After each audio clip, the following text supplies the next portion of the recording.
point is, this magical bubble was created at the request of the Knights of Favonius. With the expedition in Nodcry coming to an end, the Knights will be home before long.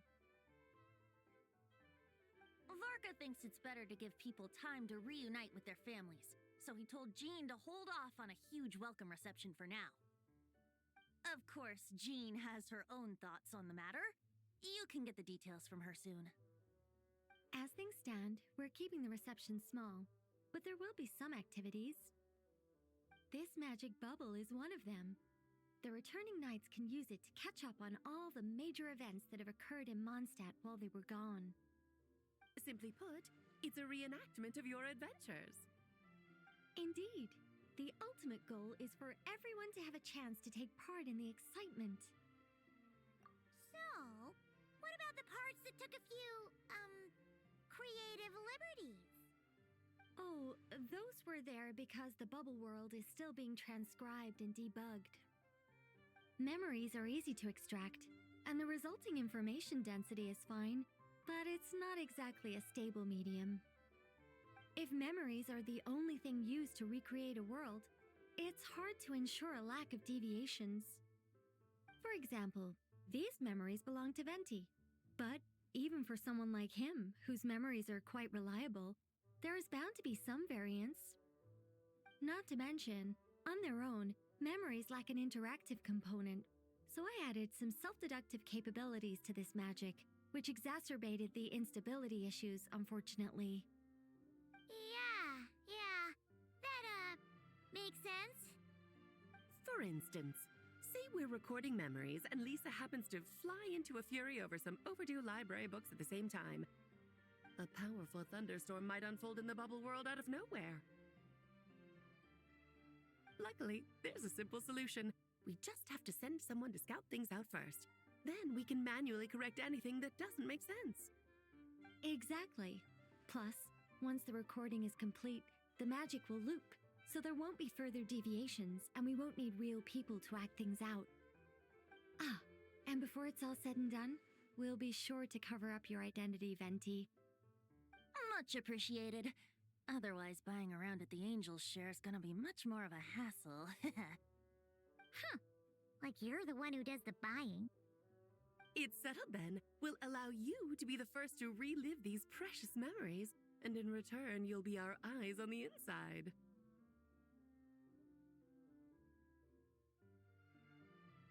Yeah, but it sounds like fun! Besides, we already snapped a few pics of some potential bugs, like that weird statue of the Seven. Oh, no, Paimon. That one was entirely intentional. What? Seriously? As the creator of this world, I'm afforded a bit of creative license, I would think.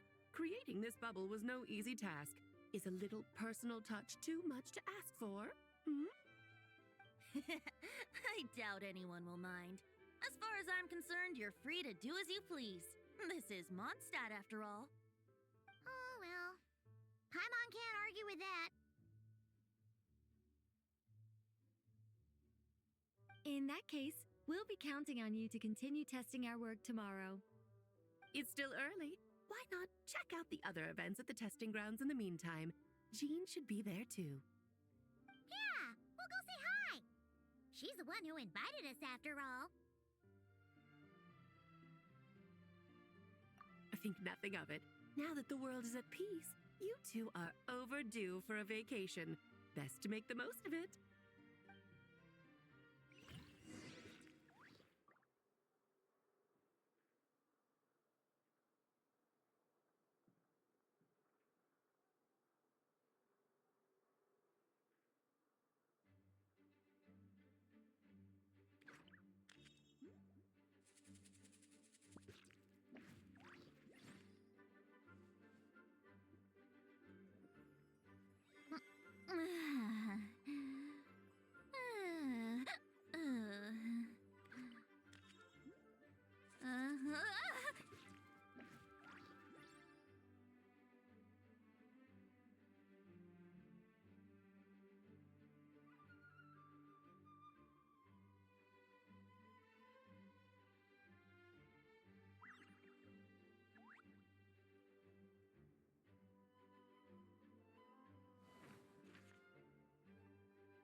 Going into a trance is risky for most people, so don't get any ideas.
I've read almost every novel from Yai Publishing House.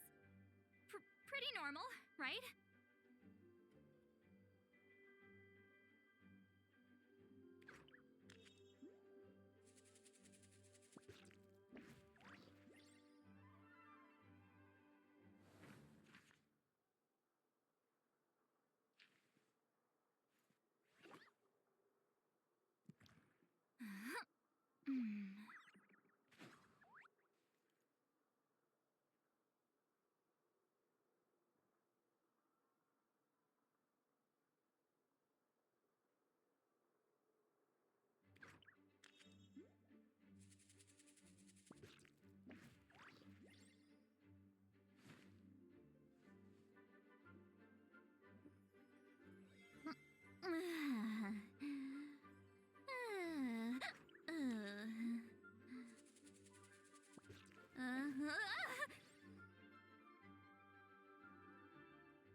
Here's to a life where the drinks keep flowing and the Mora keeps rolling.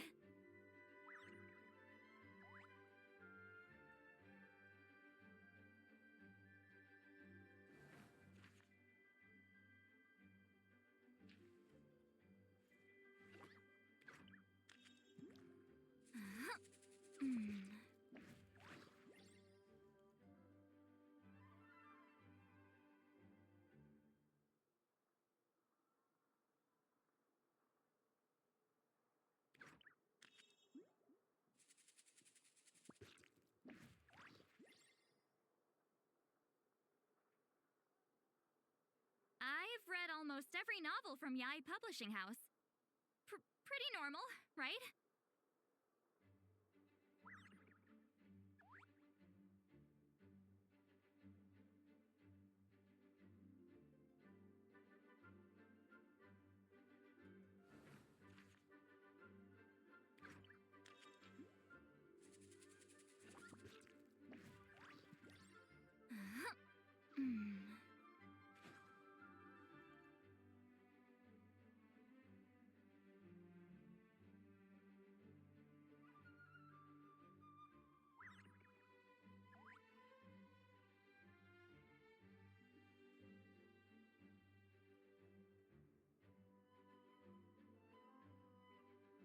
Going into a trance is risky for most people, so don't get any ideas.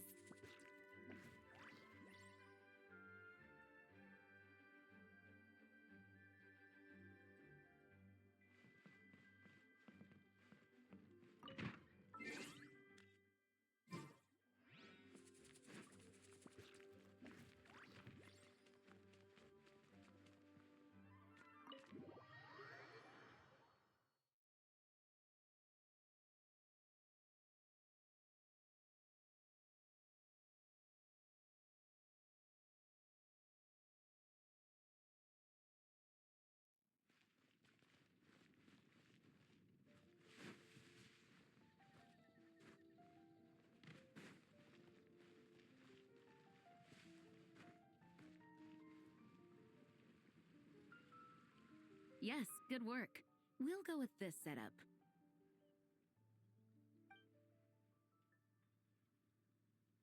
Hey, Jean! We're here! Honorary Knight, Paimon, welcome back. Did you have a good time in Alice's magic bubble?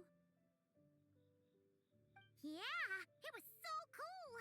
Paimon's looking forward to getting back in there tomorrow. I'll be sure not to spoil it then. I imagine you might be interested in what went into the preparation, though. I loved the idea when Alice brought it up, but I knew it would take a great deal of reenactors, not to mention recruiting Dvalin. Luckily, Venti, or rather, Lord Barbados, agreed to help. After that, I opened up recruitment to the people of Mondstadt. Countless volunteers jumped at the chance to reenact your stories, Honorary Knight. It took me 2 days just to read through all the applications. A lot of people have gotten involved, and that includes quite a few familiar faces as well. Are you one of them? Yes, according to Alice, I'm one of the leading ladies.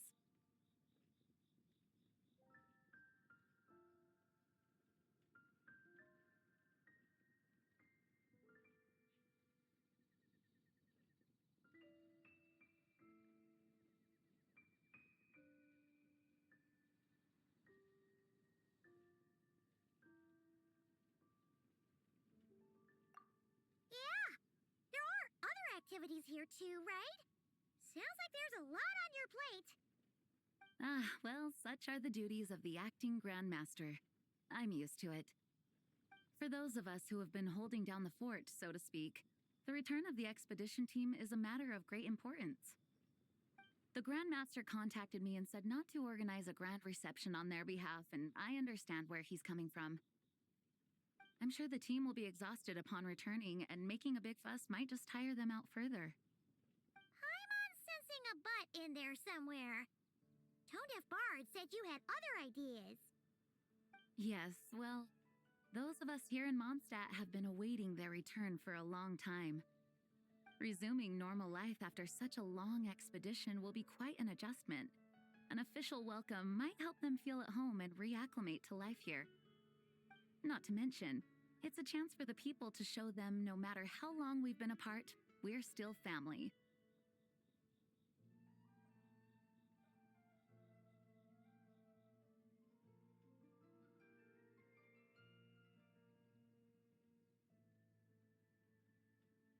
Yes, absolutely. And I don't know, perhaps I am overstepping. I just hope the Grandmaster isn't too upset. So, besides the whole bubble thing, what have you got planned? Here, I'll show you.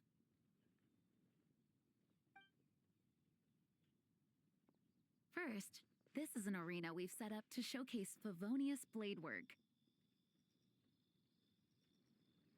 The cavalry company is in charge of this one. I'm sure there will be some exciting sparring sessions. Ooh, that means we'll get to see Kaya on stage. That's right. Compared to me, he's much better at keeping things interesting, even when the subject matter is quite serious. I can think of no better person for the job. You're as modest as ever, huh, Jean? Over here, we're running a wind glider speed shooting event. It's not hard to guess who's in charge of this one, I'm sure.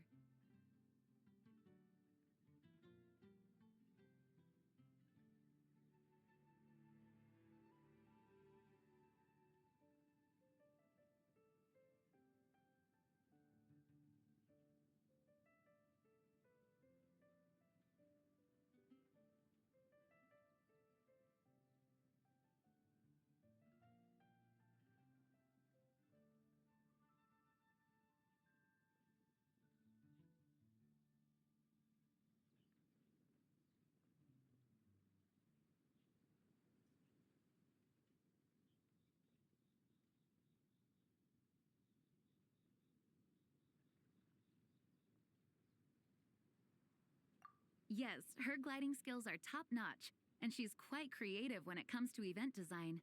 Be sure to check it out when the time comes. There's also a booth that will serve as a reception area, where people can relax and chat with each other. A few simple games will be available as well. Hertha is in charge of the drink stall, but we're still working on the menu. Well, the more alcohol options, the better, I think. The expedition team likes the strong stuff. Fair point. Huh? What's with that face? Grandmaster, you're back? Has the entire team returned as well? Well, apologies, we're not quite done with the preparations, but I assure you, it's limited to what you see here. We're exercising the utmost restraint. Hey. Relax, Jean, relax. No need to get all formal with me. I split from the group to make it back first. Pretend I'm not even here. Besides, I knew you'd want to surprise us, no matter what I said. Oh, I see. If I didn't tell you to put on the brakes, I knew you'd go full throttle and start planning the next Ludi Harpastum or Windbloom Festival. You put so much pressure on yourself, diving headfirst into the deep end without thinking about how much is on your plate. I just didn't want you to overwork yourself, that's all. Oh, wow. That's actually really nice of you. Well, looking out for my fellow knights comes with a job. As for the event, food, drink, and fun in spades without too much pomp and circumstance. Yeah, just like a Mondstadt festival should be. The team will feel at home in no time. That's far too kind, Grandmaster. But thank you. I mean it, you know? Just trust my judgment. Anyway, you two got a sec? Now that I'm finally back in my old stomping grounds, let me treat you to a meal. I'll even introduce you to the Good Hunter's secret menu. Oh, nice! Paimon's never heard of that before. What's wrong? Not hungry? Actually, Grandmaster, there's a few things I'd love for you to look over, since you seem to have some time to spare. Perhaps we could go back to headquarters first. Hang on. You know this is just a pit stop, right? There's not going to be time for me to take over the whole shebang. Of course. Still, you are the Grandmaster. Oh, you have no idea what this means. I'll be trapped in the office until tomorrow morning. It's not that dramatic. If we make haste, we'll finish before dawn. As much as Paimon wants to check out that secret menu, you should at least do some work now that you're back. All right. Oh, let's go.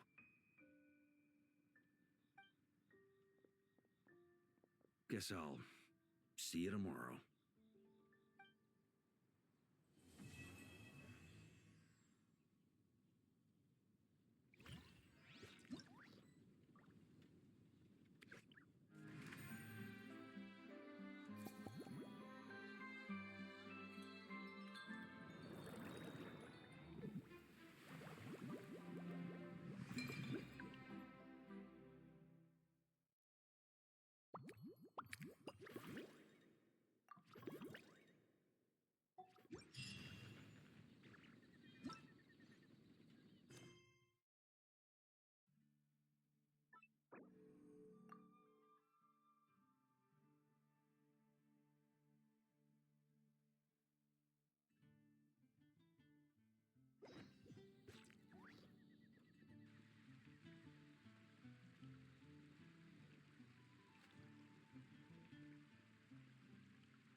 Here's to a life where the drinks keep flowing and the Mora keeps rolling.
Grandmaster Diluc! Well, Jean wanted my input on everything. Even though I left the Knights, Grandmaster Varka has done a lot for me. He didn't stop me from leaving back then, or throw any administrative roadblocks my way. So I owe him one. Well, I was sad to see you go, but your mind was made up. And anyhow, you're an adult. As long as you're prepared to follow through on your choices, who am I to stop you? And let me tell you, my rebellious streak was way worse back in the day. You look pretty tired. Late night yesterday? Yeah, didn't get much sleep at all. And now my head's killing me. My terrible memories of being Grandmaster came rushing back at once. The Grandmaster's wording is somewhat misleading, so allow me to elaborate. We made quick work of our tasks yesterday, much to the Grandmaster's great pleasure, so he hit up his friend Charles for a few drinks. You know how it is. When you're catching up with an old friend, a few drinks turn into a few too many. Am I right? Ah, so you're just hungover! Ugh, and Paimon was starting to feel bad for you.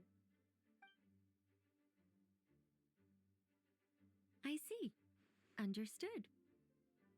I just received word from the knights stationed at the venue that the setup is complete.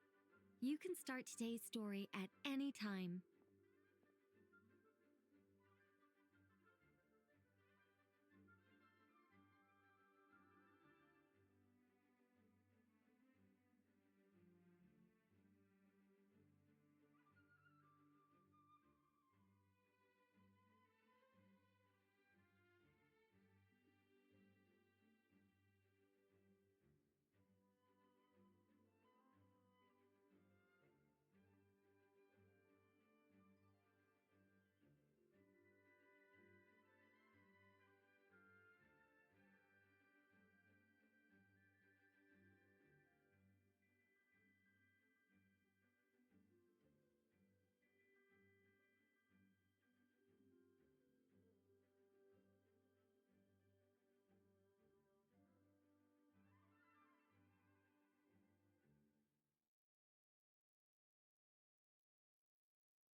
Ask away.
You mean like how only you could have purified Dvalin's tears? That ability is unique to you, and to be honest, a lot of people might not even know you're capable of something like that. So they might get stuck at that point in the story. Don't worry, I thought about that. The story told within the bubble has some jumps. I've deleted the parts that might complicate things. The remaining content doesn't require the participant to do much of anything, actually. It should be like watching a play, except you get to walk around as you enjoy the performance. Wait! But we ran into a combat encounter yesterday when that fungus jumped out at us! We'll take care of that. Alice and I want this to be an experience even a child can complete without trouble. The parts you're testing today are more stable, so there shouldn't be too many bugs. Of course, when you access the dicier sections, be sure to keep our vision in mind.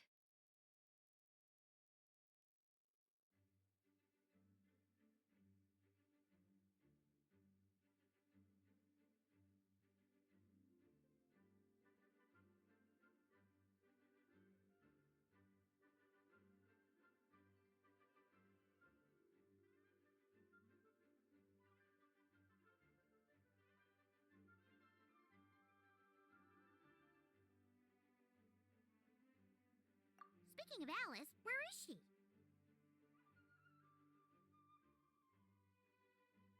Klee demanded some playtime with her mom. And of course, as far as Alice is concerned, nothing is more important than a request from her daughter.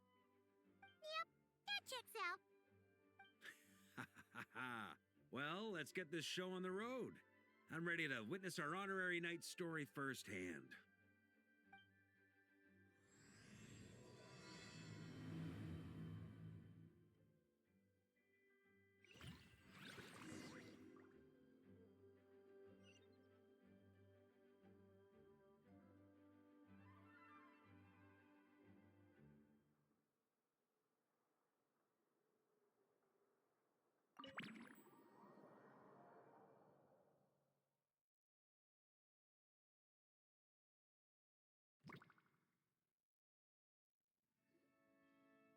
Whoa!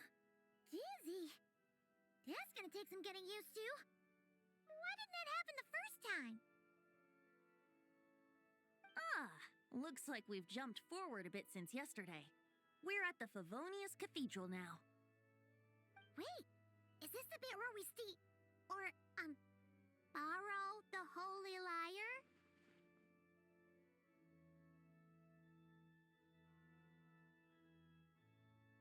Yeah, I'm not sure about this. Also, why is Tone Deaf Bard the only one here? What about Varka and the others? Don't worry. I'm sure Nicole has it all planned out. See? Here comes Diluc now. Word from the Knights of Favonius is that the Fatui are planning to steal the Holy Lyre der Himmel. Unfortunately, that intel came a little late. A conflict between the two parties is ensuing inside. If the Fatui succeed, we'll miss our chance to borrow the lyre. Come on. Let's go help the Knights.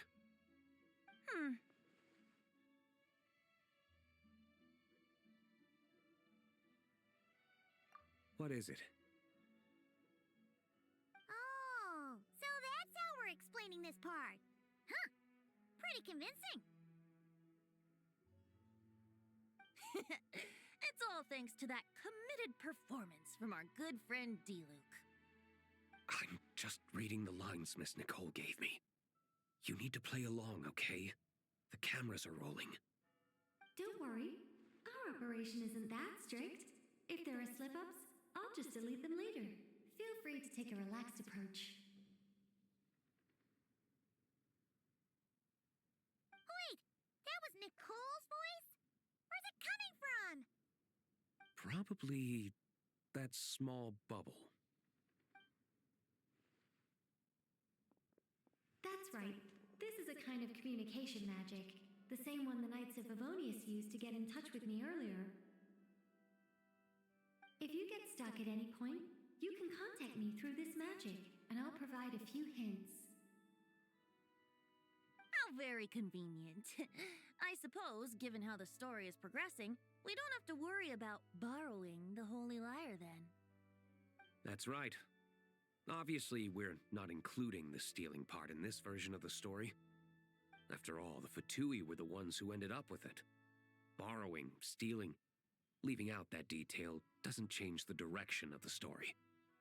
Anyway, the Knights are currently fighting to protect the Holy Lyre. Varka and Jean are already in the underground area. We should head over as well.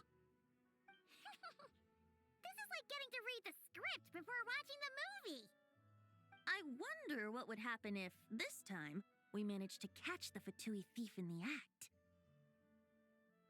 That would complicate things. Worst case scenario, we might need to do another take. So if you could refrain from going off script, that would be great. Okay. Someone's got an axe to grind.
You're just in time.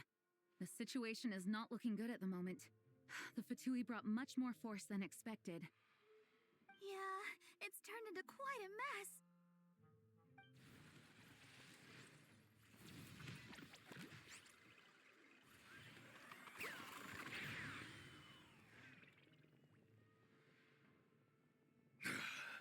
You're not bad, boy.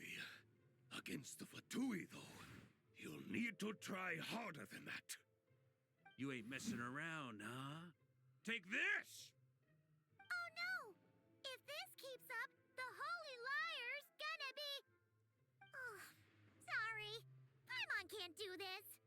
Nicole, shouldn't these people be wearing Fatui costumes at least? Yeah, it's kinda hard to get in the zone when our opponents look like average guild members. Let me see here. It looks like magical autoload has been disabled, so the Fatui costumes didn't appear.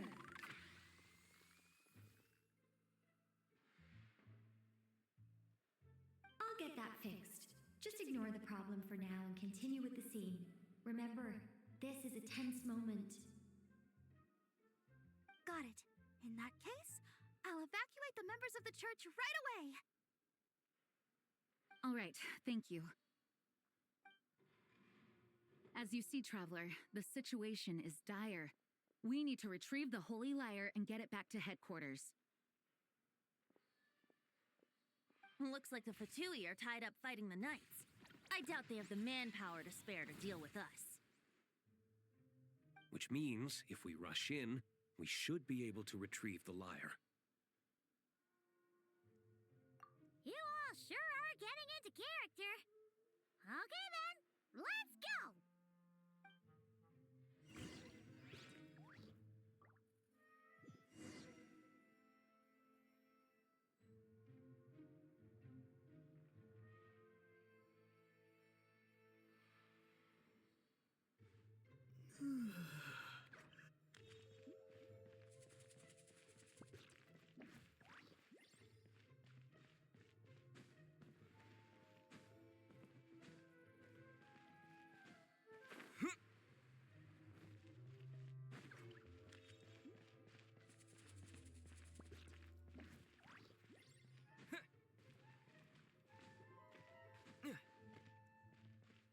How dare you stand in our way! You'll face our Harbinger's wrath soon enough!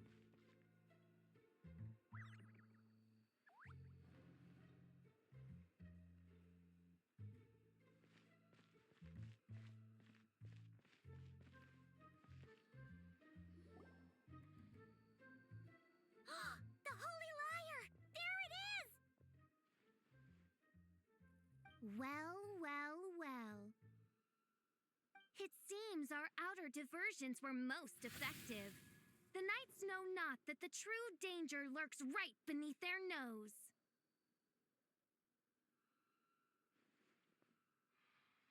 It's no wonder you're known as the youngest, most capable electro-Sisson mage in your unit. You can read our enemy like a book.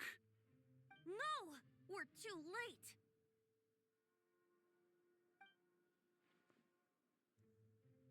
Put the liar down! You heard her! Put it down and put him up! Or this is gonna get ugly!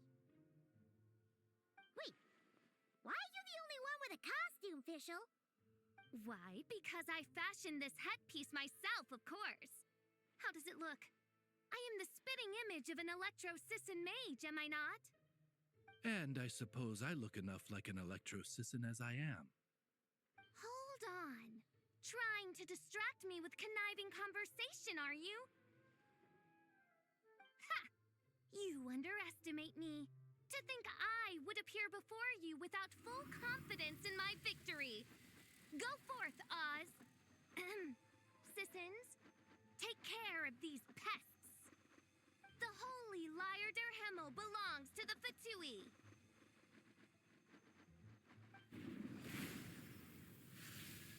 Whoa, that was fast.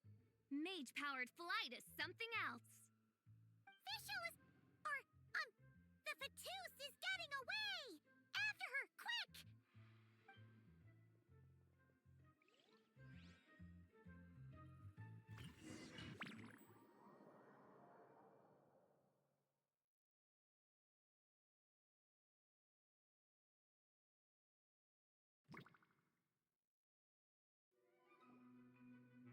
Here, take it away, and don't let them catch you. That's nothing the gliding champion of the Fatui can't handle.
Congratulations!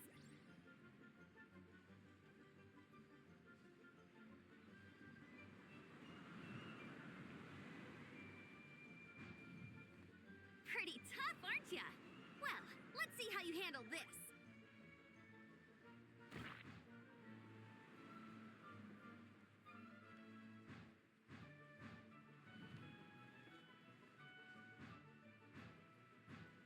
Oh. Paimon thought the Adventurers Guild were the only ones role-playing as Fatui. Just thought I'd lend him a hand. Fischl didn't have time to make me a cool hat, though.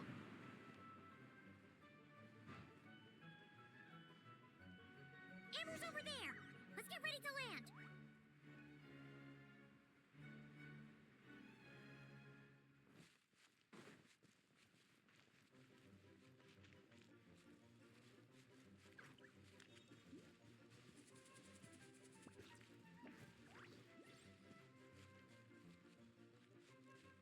Here they come! Positions, everyone!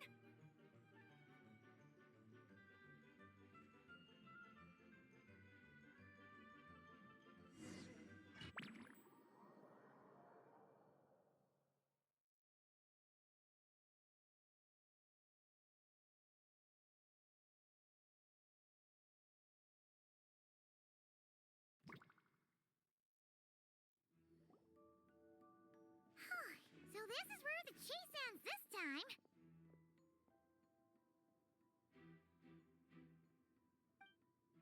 Wait a minute. This isn't what their hideout looked like. It's at least a few times bigger. Yes, I remember it being much more run down. This place has far more structural appeal. The Lawrence clan lived here for a time, but this doesn't look like their handiwork. And I know for sure it's not the work of the knights. Must be a bit of creative license on the part of our dear mages, then. Alice said the original was too run down and didn't fit her aesthetic taste. So we repurposed some assets from the Golden Apple Archipelago. As you can imagine, Alice has always been a go big or go home kind of person. Yeah, this is go big, all right. Still, our mission remains the same. We're here to get back the Holy Lyre. Yeah, and this time we have a whole bunch of people to help us. Not just D-Luke. Should be a total piece of cake.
human never doubts what their eyes see or rejects the ground beneath their feet.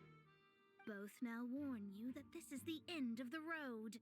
Give up and turn back while you can. That voice. Is that Mona? Mona? Oh, you mean Barbarloth's student.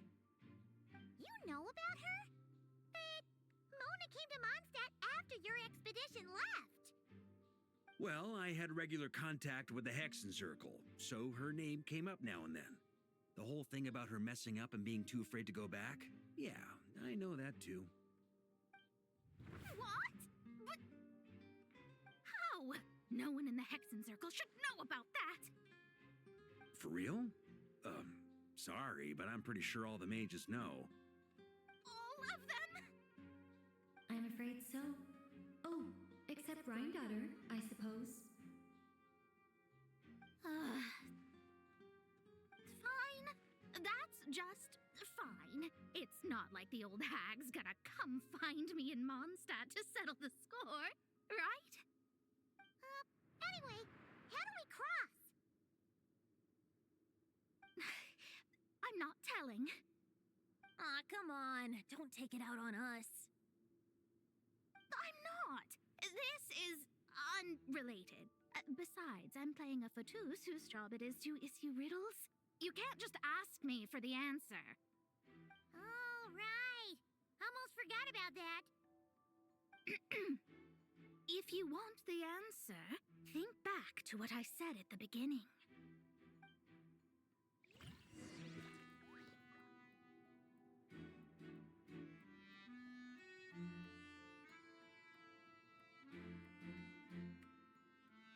Let's play.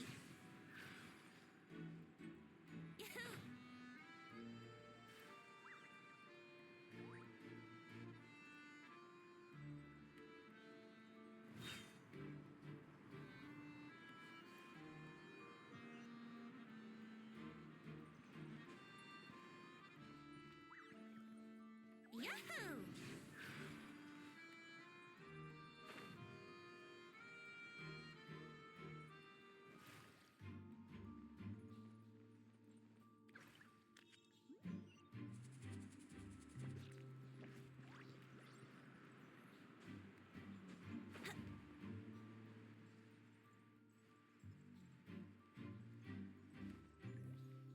Brace yourselves.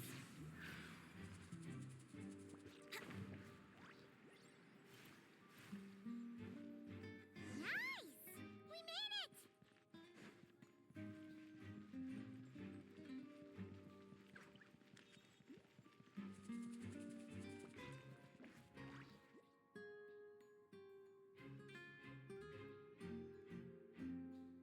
Looks like Mika's guarding this spot. Oh, hey! It's been a while.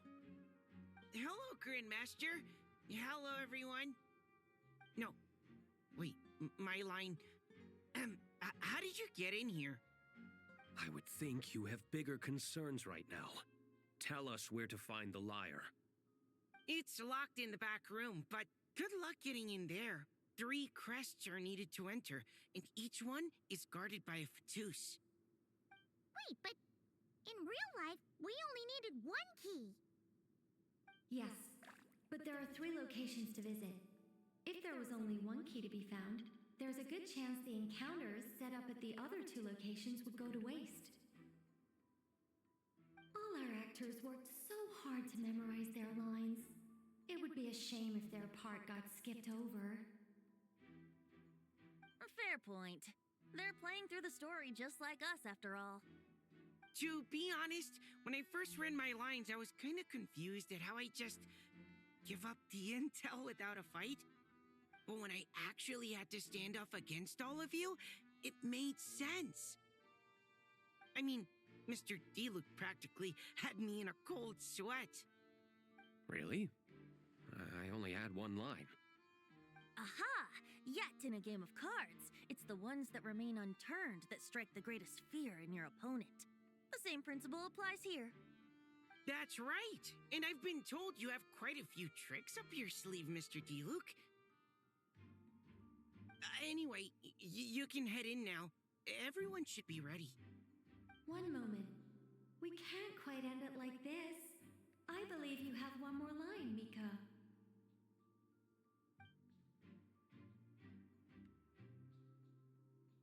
Do I have to say it? It would benefit the scene. All right. I told you everything I know. Now leave me alone. And off he goes.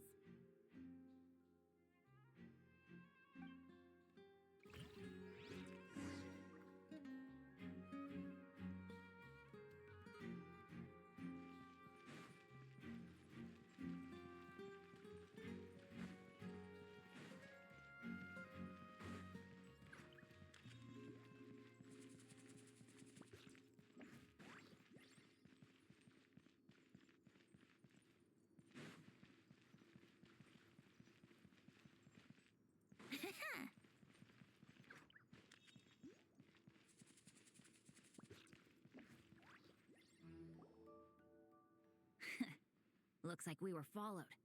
Guess Mondstadt's elite aren't to be underestimated, huh? Stand aside.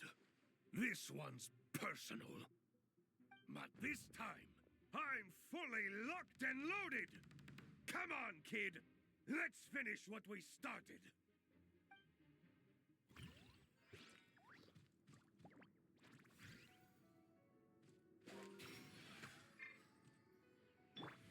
Don't be a killjoy! We've only just begun! Ha! Ha! Ha!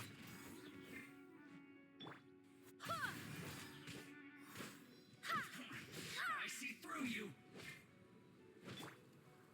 I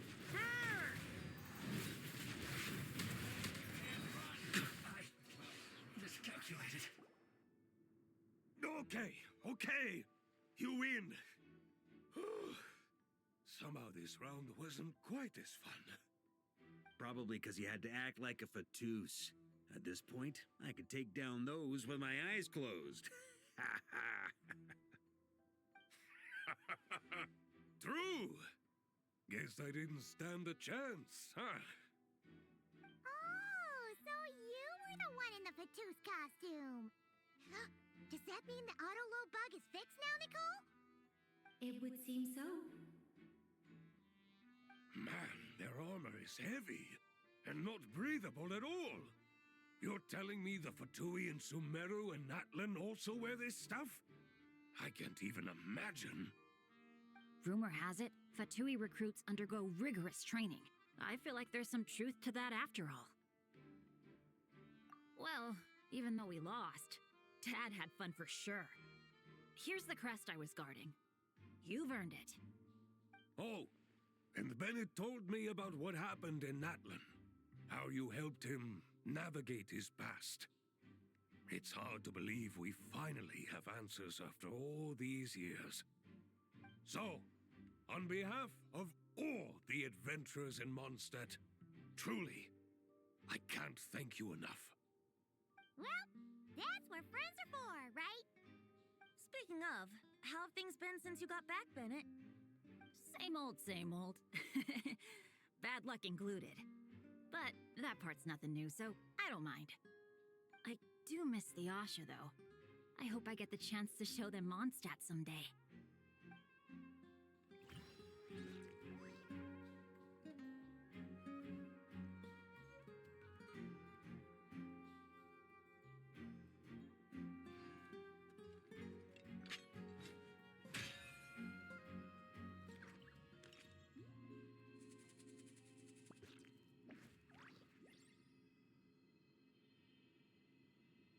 Barrier sweeping in!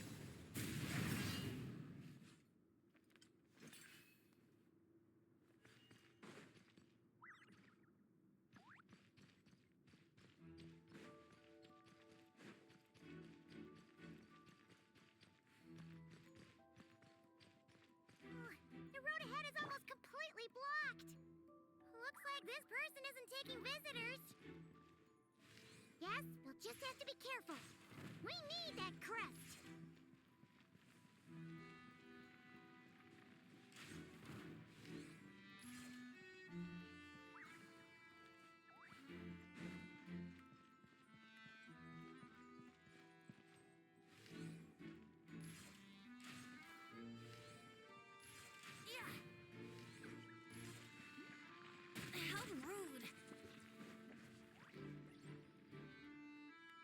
coming here first? I'd reconsider if I were you. Ha! You've been warned. Continue at your own risk. Use of force authorized. Resistance is futile. Save yourself. Wind, hear me.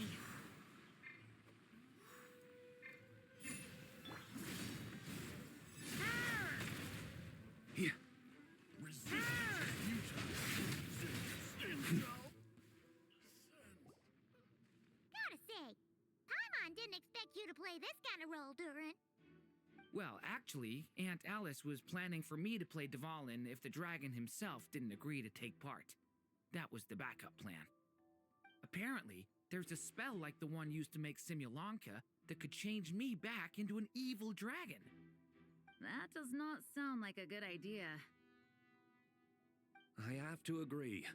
That sounds like a disaster waiting to happen. I don't think I'd be very good at playing the evil dragon anyway. I'm not intimidating enough. Luckily, Dvalin agreed to take part after all, so my role was switched to Timid Fatui Guard B, and I got to wear a costume instead. Wow, that's a pretty huge change. Why B, though? Oh, because Mika is Guard A. As expected, Alice has got it all planned out.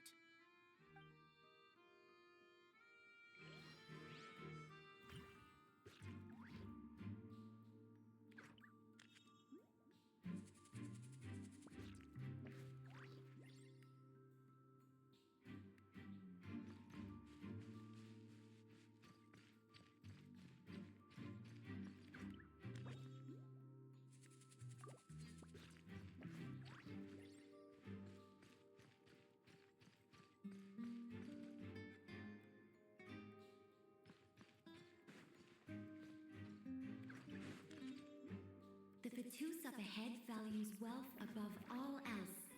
No bargaining chip is off the table. Luckily, I've prepared a negotiation multi-tool for this situation. Don't forget to take it with you.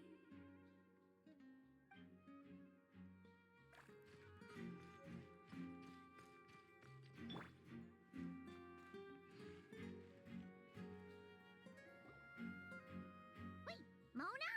Again? What? The more roles you play, the more you get paid. That's what Alice said. I was hoping to do even more than this, but it is what it is. The crest is with me. All I need to know is how much you're willing to cough up to get it. Let's talk business, shall we?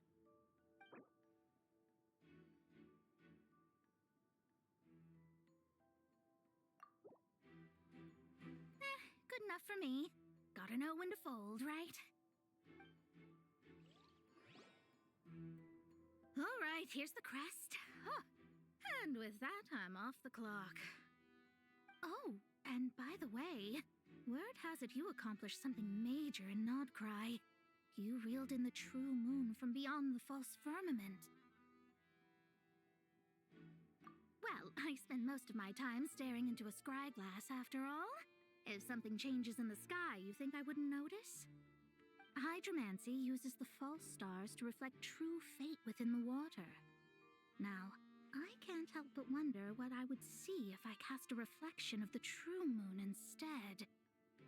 Of course, I need a whole new set of equipment to look into that, which means shelling out a whole lot of mora. So I've been taking on a lot of odd jobs. No wonder Alice gave you quite a few parts in this. Generous compensation, minimal manual labor. It's been a good gig. Plus, the Hexenzirkel never promises an amount they can't deliver. Even though her daughter is, in some part, responsible for my predicament. That was a long time ago, and I know Klee didn't mean it. Huh. I guess the moon's a big deal in hydromancy. Just spitballing here, but it kind of sounds like your progress would be much faster if you, I don't know, just contacted Barbeloth directly. Oh, come on. Enough about that old hag. You're doing this on purpose, aren't you? All right, we got all the crests. Let's head back and look for Mika.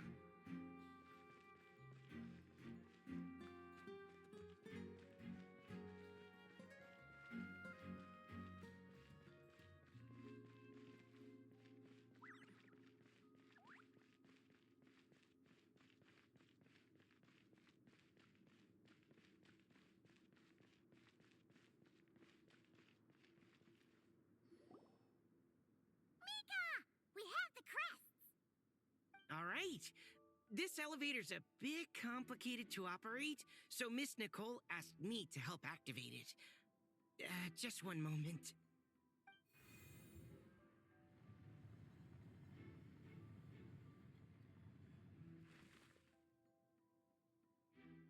Thanks. No problem. Best of luck up there. Huh. I don't remember Fatui being this nice. Where's the fun in that? Of course you want to make things difficult. Come on, let's get out of here.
here.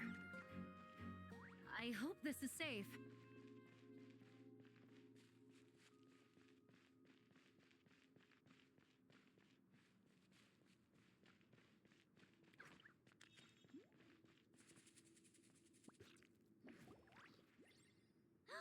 The Holy Liar! There it is! Wait, but Paimon remembers something about a...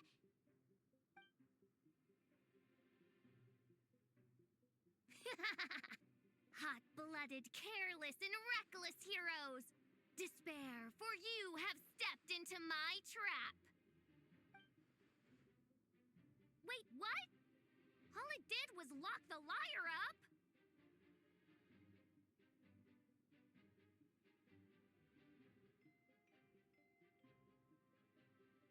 Well, I wasn't the one who designed it. All Alice said was that activating it would turn the tables. I see. That checks out. They laugh as if they already know what is to transpire.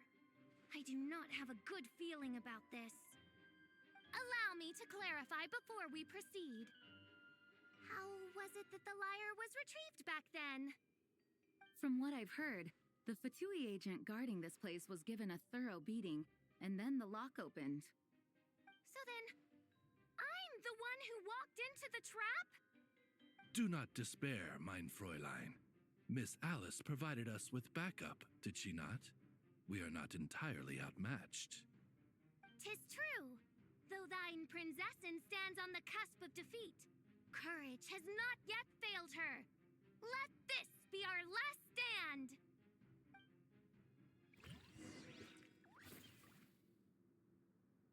Come forth, my loyal servants!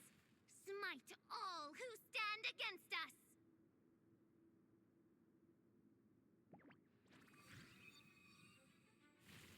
Look, the ravens get confused if they don't... Group 2, reinforce!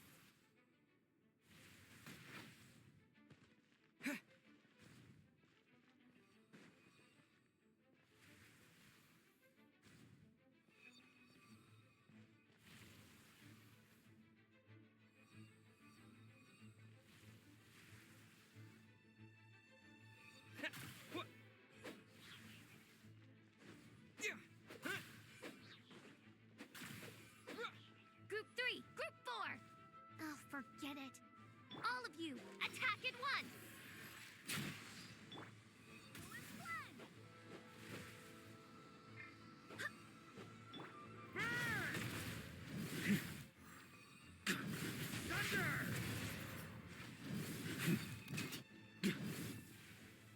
That's gonna leave a scar.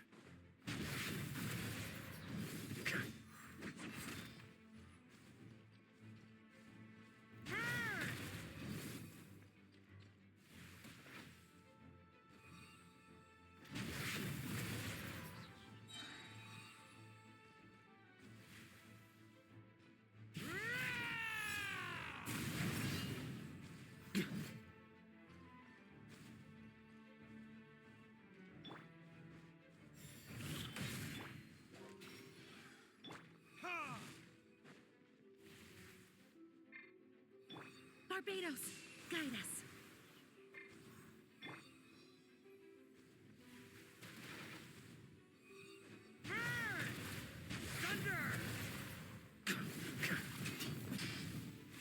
Well, well.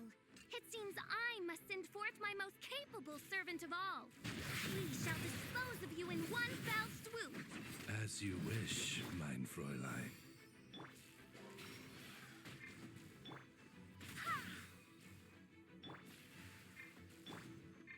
Verdict is... Up the ante!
Our situation is dire, mein Fräulein.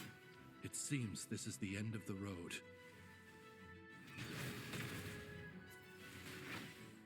Ugh.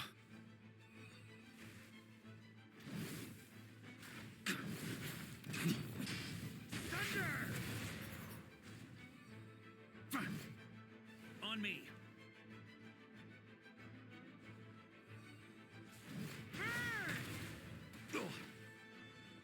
All right. I give up. Just don't hit me. All right. I know when I'm beat. You win. You were brilliant, Miss Fischel. The recording was fantastic. I'm certain future participants will have a great time. Yeah, this role was perfect for you. Huh. Your praise is a compliment to your own good sense. Yet know that this is but the least of your princess's abundant talents. Huh. It doesn't look like the lock is opened, though. True. This isn't what we were told would happen.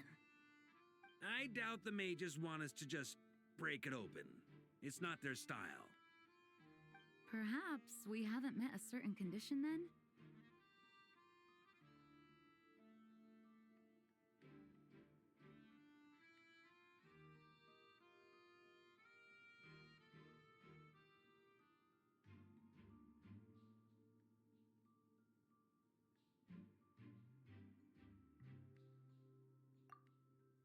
Wait. Does that mean the beating up part has to happen for this to proceed? You dare place your princessin in such a scene? 'Tis an affront of the highest order. I'm afraid it may be the only way to end this, mein Fräulein. But not to worry. It's all pretend, after all. Very well. I shall allow this trespass, if only to bring this to an end. Just be gentle.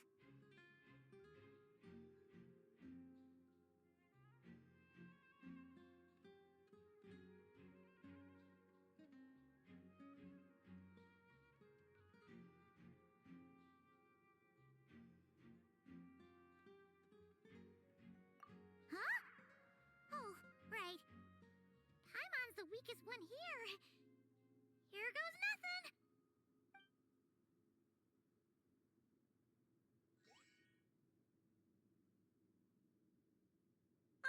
It's open!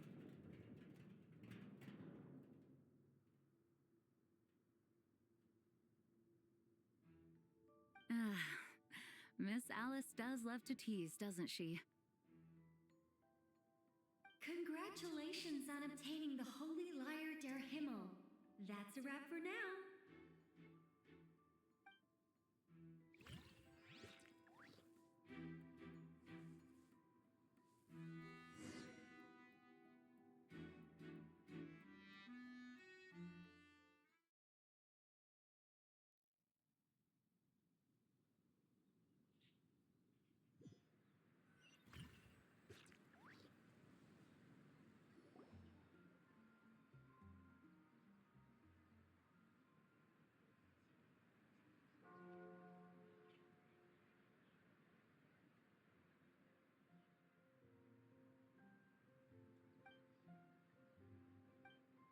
Wow! This is quite the gathering. And do you smell that? Is that the secret menu Barker was talking about? Oh, Paimon's stomach has been rumbling this whole time, so she's gonna dig in. Don't forget to grab some food before it's all gone, okay?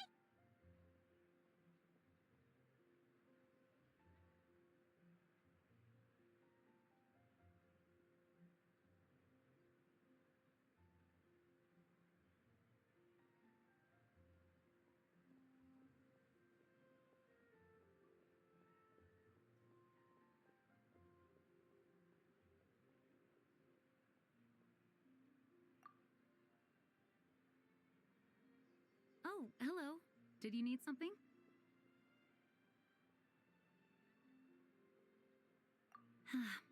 You know, we often threw banquets like this when I was little. But then, As more and more of our ranks left on expeditions and I was left in charge, the number of celebrations decreased. I'm not the most natural entertainer after all. Now, seeing a gathering like this after all this time, I can't help but feel a bit regretful for not keeping up the tradition.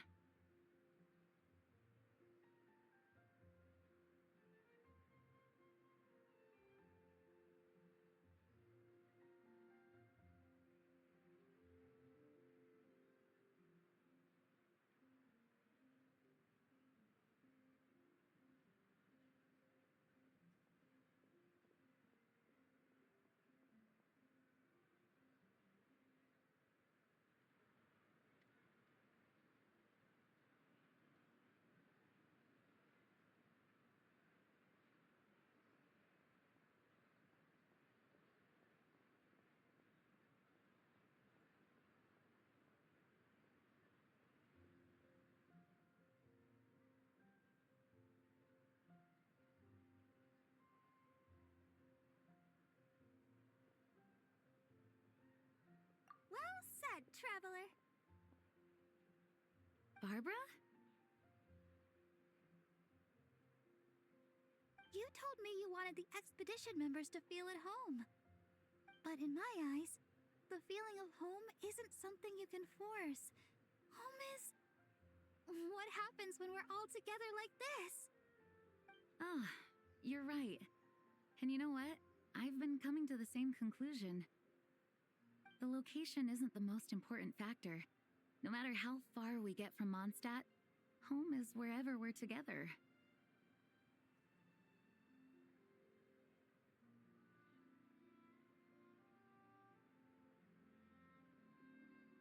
I appreciate the kind words, you two. I will do just that. Make sure to do the same, traveler. It's not often you get to make it back here. There's a lot of people waiting to catch up. Now that we're outside the bubble and no longer in character, there should be plenty of time.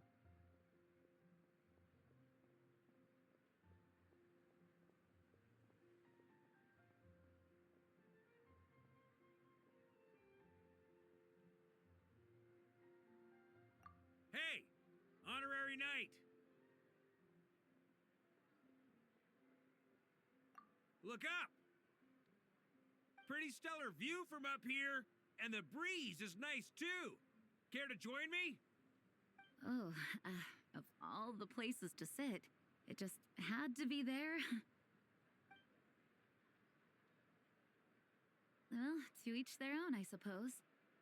Just be careful on the way up, traveler.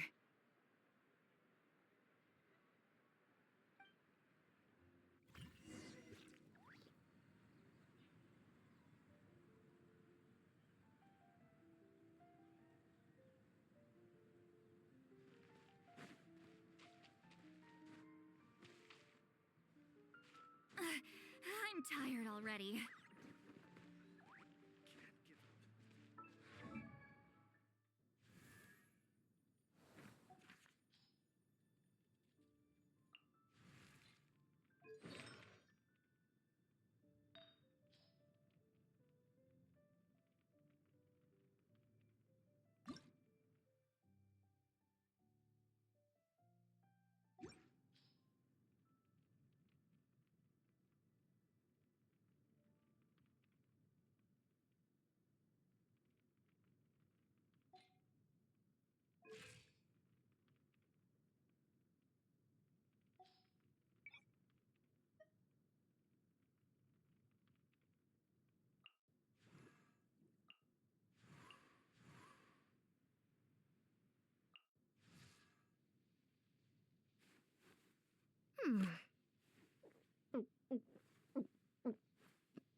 Have a seat. I come bearing drinks. Booze free, of course. You're welcome. Ah, well, that's what being home is all about, right? Letting go, feeling at ease. Figure we both deserve that after all this time.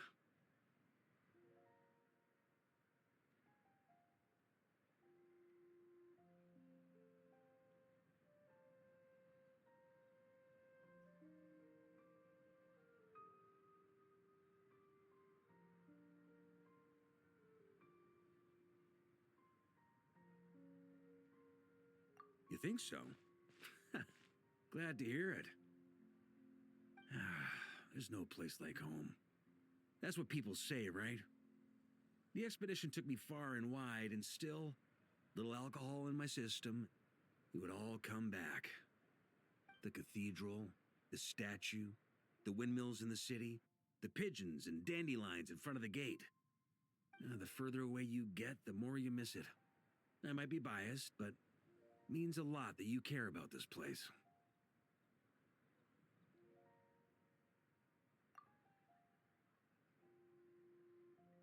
I get that. The people are what make Mondstadt what it is, too. All the carefree kids running around, livening up the place. Which reminds me, I never thanked you for helping Mondstadt out back then. It takes a special person to do what you did. Most people are helpless in the face of abyssal corruption. Considering their target was Dvalin, things could have been bad. I suppose Barbados could have handled it, even though he hadn't been awake for long. But still, I doubt the ending would have turned out quite so perfect. Dvalin is family to him, you know? Having to choose between the dragon's life and Mondstadt's safety, that would have been cruel. Not to mention, the Wild Hunt would have reached our borders sooner or later. We'd have been stretched thin without your help.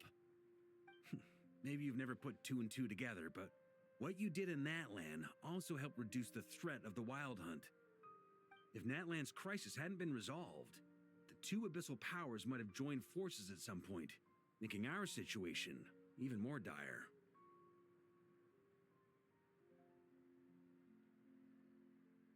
Ha! Look at us, taking down the Abyss in two separate nations.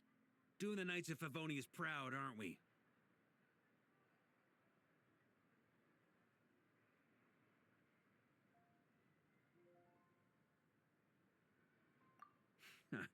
I guess not.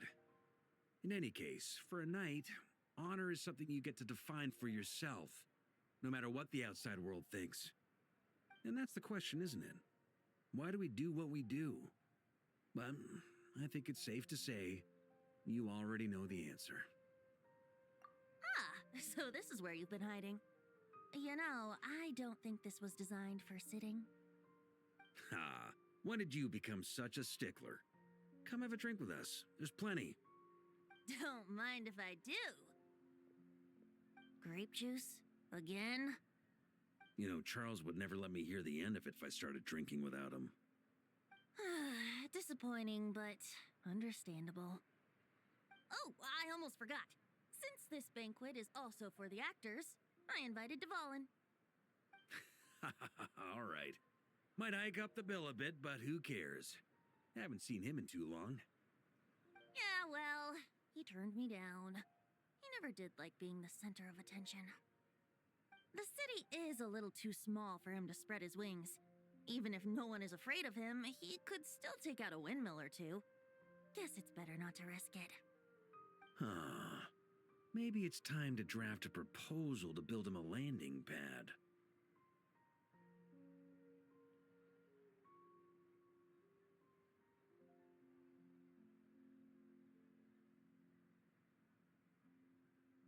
The Traveler's right.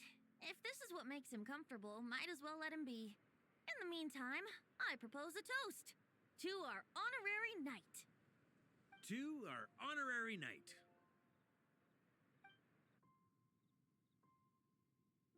I often think about our parting at Windrise, you know. And now, almost in the blink of an eye, the final stop on your journey is just around the corner. Snezhnaya. The Tsaritsa's plans have continued to advance. Now, Only the pyronosis remains free from her grasp. But if even the captain couldn't take Mawika's gnosis by force, I guess we don't need to be concerned about its safety for now. So that's good news, at least. You wouldn't be taking a dig at someone else's ability to hold on to their gnosis, now would you, Grandmaster? Of course not. I'm not one to rub salt in old wounds. Her harbingers do often tend to take a rather extreme approach. Just look at Child or Senora. But we would be mistaken to ignore the fact that Senora did not win the Geonosis using force. Right. You told me about the contract Morax signed with her before his death. You're saying she didn't need to resort to violence in Mondstadt either? That's right. If she was able to provide a reason convincing enough to persuade Morax, she could have persuaded me no problem. I suppose she just didn't think there was a reason to negotiate. I had just woken up, so I must not have seemed like much of a threat. Honestly, the Gnosis was of no use to me. I didn't care who it belonged to or what means were used to take it. I just knew if I fought her in that moment, the cathedral, perhaps even the entire city, might have become collateral damage. True. I wouldn't put it past Senora to take civilians as hostages either.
In the end, though, it was those same methods that led to her end.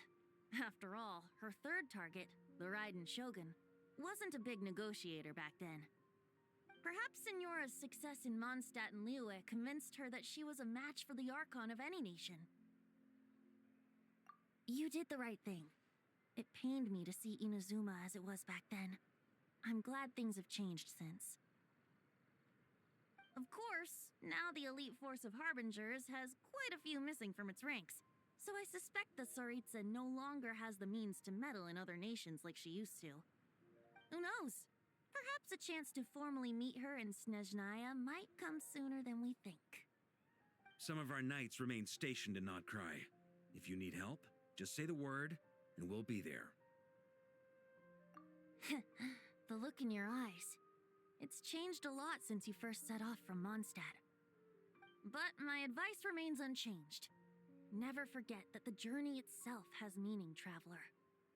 The birds of Tevat, the songs in the cities, the Tsaritsa, her Fatui and the monsters, they are all part of that journey. Perhaps earth-shaking truths and indescribable trials await you at the end. Just remember, there is more to life than that. All right, that's more than enough acting like a real Archon for one night. And still, not a sip of drink for dear old Venti at a time like this? You're no fun, Varka.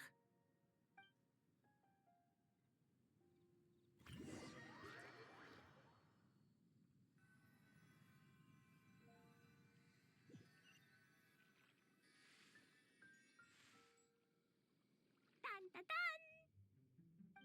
Dun dun dun!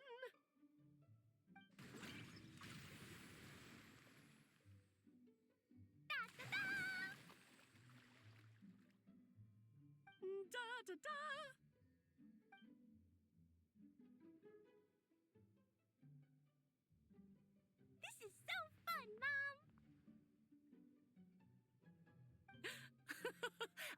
so too.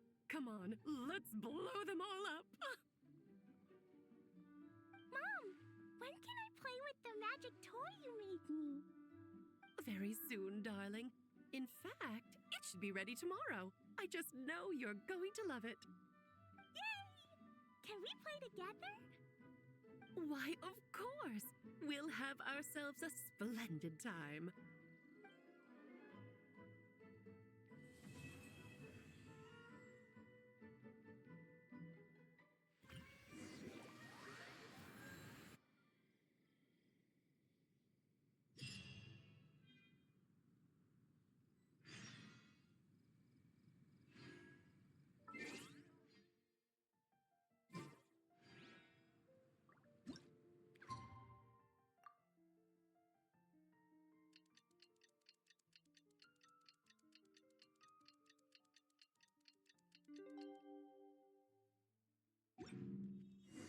I've read almost every novel from Yai Publishing House.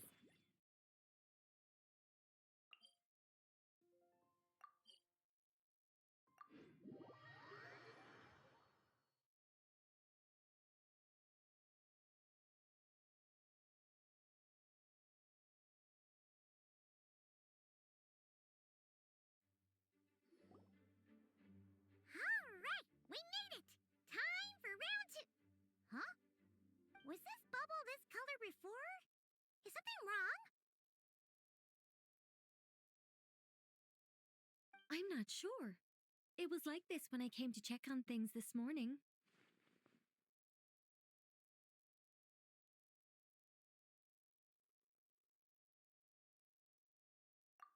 What?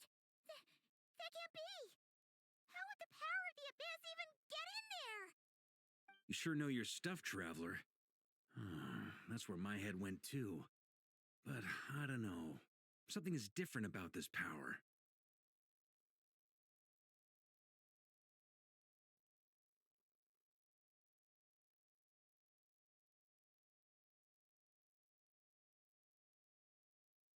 What does that mean? It seems to be in an embryonic state. Like an egg that hasn't hatched, the dark clouds before a storm, or an omen before disaster strikes. Of course, the world within the magic bubble is imaginary, so the same should be true of this abyssal power. At least for now. You created this magic, right, Alice? Do you have any idea what's going on here? New magic does often come with its issues, so I can't say I'm entirely surprised something like this would crop up. As for a solution, however, I'm afraid I need more information first. One thing is for certain, at least. Given the current threat, we'll have to close off the bubble to event participants. My apologies, Miss Alice. I know you've made a promise to Klee, but I'm not sure you'll be able to keep it. Have we ever seen Alice look this serious?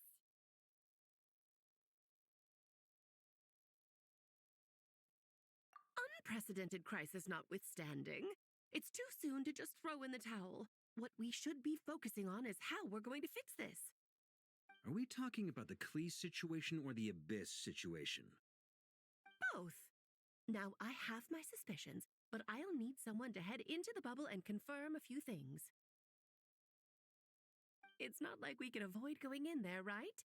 We have to nip this crisis in the bud, after all. I agree. We have to take action. All right. I'll go convince Klee to play somewhere else for now and then head right back. In the meantime, Nicole, be a dear and keep observing the bubble from out here. Oh, and provide any fixes you can while the rest are inside. I don't know, Alice. There are quite a few unknowns here. It's not like I can force people to head in there and take that risk. We angels aren't miracle workers. You sure about that? Fine. I'll do what I can. Just be quick, okay? This is your magic, after all. Well, guess this is our best option. We're definitely not gonna sit back and watch. The part where Barbados uses the lyre to summon Abyss-corrupted Dvalin. Then, everyone joins forces to fight him inside Storm Terror's lair, purges him of abyssal influence, and there you have it. Happy ending. Yep, that sounds like how it happened. Well, we've got the gang from back then all here. Let's go in and find out what's happening. Count me in 2. Potential threat or not, if there's even the slightest chance Mondstadt is in danger, I need to get to the bottom of it. Jean? It's nothing. I was just feeling a bit, nostalgic, getting to work together like this again. Yeah. Yesterday felt like that too. Yes, but that was for fun. That which confronts us now is a real crisis. So I suppose the memories just came back to me all at once. Ooh, look at you getting all sentimental. That's a first. Well, I suppose I am a bit too high-strung most of the time. Hey, don't be embarrassed to say what you feel. I think that's how things should be. It's how we all grow closer. Besides, the more you open up, the less people will be surprised like Paimon here when you choose to share something. And just look at Paimon. No filter whatsoever, word vomits whatever comes to mind. And that's what makes her so endearing and approachable. Ha! It's about time you gave Paimon a compliment, tone-deaf bard. Hang on. Was that a compliment? Before we set off, I just want to stress that whatever is happening in the bubble right now is a huge unknown. I was able to maintain contact before, but right now all I can observe within is chaos, so I imagine communication might be cut off as well. It might be difficult for us to guide you, so proceed with caution. Don't worry. This isn't our first time leaping headfirst into a dangerous situation. There's also a last resort I can fall back on if worst comes to worst. Though it would mean all our recent hard work going to waste. You mean destroying the bubble entirely? Yes, if it comes down to it. All right, I'll monitor the situation from outside and provide whatever external fixes and support I can in the meantime. Understood. Prepare for the worst, hope for the best. Sound good? All right, let's go.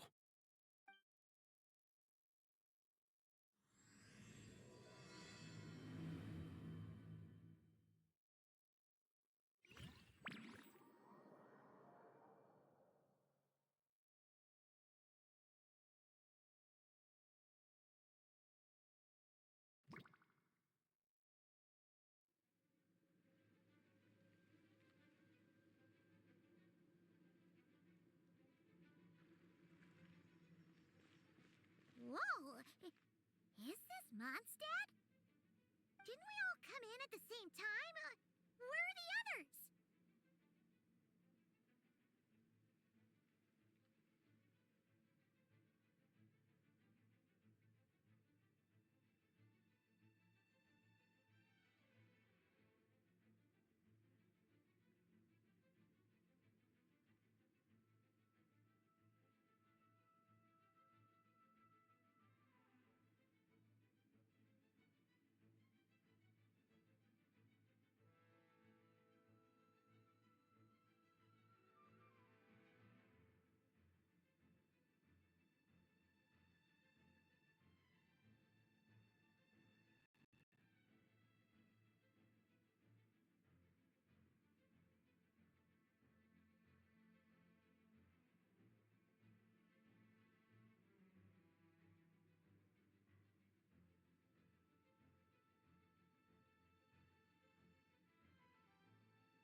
timing! Come on, let's show these unwelcome guests the door.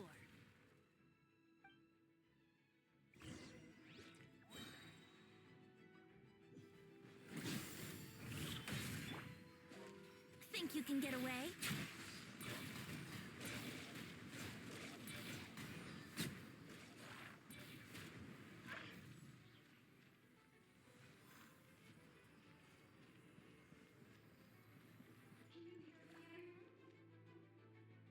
Together some of the communication and control stations and managed to smash together some items that should give us an advantage. These elemental devices should prove useful in the future. We should use them when things get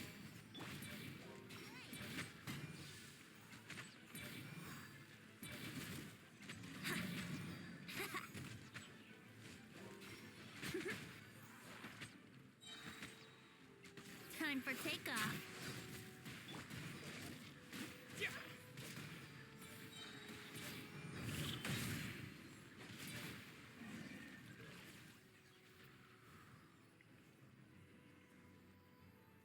All good, Venti? Very much so, thanks to your timely arrival. But Mondstadt looks like it's in bad shape.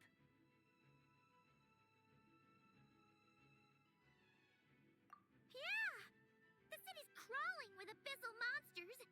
It's almost like we've already lost. I'm not sure what happened, but the rest of our group might need backup. Let's find them first. Good point. Let's go!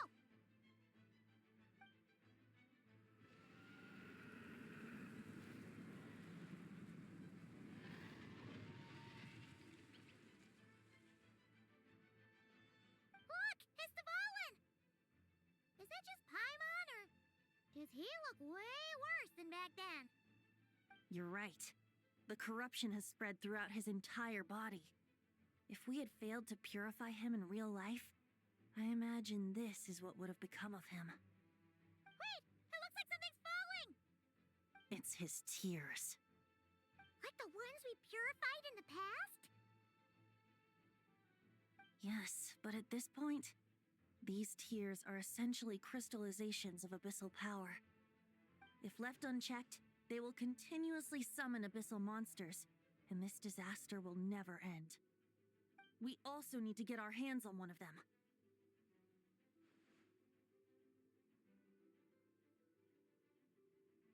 No, this degree of corruption cannot be cleansed. Besides, we need them in their corrupted state if we want to summon Dvalin. I doubt the pure sound of the lyre can reach him in his current state. Sounds like this whole thing is still gonna end in a confrontation, though. Just like back then. Yes. I wasn't certain before Dvalin showed up, but now I'm sure this situation is more than simple chaos. It seems more like an alternate version of events, and I have some idea of how it came to be. Well, monsters abound no matter where we look. You choose where to go, and I'll follow.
yourselves. Think you can get away? Wind, hear me.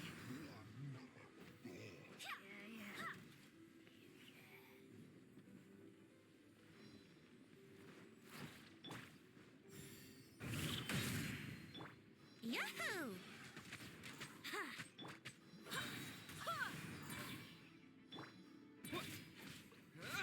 Time for takeoff.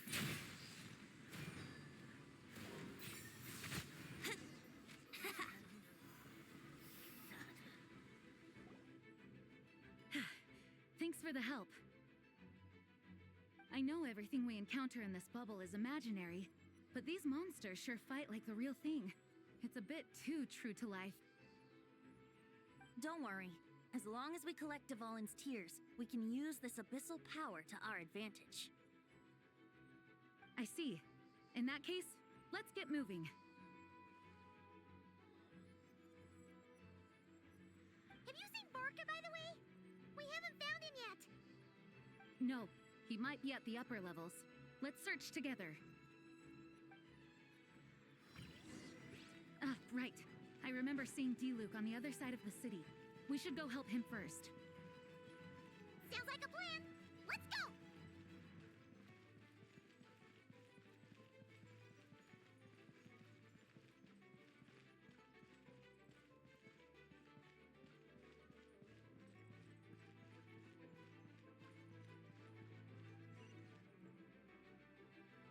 Hey! D-Luke is over there!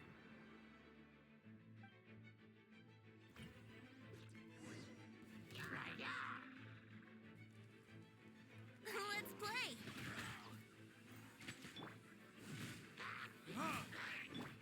Go as one!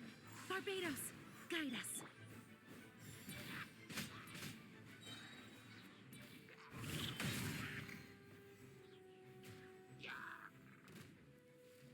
Here we go!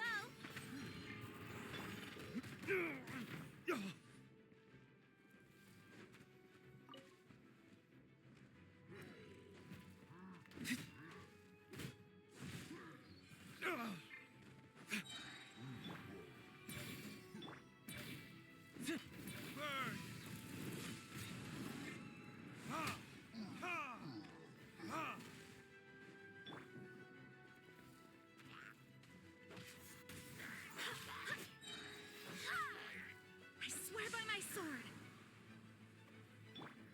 Let's play!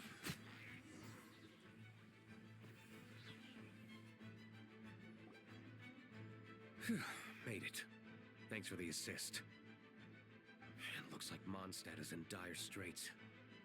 Did you see any knights or civilians on the way here?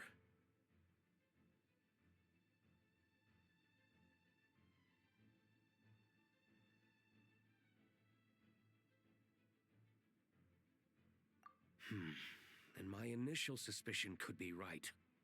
The knights have abandoned the city and evacuated all civilians to a different location. Abandon the city? In the face of unrelenting abyssal attacks, it's possible they had no other choice. But none of that matters now. An empty city has its advantages. We won't need to divert our attention to protecting civilians, for one. Oh, and this thing. It looks like one of Dvalin's tears. I don't feel good about just leaving it here. That happens to be just what we were hoping to find. Let's take it with us. Wait, what about Barca? Have you seen him? No, I'm not sure where he is. We'll just have to keep looking. Better to find him soon than later. The Grandmaster is an exceptional warrior, but this is the abyss we're dealing with. You can never be too careful.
Huh?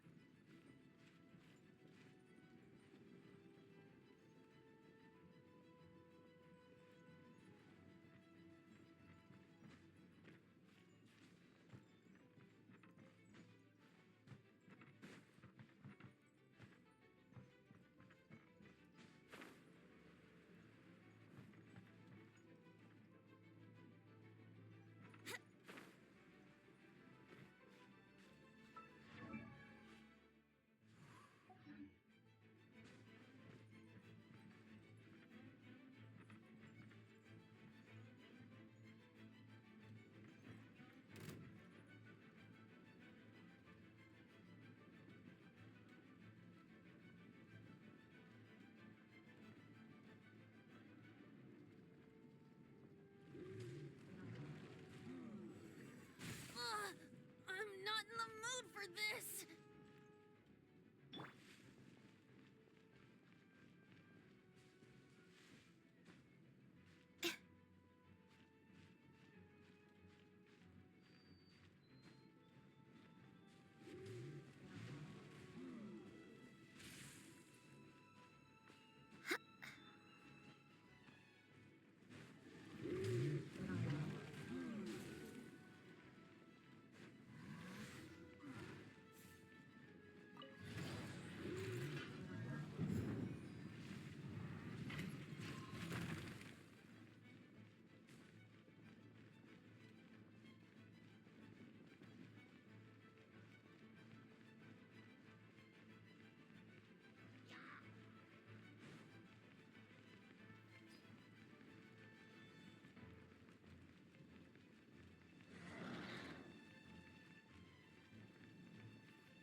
Huh? What happened?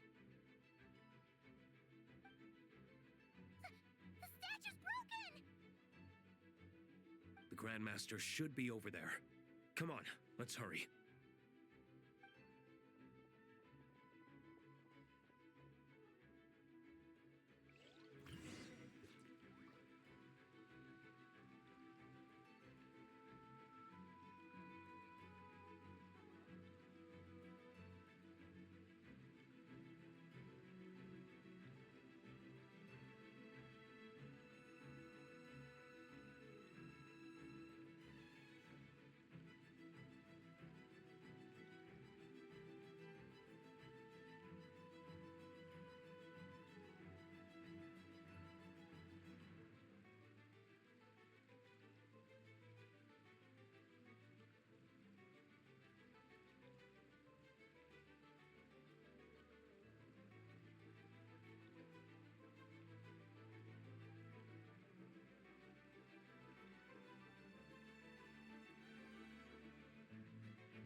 We're here to help.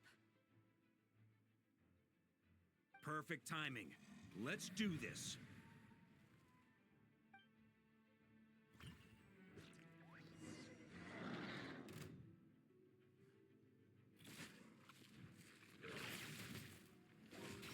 Think you can get away?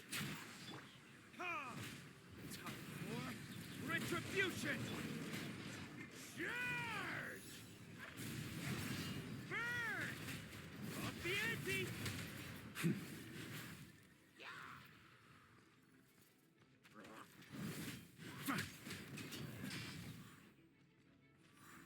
Yahoo!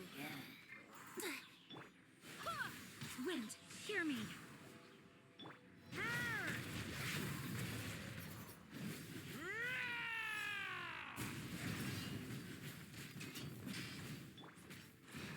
Time for takeoff. How rude! Go and fly!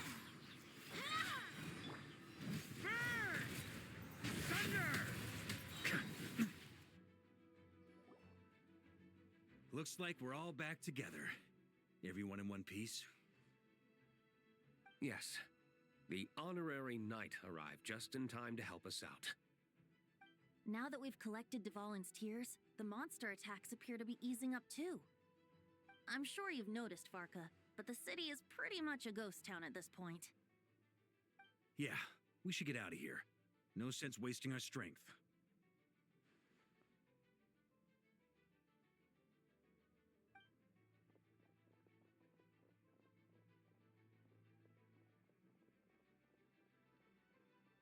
This place should be safe from monster attacks for now, at least.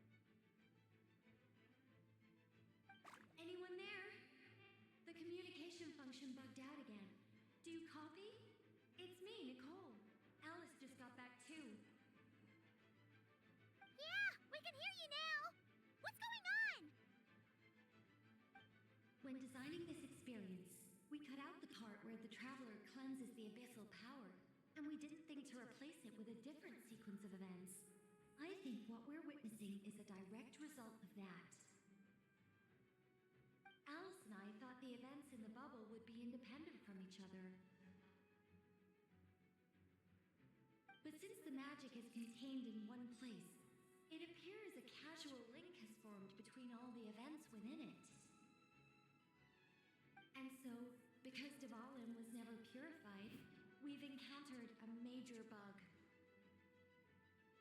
I knew it. So, what we're witnessing now is like an alternate version of events where the honorary knight never appeared in Mondstadt. Wait, but even if the traveler never showed up, you could have done something, right, Venti? The Abyss is a far greater enemy than one person can face. I could have handled that specific situation, sure, but it wouldn't have gone quite so well. If I'm not mistaken, you've seen how that version of the story goes yourself, right, Varka? Through the mage's scryglass? Yeah, it was a kind of prophecy. It felt so real, I doubt I could ever forget it. In the end, you were able to seal Dvalin away, but you were wounded in the process. But if Dvalin was sealed, how did things get to this point? Because a seal doesn't solve the root problem. Over time, the abyss would just grow stronger and stronger, deteriorating Dvalin's consciousness until there was nothing left. Wait! Does that mean what we saw earlier was... The aftermath of Dvalin breaking free from the seal. That's right. He is in dire straits. The power of the abyss has fused with his flesh and bones. Purifying him now in this state is no different than sentencing him to death.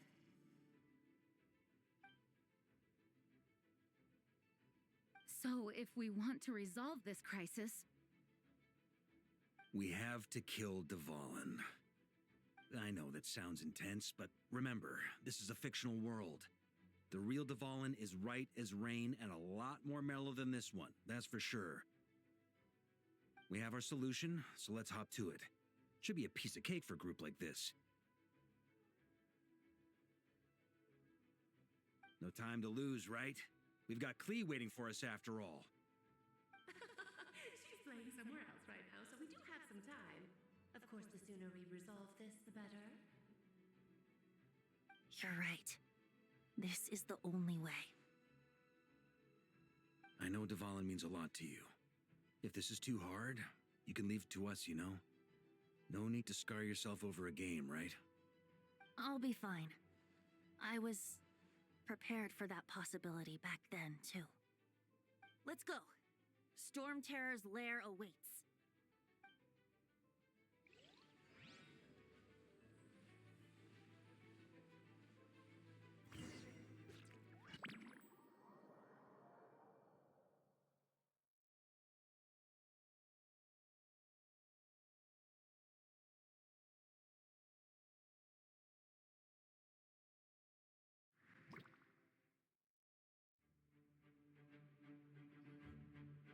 This is it. Ready, everyone? More than. Of course. I just hope I learned a thing or two since the first time around. Guess I'm the newbie, huh? Good thing I'm a quick learner then. What about you, Traveler? This was your first big fight in Tibet. Were you nervous back then? How about now? I'm not nervous. We've all grown a lot since then. We overcame this challenge once, and we can do it again. Paimon believes in you! Then let the mournful cries of this lyre, tainted and defiled, summon a familiar now utterly warped.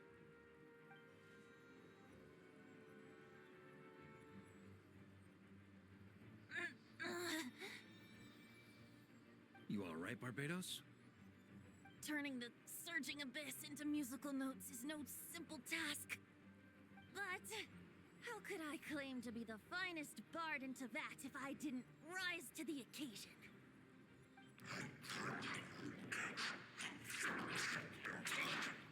I have heard enough.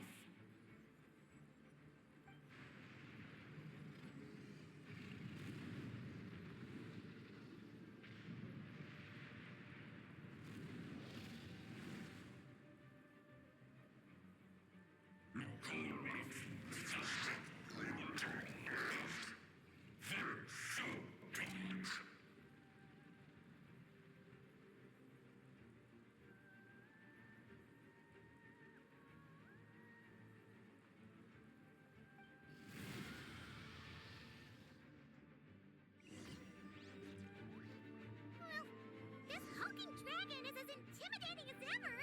Remember, we need to wear him down first before we can attack his weak spot.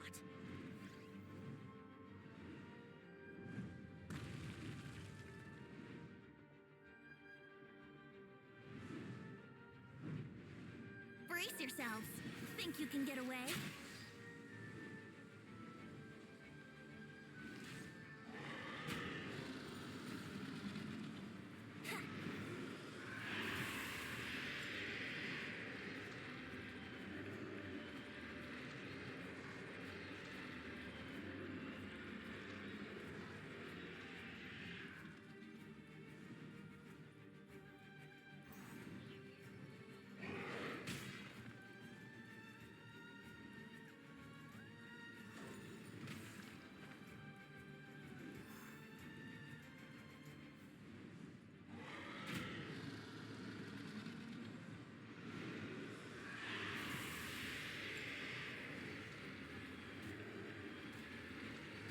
Let's play!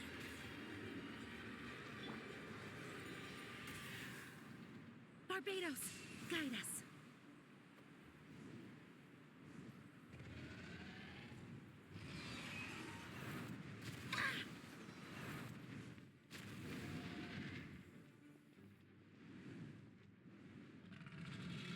Time to switch positions.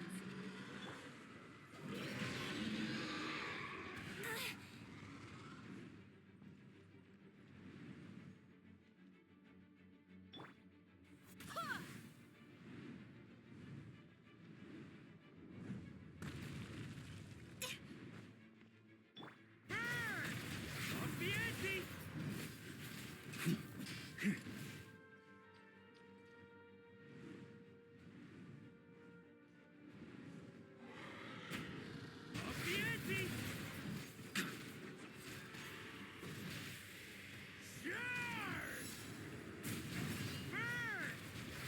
Now's our chance. Climb up and attack the abyssal core.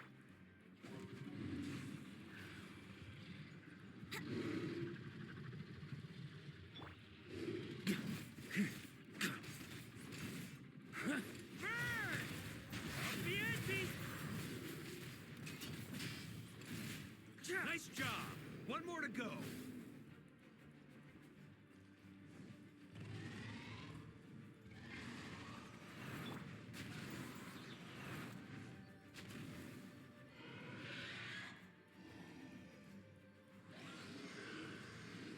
Oh boy!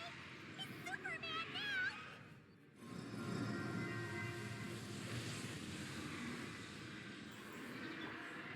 Let's play.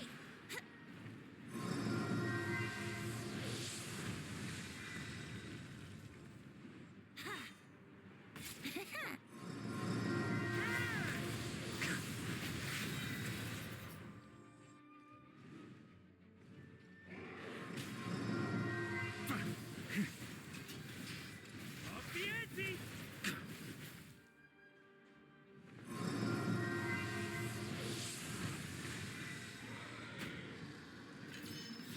Yeah. Up the ante! Time for takeoff.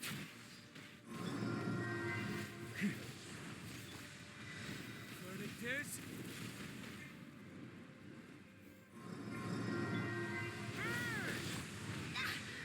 Wind, hear me.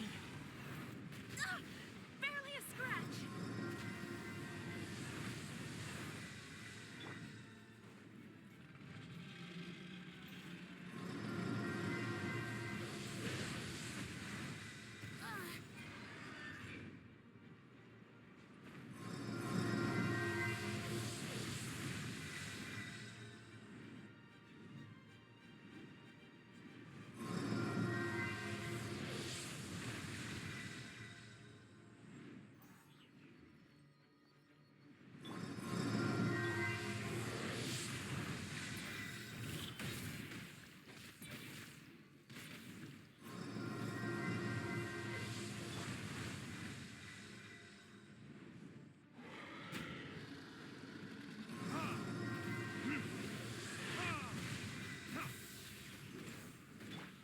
Go as planned!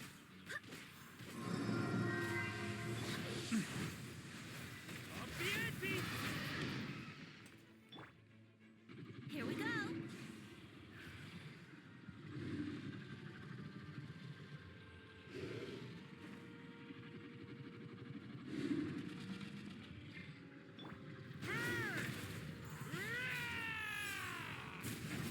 Thunder!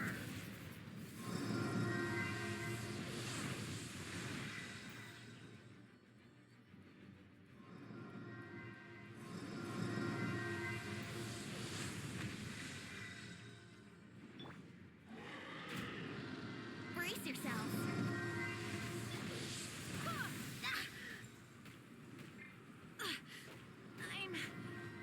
I'm fine. I swear. Think you can get away?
can't I?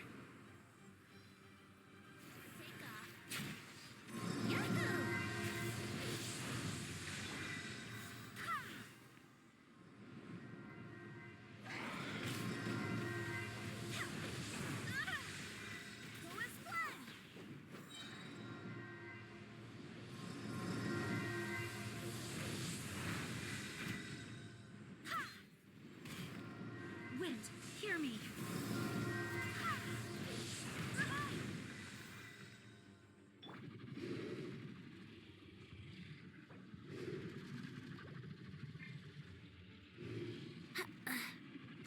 Brace yourselves.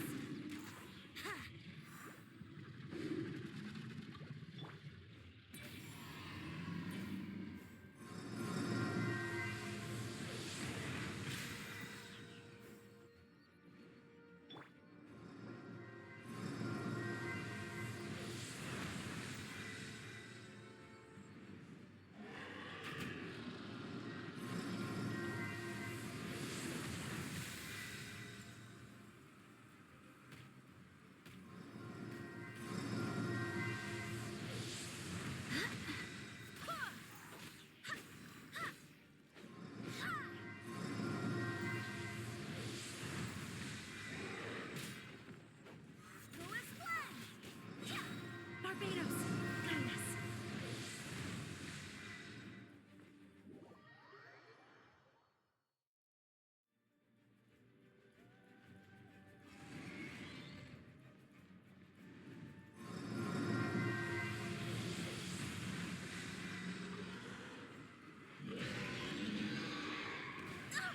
Barely a scratch.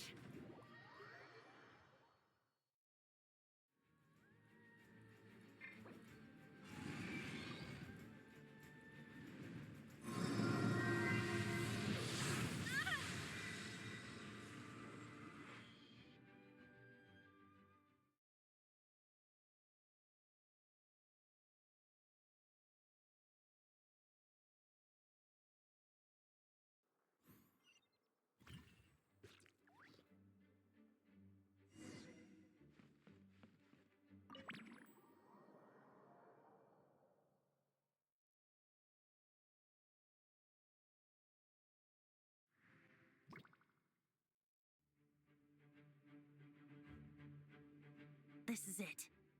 Ready, everyone? More than. Of course. I just hope I learned a thing or two since the first time around. Ha! Guess I'm the newbie, huh? Good thing I'm a quick learner then. What about you, Traveler? This was your first big fight in Tibet. Were you nervous back then? How about now? I'm not nervous. We've all grown a lot since then. We overcame this challenge once, and we can do it again. Paimon believes in you! Then let the mournful cries of this lyre, tainted and defiled, summon a familiar now utterly warped.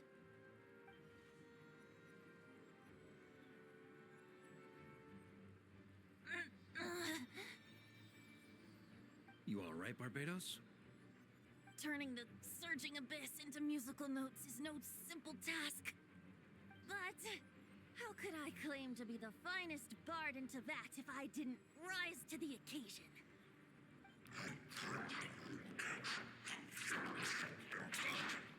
I have heard enough.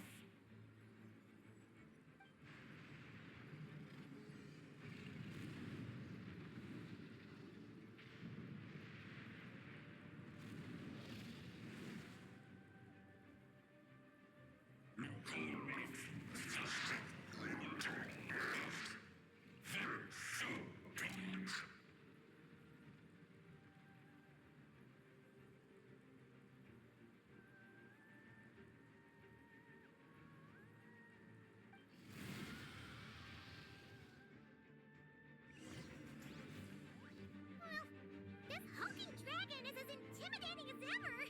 Remember, we need to wear him down first before we can attack his weak spot.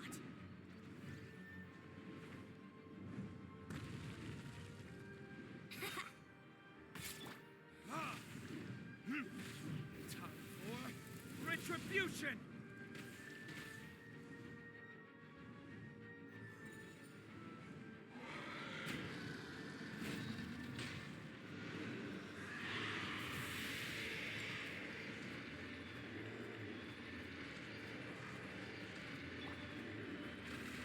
you can get away? Let's play! Yeah.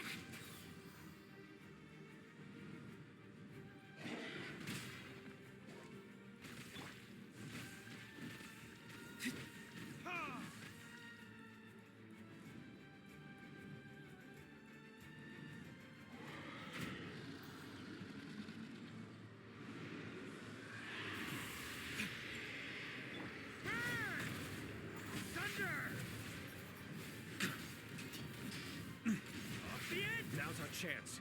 Climb up and attack the abyssal core.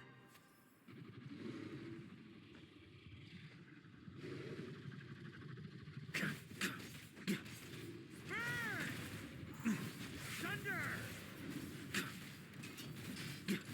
Venti!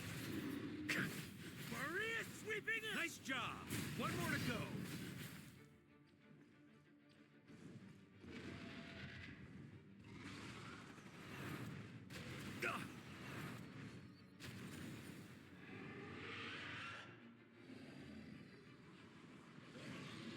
Oh boy! It's Superman now!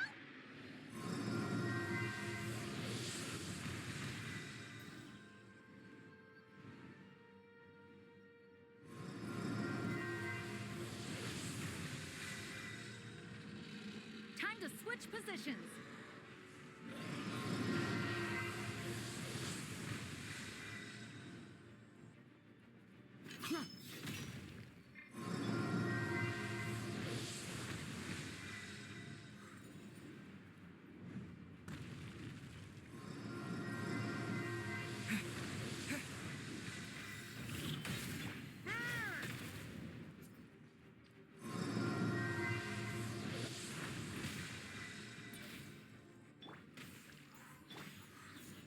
I swear by my sword.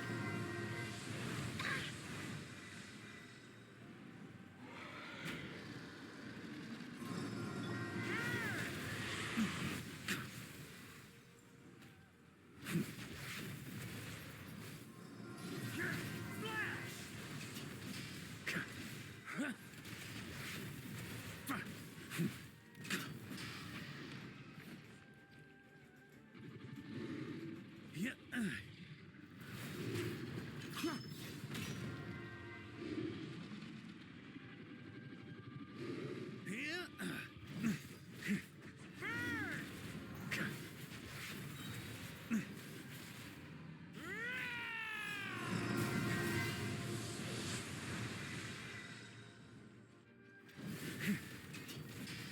Thunder!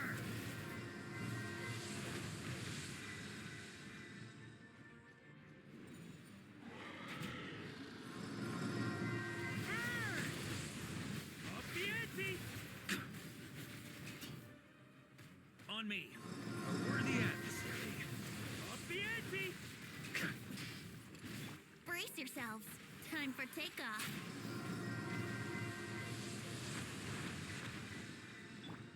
Barbados, guide us.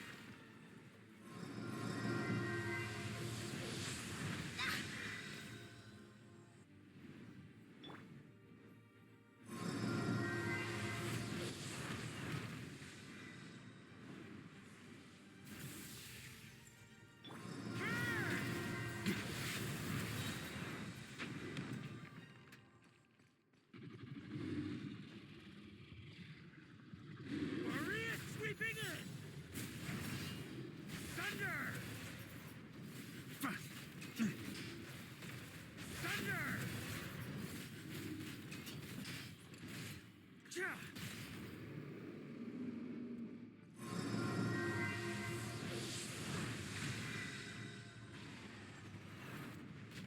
That's gonna leave a scar.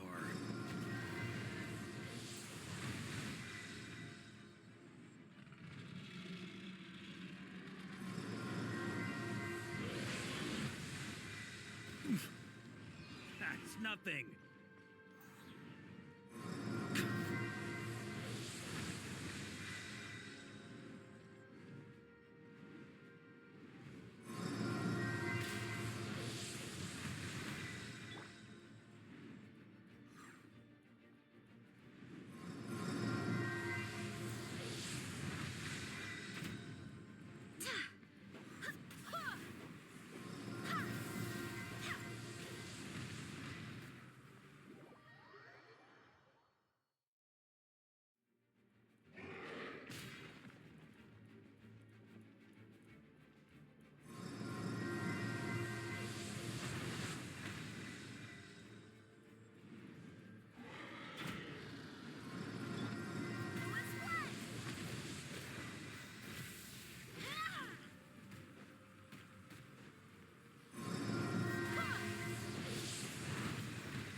Thanks, Gene.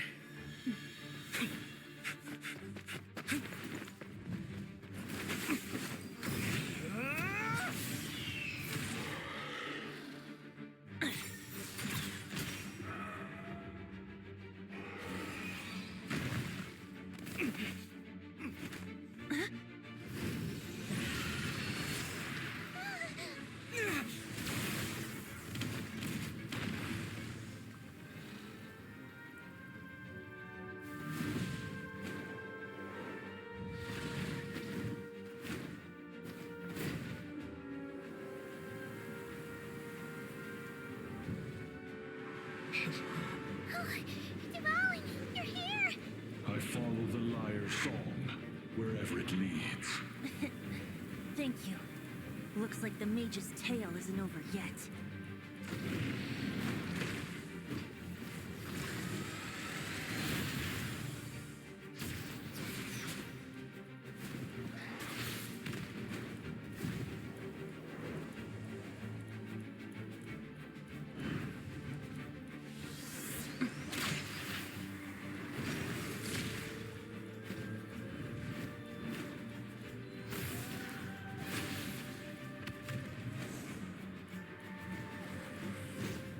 Might not be a happy ending, but someone's got to strike the final blow. It's your turn to be the hero. I'll take knight over hero any day.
La la la!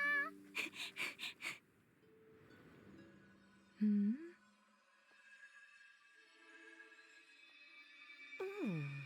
Oh.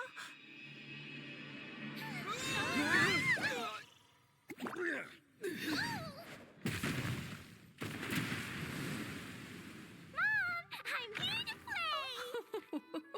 Huh?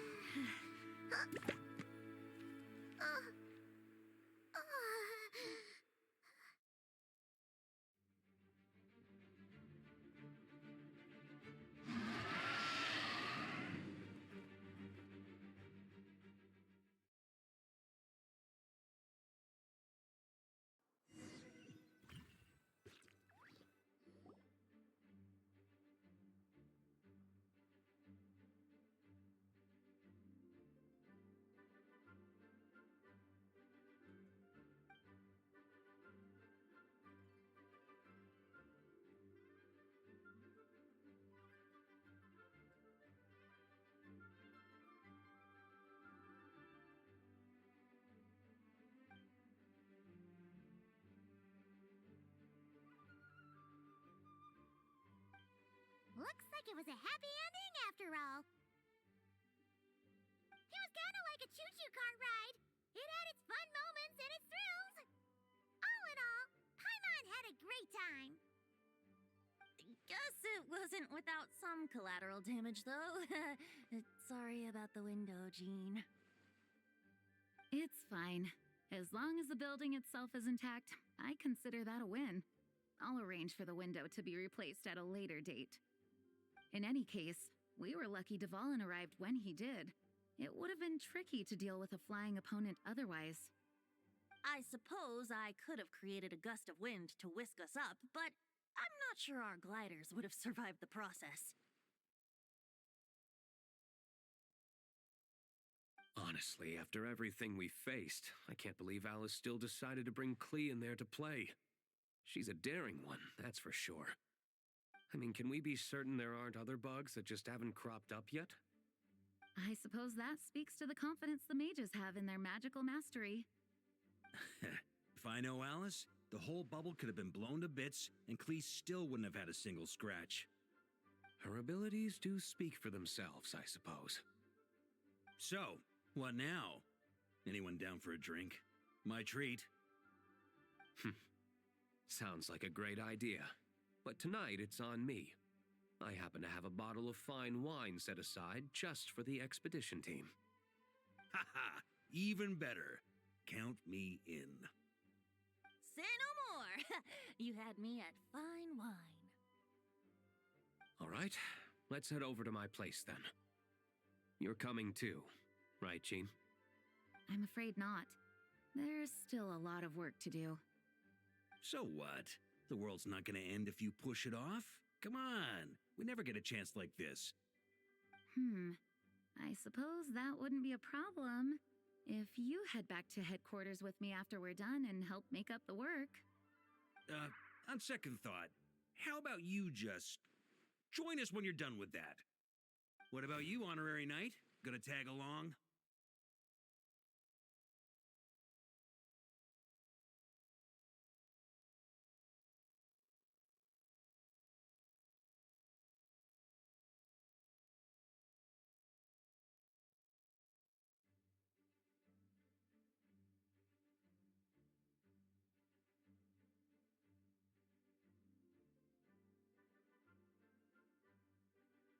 Okay, all's well that ends well, am I right?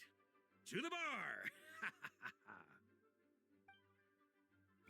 Alice loves going to the library. Let's wait for her there.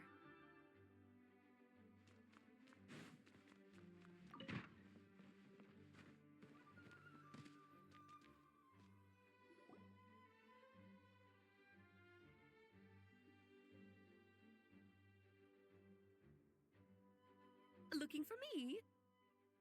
I'm glad. I wanted to thank you for helping me keep my promise to Klee. She had a splendid time in the bubble. Nicole came with us to make sure all was in order and prevent any similar incidents from happening in the future. You live and you learn.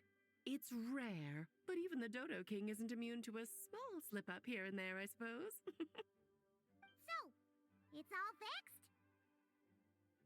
Yes, quite. The recording work is done as well, so now all we have to do is play it on loop. It should be smooth sailing from here on out. Anyone and everyone can now enjoy the bubble at their leisure. Nicole will keep an eye on them, of course.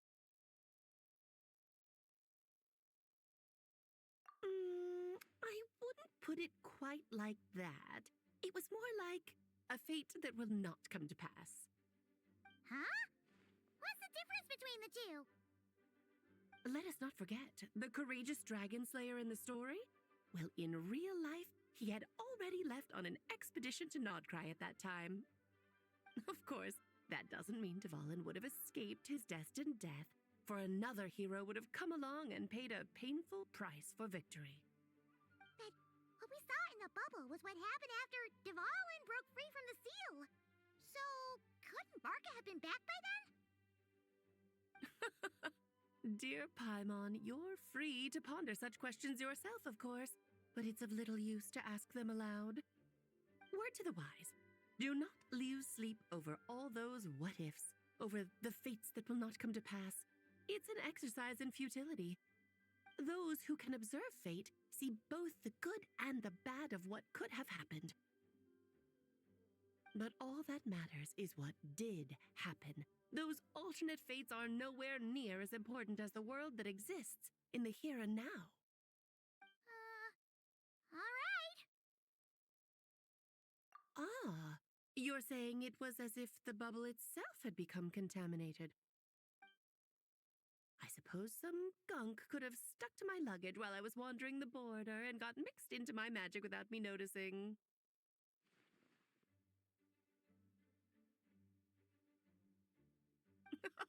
Just kidding. I would never be so careless. Your intuition is spot on, Traveler. What developed in the bubble was a nascent form of abyssal power that, if left unchecked, would evolve into the real thing. What? So it didn't come from outside? It just appeared out of thin air? The abyss is perilous, cunning, dangerous, obsessive, and most infuriating of all, a complete and utter mystery. I'm sure you've seen for yourself how complex it can be. The Hexen Circle has been observing its energies for a long time, and I think Barbalot's interpretation is the most accurate. The essence of the abyss lies in the hatred carried by all the fates that will not come to pass. This world is filled with conflicting elements. That one thing should happen signifies that a different possibility has been eliminated. These events can be small, almost trivial. I had Sweet Madame for lunch today, for instance. That means the Alice who chose tea break pancakes instead is no more. Of course, they can also be events that threaten the world, such as my friend Rhindotter's decision to tap into the abyss. In that instant, the tale of a future in which she remained pure was gone forever. So then, the question at the heart of it all is this: why must these fates be the ones to disappear? Paimon gets it. It's hatred that stems from not being chosen. Precisely. The magic we wove this time involved recreating the past. However, some of the variables we added allowed a certain amount of these unchosen fates to come very, very close to reality.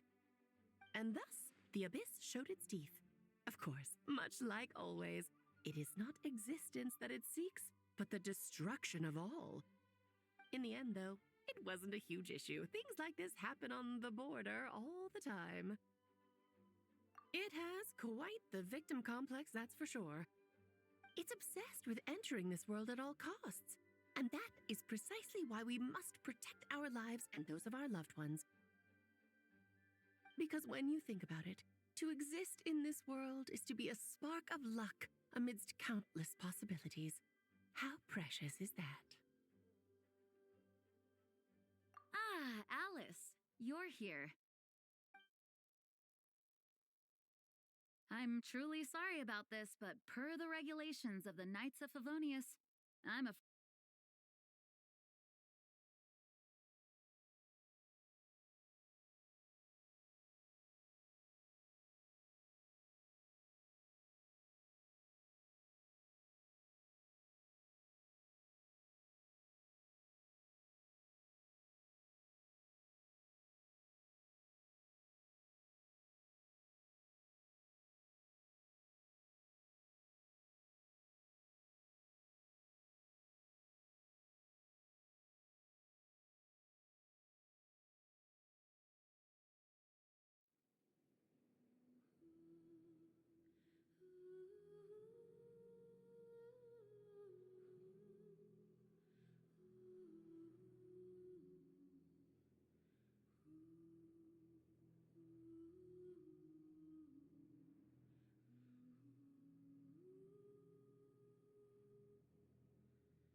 keep flowing and.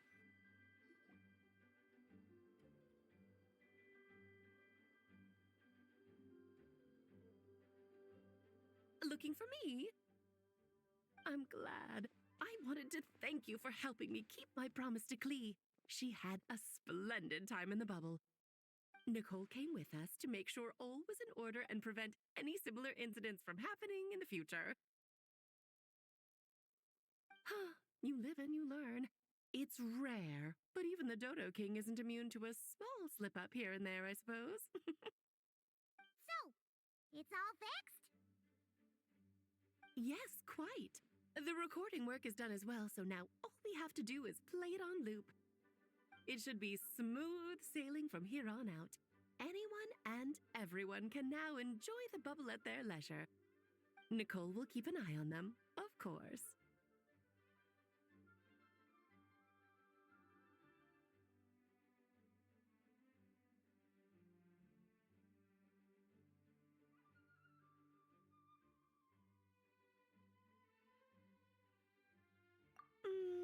I wouldn't put it quite like that. It was more like a fate that will not come to pass. Huh? What's the difference between the two? Let us not forget the courageous dragon slayer in the story. Well, in real life, he had already left on an expedition to Nodcry at that time. Of course, that doesn't mean Dvalin would have escaped his destined death, for another hero would have come along and paid a painful price for victory. But what we saw in the bubble was what happened after Dvalin broke free from the seal. So, couldn't Barca have been back by then? Dear Paimon, you're free to ponder such questions yourself, of course, but it's of little use to ask them aloud. Word to the wise, do not lose sleep over all those what-ifs, over the fates that will not come to pass. It's an exercise in futility. Those who can observe fate see both the good and the bad of what could have happened.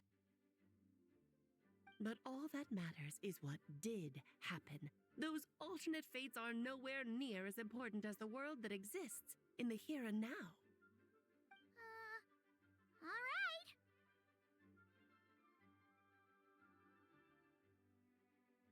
Ah, you're saying it was as if the bubble itself had become contaminated. I suppose some gunk could have stuck to my luggage while I was wandering the border and got mixed into my magic without me noticing.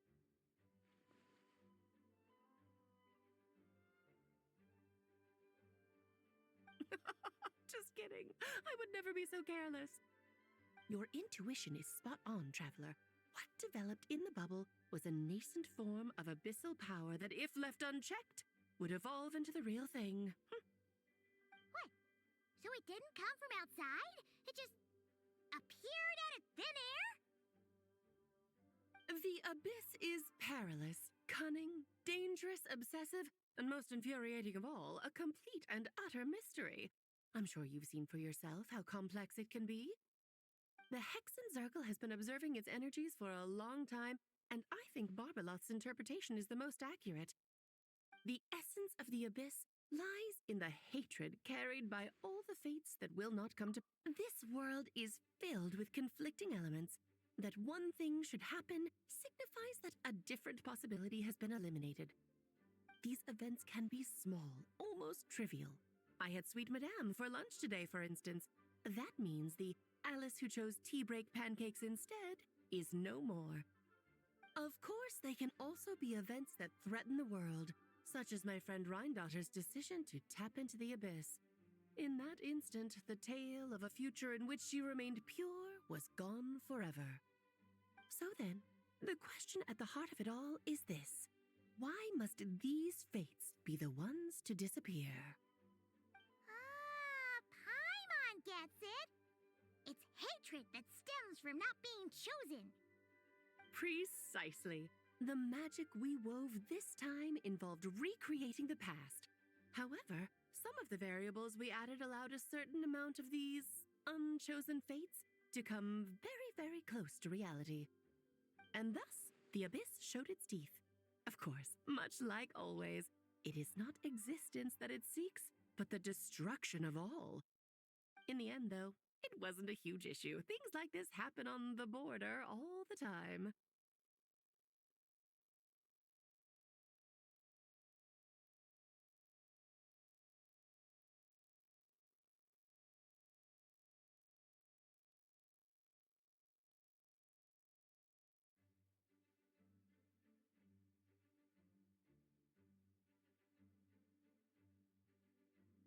It has quite the victim complex, that's for sure. It's obsessed with entering this world at all costs. And that is precisely why we must protect our lives and those of our loved ones. Because when you think about it, to exist in this world is to be a spark of luck amidst countless possibilities. How precious is that?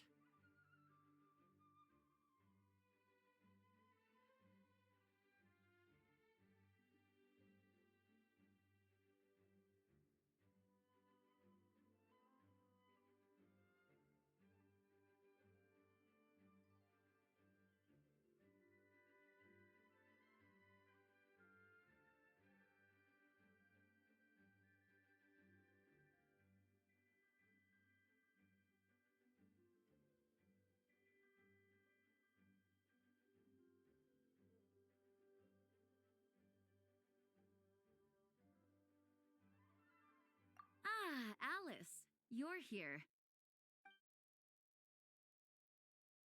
I'm truly sorry about this, but per the regulations of the Knights of Favonius, I'm afraid I must send you to confinement. Whatever for? Things turned out just fine with the magic bubble. Besides, if that's what this is about, shouldn't Nicole come along too? It's not about the bubble. We received word that a number of fish have been injured as a result of explosions near Starfell Lake. As I'm sure you're well aware, fish blasting is strictly prohibited. Oh dear. Run, Clee! Save yourself! She's already inside. Guess it's a day of first for the Dodo King, huh? Oh, farewell, forever traveler. You shall never see me again.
Hello there, Honorary Knight and the Helper in White.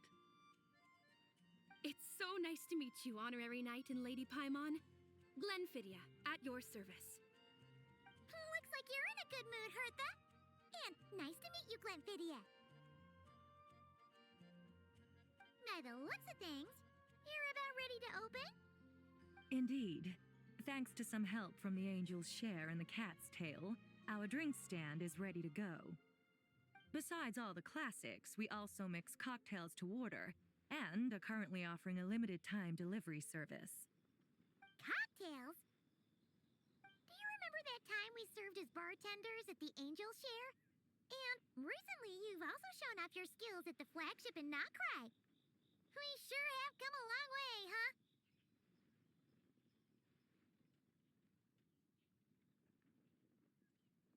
The only thing is, our current drink selection is quite traditional, and it stopped feeling fresh long before the expedition began.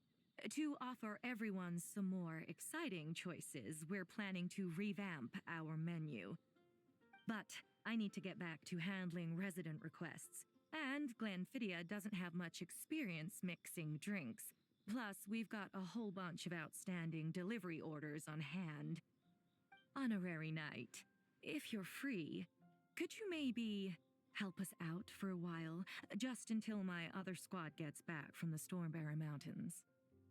You'll be amply compensated, of course, plus double pay for overtime, depending on your performance metrics. Paimon's not sure what performance metrics are, but she's happy to help with deliveries. As the best guide into that, Paimon needs to keep up with the changing times. Besides, this'll give her the chance to explore the city and stay up to date with all the recent goings-on. Working with you two is always such a breeze. I'll do my best to support Lady Paimon in any way I can. I'm very skilled when it comes to things like portioning out drinks. All right. Well, if you're ready to, then let's get to work.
almost every novel from Yai Publishing House.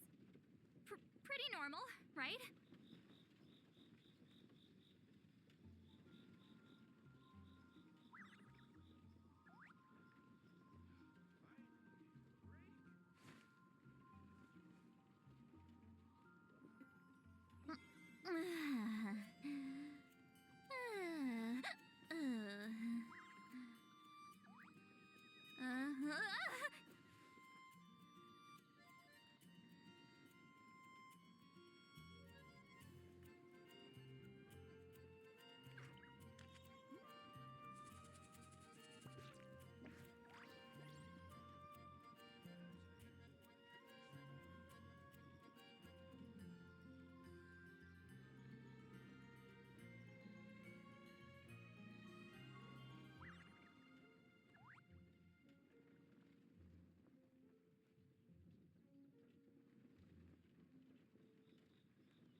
Going into a trance is risky for most people, so don't get any ideas.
Here's to a life where the drinks keep flowing and the Mora keeps rolling.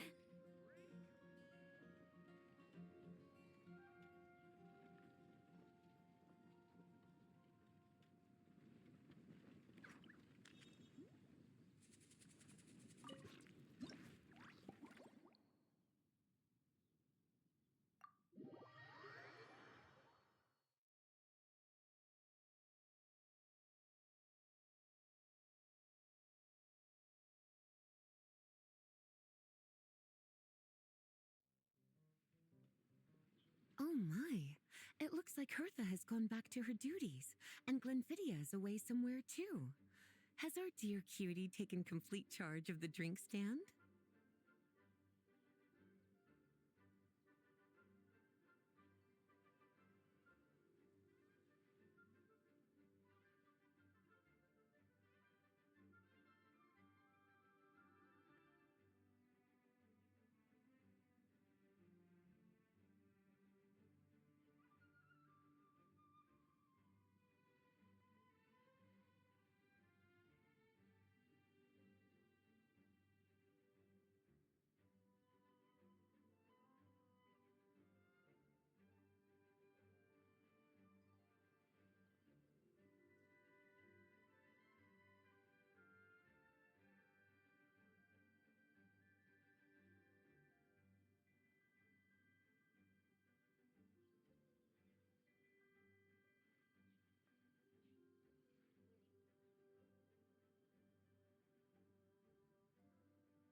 Wonderful. Now I can order without worrying about ending up with one of the logistics company's specials. The type of drink that keeps you awake all night, leaving you no choice but to pass the time working.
That's right. I'm just a carefree librarian now. If only there weren't so many people with overdue books, and I didn't have to go door to door to get them back. I would have dropped by to chat with you sooner, and try out your delightful creations, of course.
Let me think. I don't really have a favorite drink. Just rustle me up something rejuvenating that'll lift my spirits. And if it could help me nod off to sleep later, that would be even better.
Here's a snow-kissed dawn.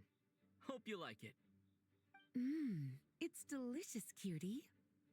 Pleasantly tart, sweet, but not cloying, smooth on the palate, with a refreshing aftertaste.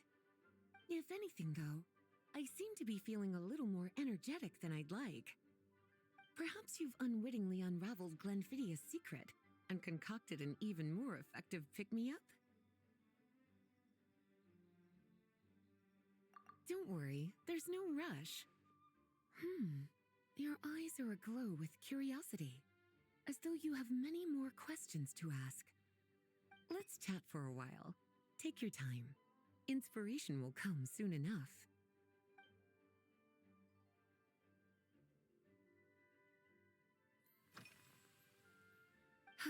Since you're asking, it's been a bit of an unusual day. There's a chef, fresh out of training in Fontaine, who's recently taken up a position at the Goth Grand Hotel. She borrowed our most valuable book, the Mondstadt Millennial Compendium of Desserts. Apparently, she plans to use dessert-making techniques to improve the taste of various savory dishes. Something about reducing their greasiness.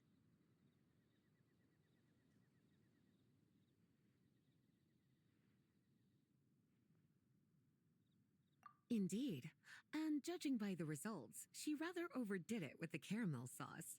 What should have been fragrant meat slices ended up tasting nauseatingly sweet. Caramel sauce is such a fantastic ingredient, you know? It never fails to please when added to drinks. Sometimes I even add a spoonful to my afternoon tea. Improving food, I suppose, isn't always about being as creative as possible.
Oh, this? That was for another of today's little errands. A large contingent of the expedition team will be returning to Mondstadt soon. They've been away for such a long time, so there's a good chance many of their tastes have changed.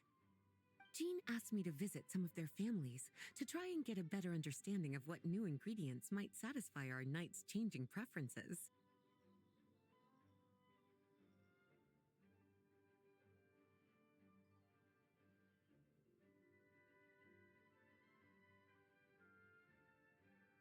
Well, they've all devoted their blood, sweat, and time to protecting Mondstadt. They deserve some care and respect in return. Based on what I gathered, the most requested ingredient was cacahuatl from Natlan. It seems like our knights have developed a taste for cocoa. In their letters, many of them mention that they rely on cocoa to keep themselves energized. I've tried hot cocoa myself, and I must say, I find it just as effective as coffee when it comes to staying alert.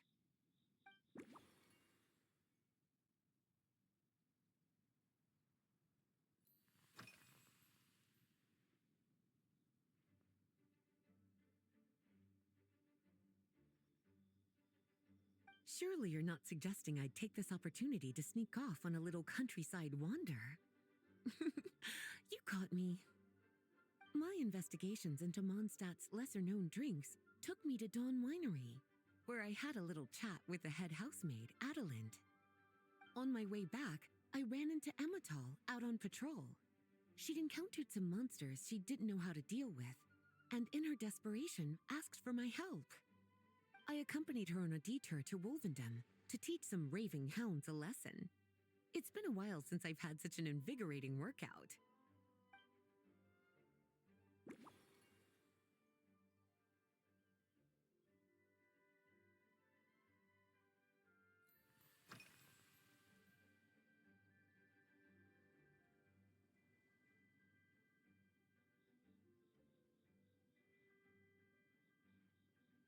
Lately? So careful with your wording, cutie. Is that because you think that I, too, might have changed since we last met? Or simply because you can't remember?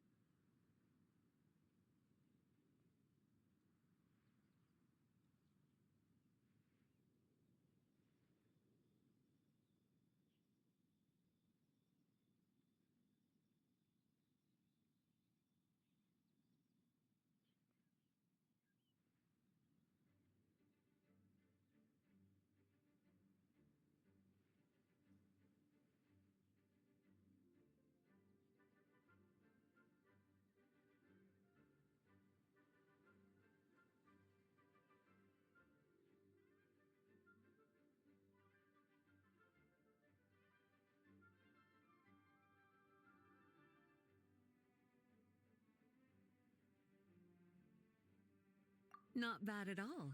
A flawless answer. Back in my student days, I might have been drawn to every new and exciting ingredient I read about, constantly expanding my horizons and stepping out of my comfort zone. But now, I've grown accustomed to a life of comfort and routine. To paraphrase a certain Leowed legal expert, my life is fast approaching a state of living out one's golden years in peace and comfort. I'm no longer so easily moved by adventure and excitement. I'm sure you remember, a few years ago, when we were adventuring together, you found me that sweet-tasting alchemical ingredient. Well, my tastes haven't changed a bit since then.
As expected, cutie, your brilliant mind has grown even sharper.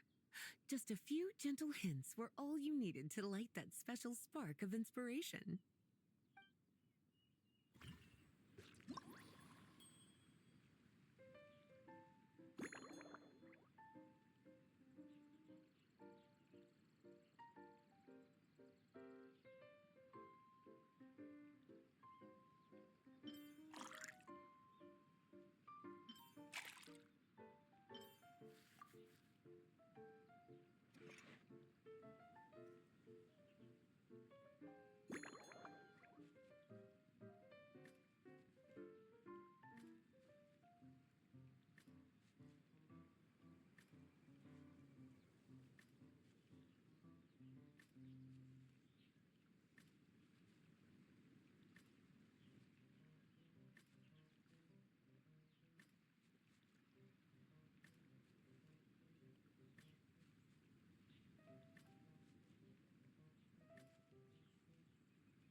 Finished!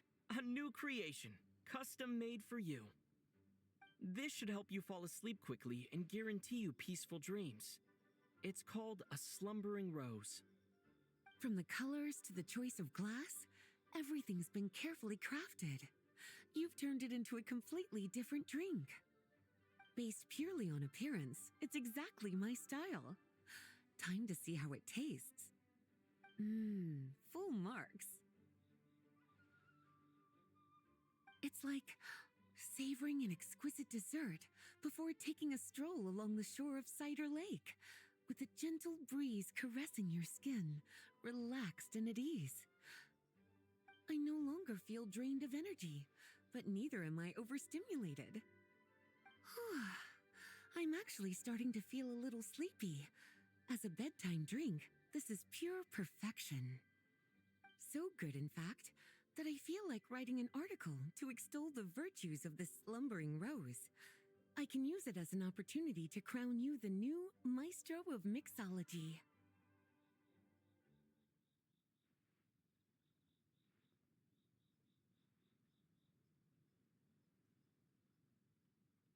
Speaking of lakeside strolls, why don't you join me next time there's a clear, warm day, when the sun is bright but not too harsh? Any walk would be more relaxing with you to talk to along the way, cutie. Then, when we get back, you could fix me up another glass of slumbering rose.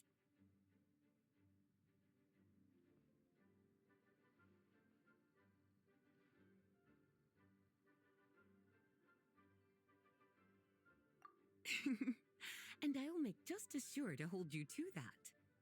When the time comes, I won't accept any excuses.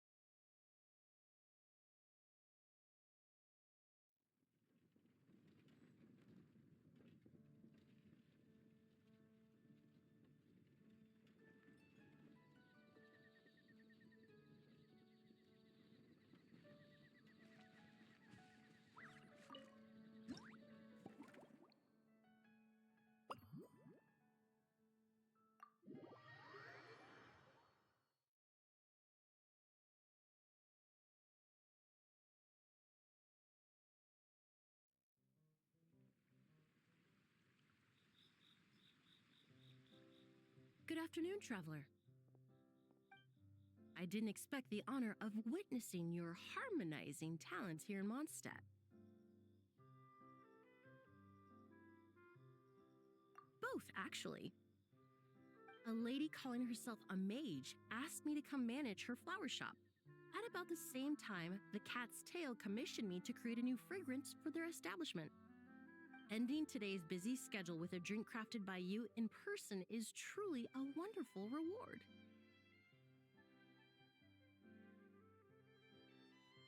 I have faith in your choice.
Care to give this a try, Miss Emily?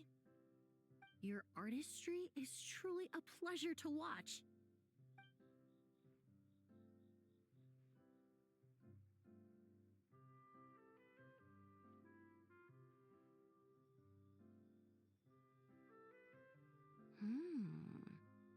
This tastes like a local variant of a Lumiduce Twilight. Am I right?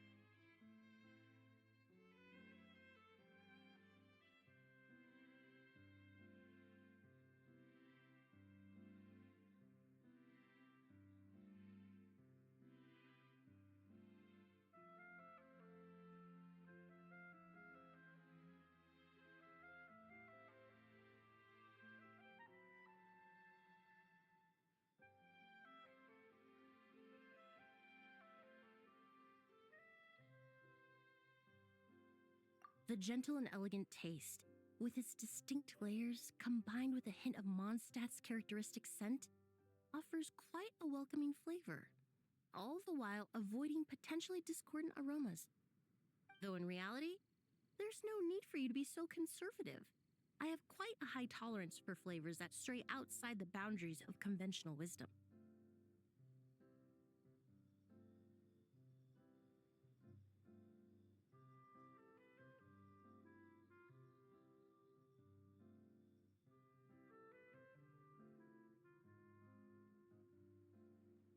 Your drink was nice, but it would be perfect if you could make one with a little more depth. A cocktail that shows off your unique understanding and enhances my impression of Mondstadt. If you need time to mull things over, perhaps you might find inspiration in a little light conversation?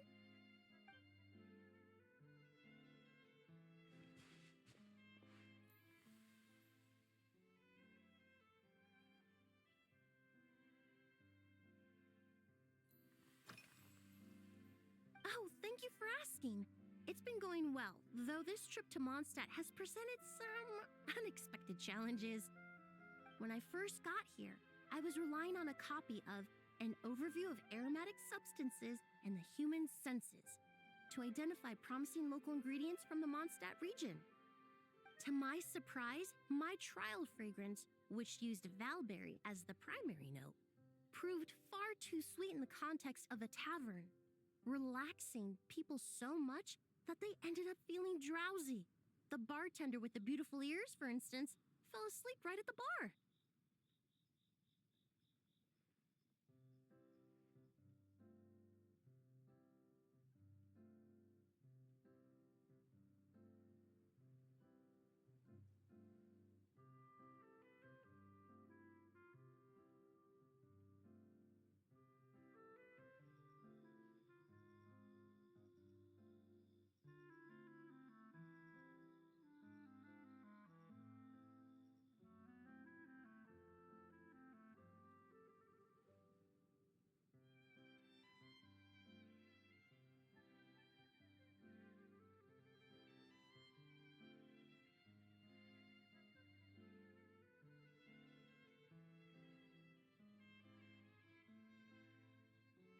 Let's just say that sweetness isn't always a case of the more the merrier.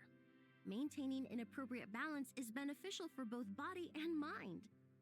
Even in daily life, I rarely eat sweet food, and I try to avoid fruits like berries that have a high sugar content. In the end, I completely eliminated valberry as an ingredient and turned instead to windwheel aster, with some success, I might add.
They're part of my reward from the flower shop owner.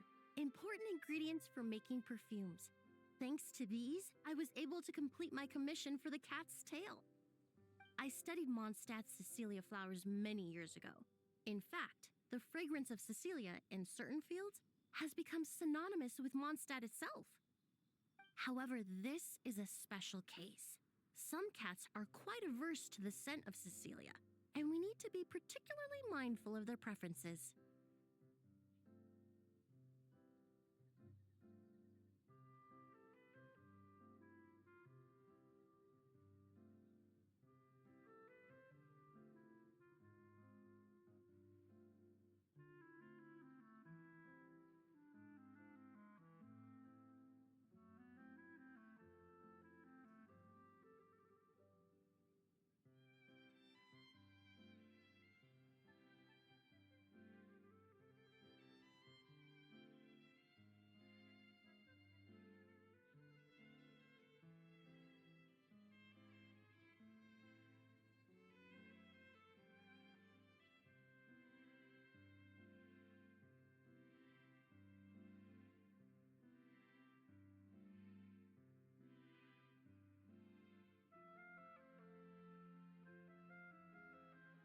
Windwheel aster.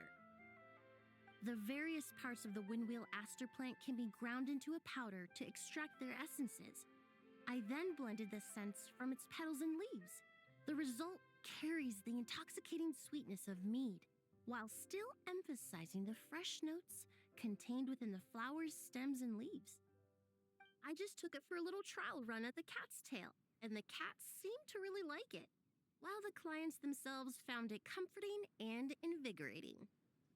Extracting exquisite fragrances from ordinary overlooked ingredients? Oh, that's what truly brings me joy.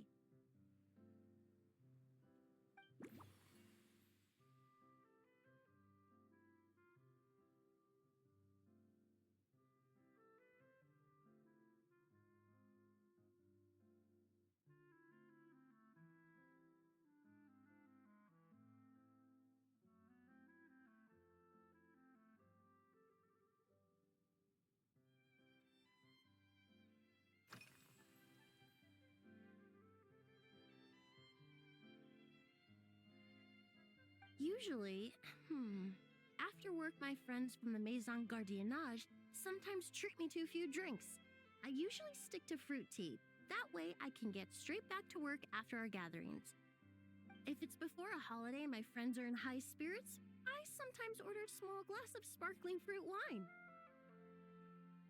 There was an officer named Terena who used to treat me to aged Corte wine. But since she was transferred to the Special Security and Surveillance Patrol, we haven't had the chance.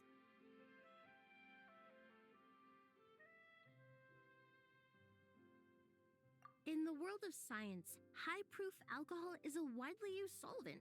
I've grown well accustomed to the smell of it by now.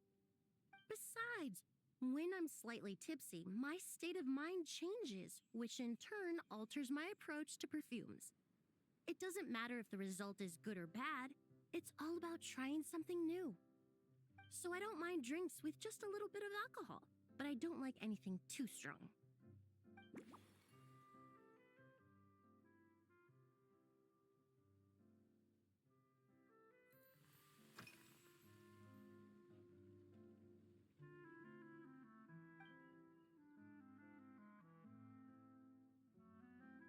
It really is. A while earlier, I watched a whole run of fair weather clouds float by, fluffy as pillows. It's not overly humid either, and the wind is gentle too. In such conditions, one's sense of smell is heightened, but not to an excessive degree. When scents are blended well, they naturally combine with the ambient context, leaving particularly powerful impressions.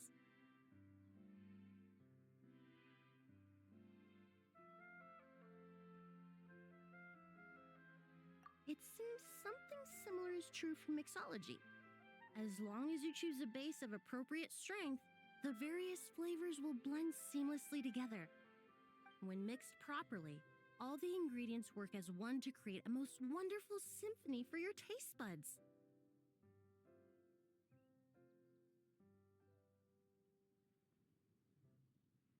Yes, that's it. Now I think about it, layering distinct flavors doesn't really suit my personal preferences.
Just from our brief chat, you've already formulated a new concoction.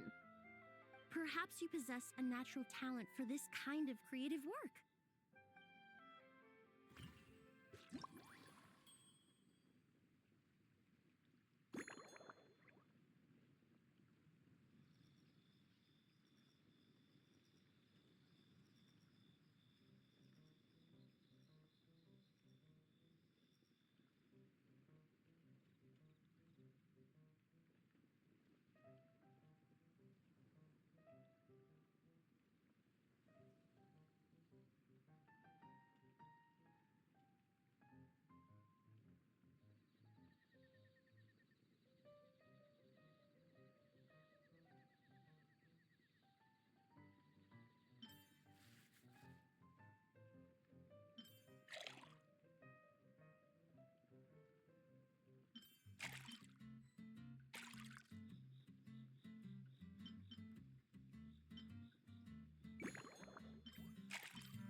Here you go. A new and improved, Emily-inspired Lumiduce Twilight. I haven't come up with a name for it yet. The colors are cooler and more refreshing, and the fragrance is delightfully subtle to match. Are these bright specks on the surface the crushed petals and leaves of windwheel asters?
sure it must taste wonderful.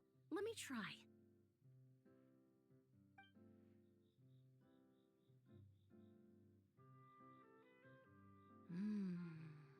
In the language of flowers, the windwheel aster represents the visible winds. Your cocktail not only captures their form, but also the fragrance they carry. Therefore, I suggest you call this drink Windborne Bouquet.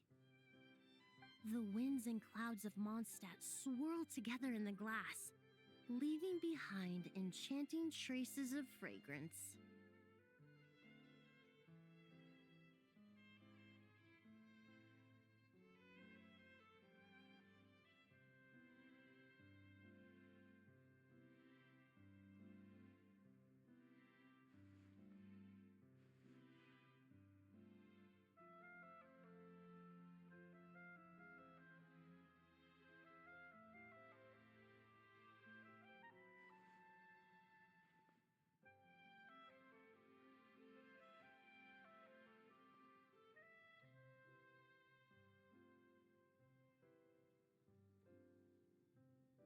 Really?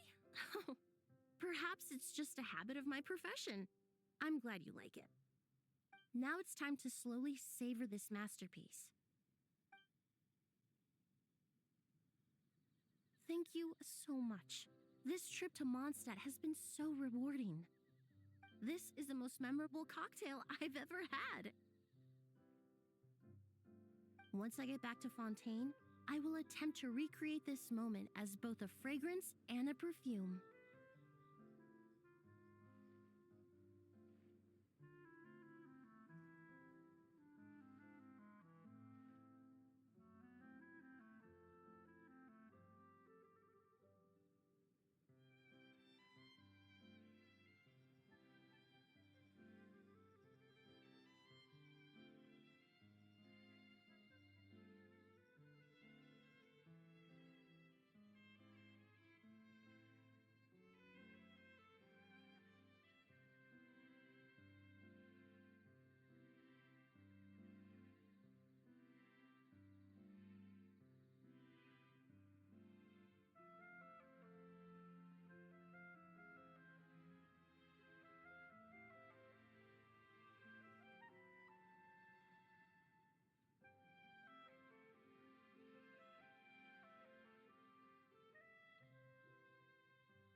Once I've perfected the recipes, I hope you'll do me the honor of being the first customer to experience these new products.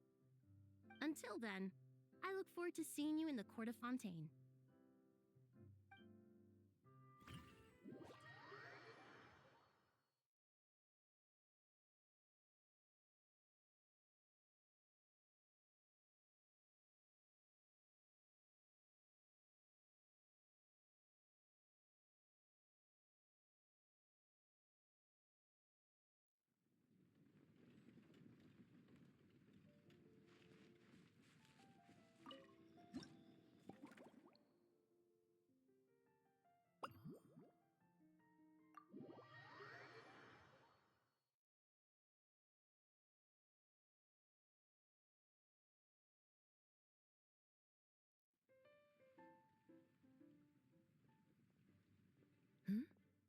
So you're looking after the drink stand now. If I'd known sooner, I would have stopped by this morning.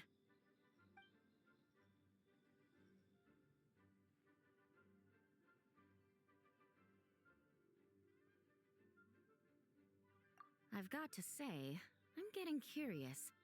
I've heard a lot about your mixology skills. I wonder what kinds of drinks you can mix with the ingredients Glenfiddia has prepared.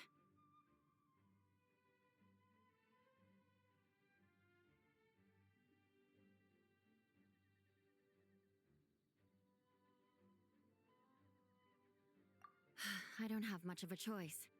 It's just one thing after another right now. First off, the Knights of Favonius annual combat assessment is coming up. And this year, the standards are higher than ever. As the captain of the reconnaissance company, I have to lead by example. At the very least, I need to rank as one of the top 3 captains in the practical portion. So, I've been intensifying my training lately.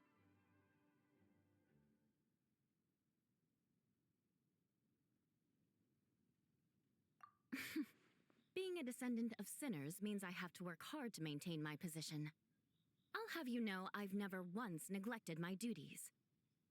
Anyway, on top of all that, the General Affairs Company has invited a renowned champion duelist from the Court of Fontaine to come here for a swordsmanship exchange.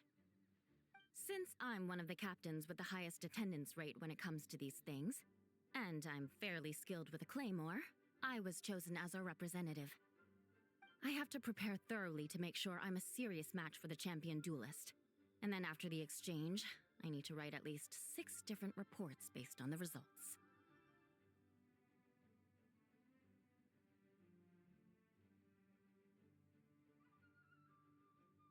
Oh, I sure could.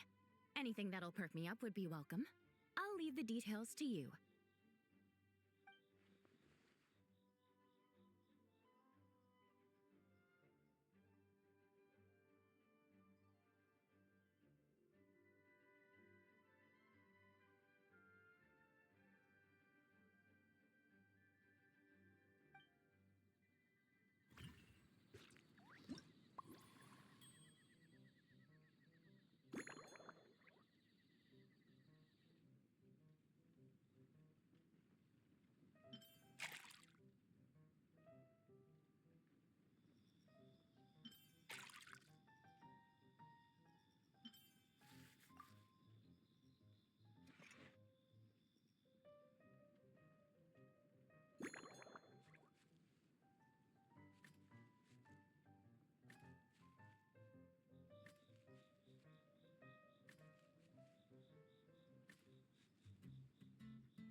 One twinkling starlight for Captain Eula. Hope you like it. Judging by your confident tone, I'm certain I will. Well then, I'll make sure to savor this thoroughly.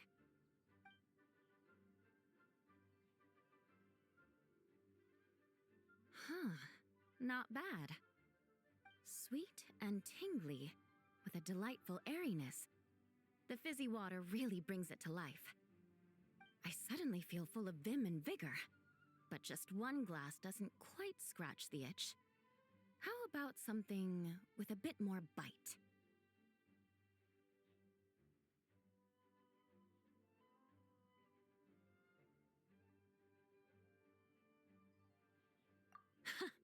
don't hold back. You don't need to worry about putting me on the floor with nothing but a couple of drinks.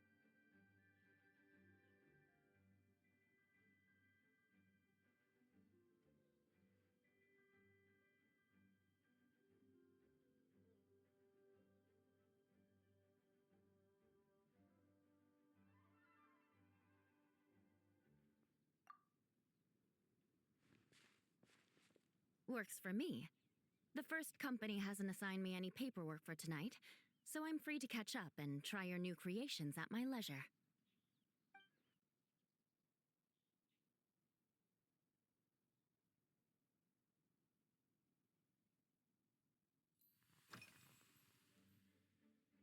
That's right. The merchant I got it from called it... Oh, it's a necessary courtesy. In that book Miss Magistus lent me, The Blade Dancer, 20 years on, it says, after a duel, a Fontanian swordsman will politely invite their defeated opponents to a banquet. To properly play host to Miss Clorand, I searched for quite some time to locate a rare goods merchant in Dorman Port who sold this juice. I had my doubts at first, too. But Amber said something that makes a lot of sense. She said that even if this custom doesn't really exist, following it still shows I've made an effort to understand Fontaine's cultural heritage. Besides, who doesn't like trying new things, right? I'll treat Miss Clorand to this juice at our post-training banquet.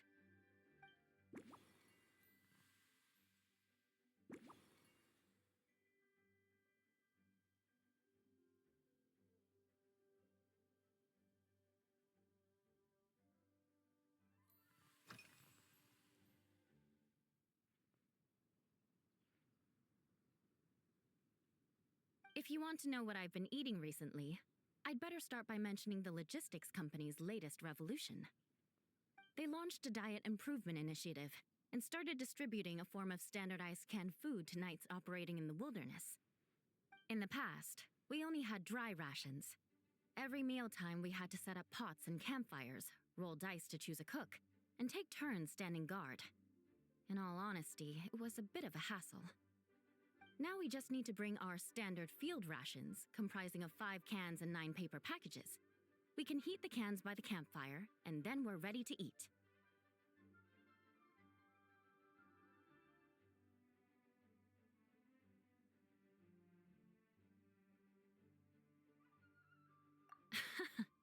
You did say, sounds like, right?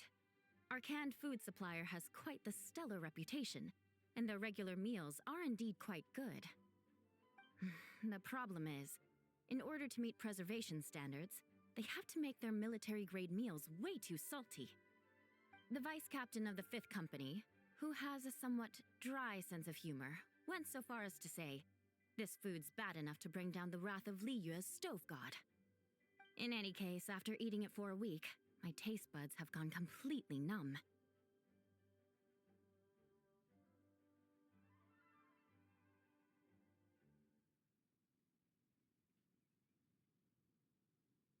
You can hardly blame the logistics company. After all, it is hard to please everyone. Our feedback has already been submitted, and they should be working on fixing the issue. Of course, having fresh meals prepared in camp by a dedicated company chef is still the best option.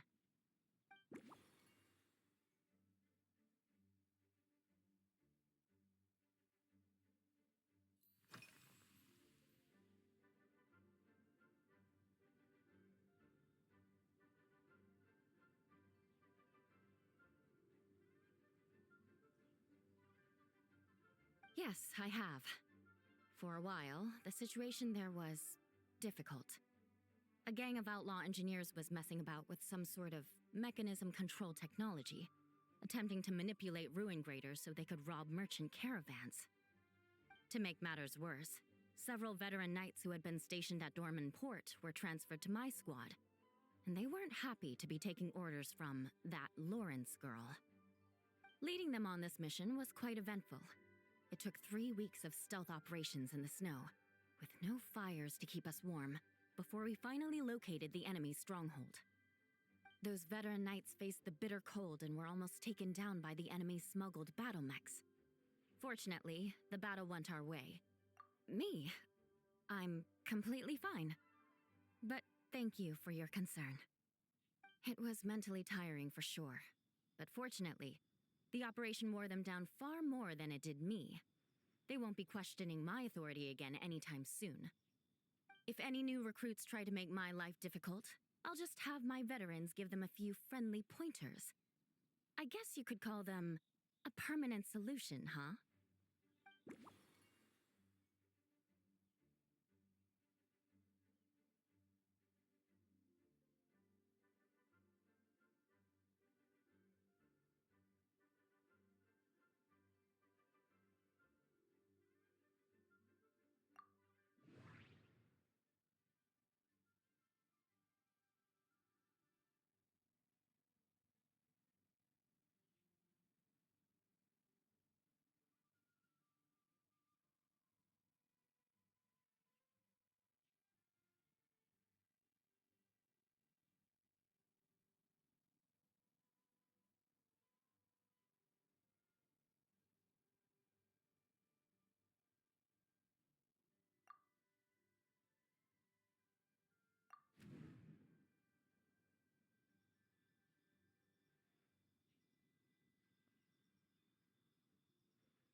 Oh my. To be honest, I'm eager to begin, but Miss Cloran's combat style comes from the mysterious Marechaussee hunters. In the library, there are some old Fontanian newspapers from hundreds of years ago that give some idea of how formidable an organization. A more recent newspaper claimed that Miss Cloran was an orphan from an underwater kingdom, and that before battle she would perform rituals inviting spirits to possess her sword. Assuming these rumors are true, or that Miss Cloran's abilities might even be more extraordinary than that, it's important that I'm prepared for anything.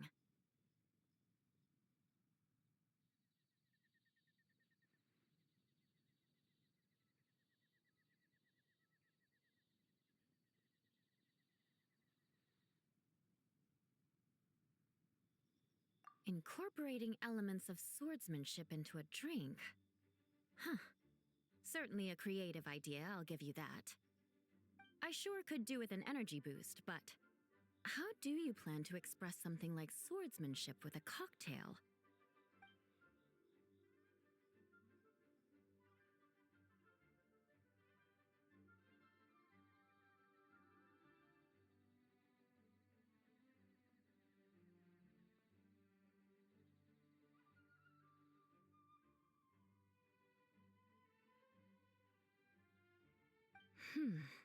That definitely matches the description I read in that book.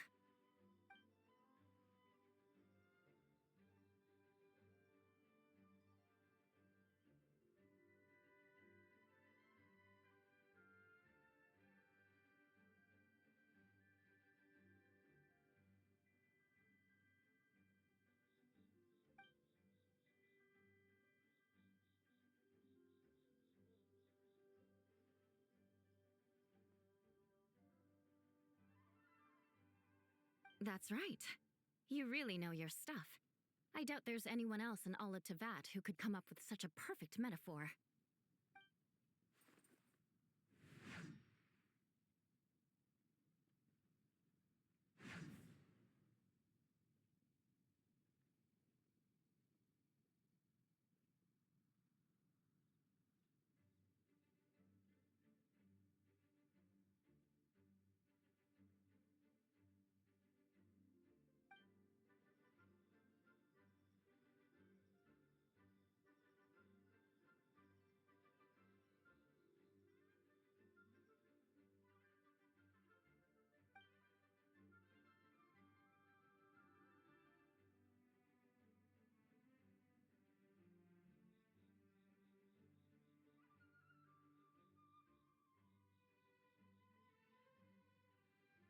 There's no need to make it sound so fancy.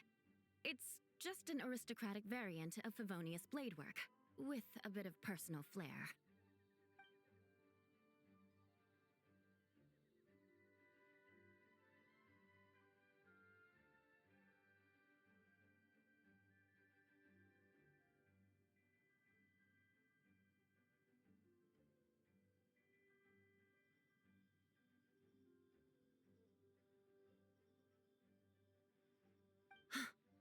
Firewater.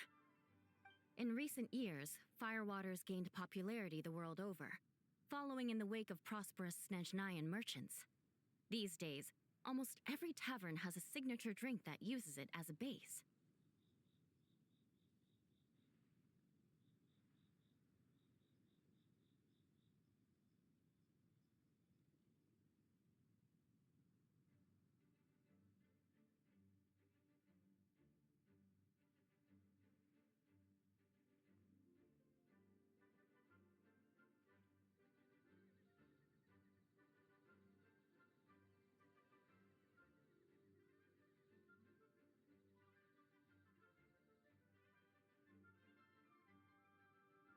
You really are good. Why don't we try replacing the fruit wine with firewater? As for the alcohol content, that's not a problem. Plenty of the expedition team may have drunk themselves senseless with firewater. But me, I'm full of confidence.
Brilliant.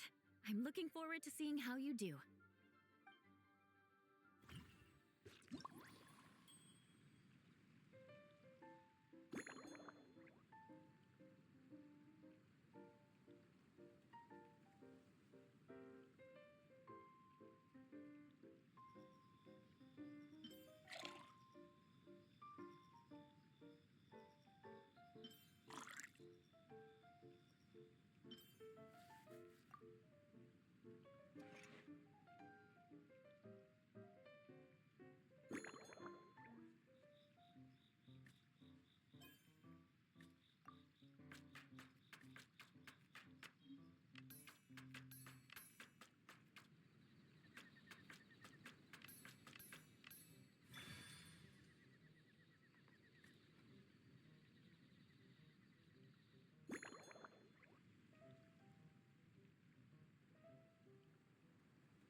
Here's your all-new Seafoam Sword Song, mixed to meet your personal preferences. Oh my, what beautiful colors. And you even added my romaritime flower fruit extract. The aroma is perfect, and I can smell the alcohol, but it doesn't stifle the fruity fragrance. Let's see how it tastes.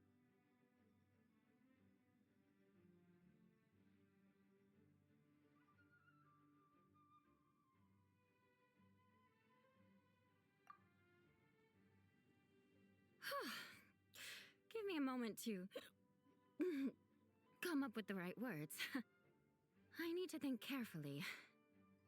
I know it's unbecoming of a lady, and a proper connoisseur would savor their drink slowly. But I'm sorry, this is just too good to be true.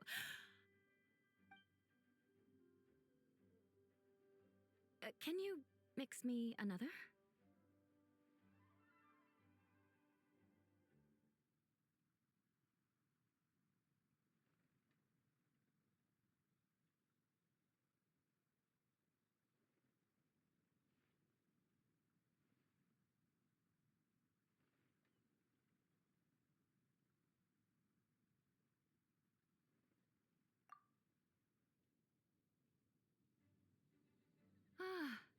Oh, no, what was I going to say? I've completely lost my train of thought. Whatever. I feel fantastic. This cocktail. Oh, it's the best I've ever had. I think I'm gonna head home and get some sleep.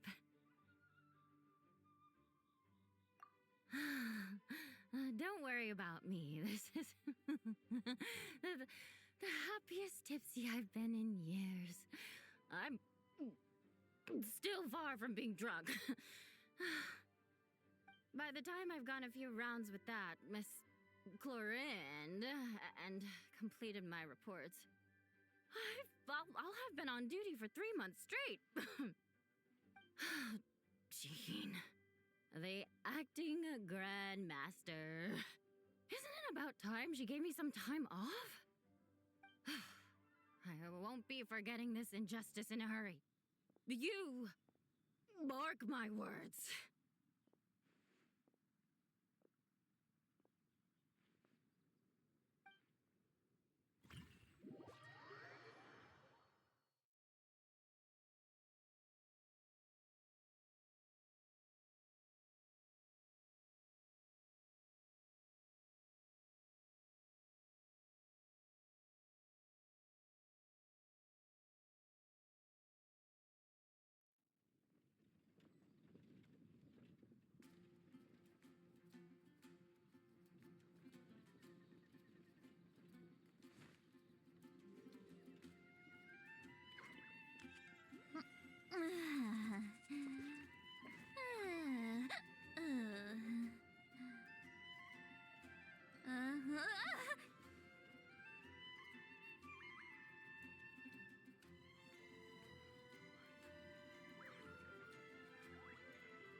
Going into a trance is risky for most people, so don't get any ideas.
Suspicion confirmed. While patrolling the area, I was sure I'd sensed a familiar presence, so I came over to take a look. And sure enough, here you are.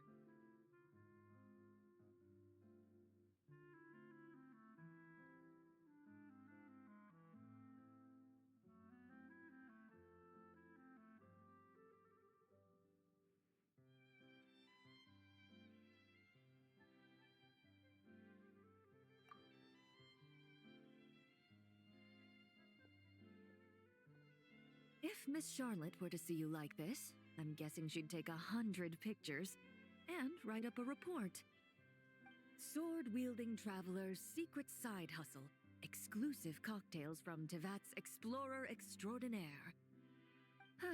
You'd make the front pages of every major newspaper, and there'd be crowds of Fontanian tourists flocking to your drink stand, causing gridlock on the streets of Mondstadt.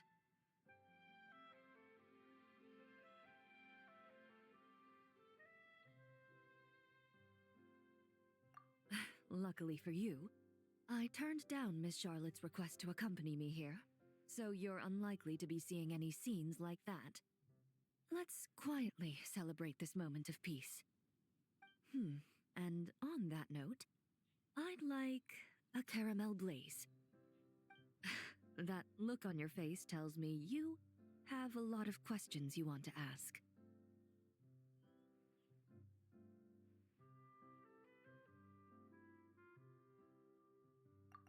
Calm and effortless. I'm shocked to learn you're a real pro at this sort of thing.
Your caramel blaze is ready.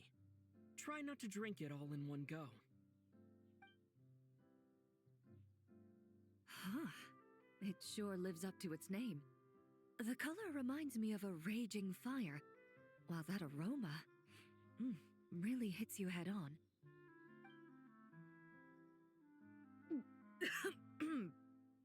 It's quite strong. I'm all right. I just need a little time to get used to it.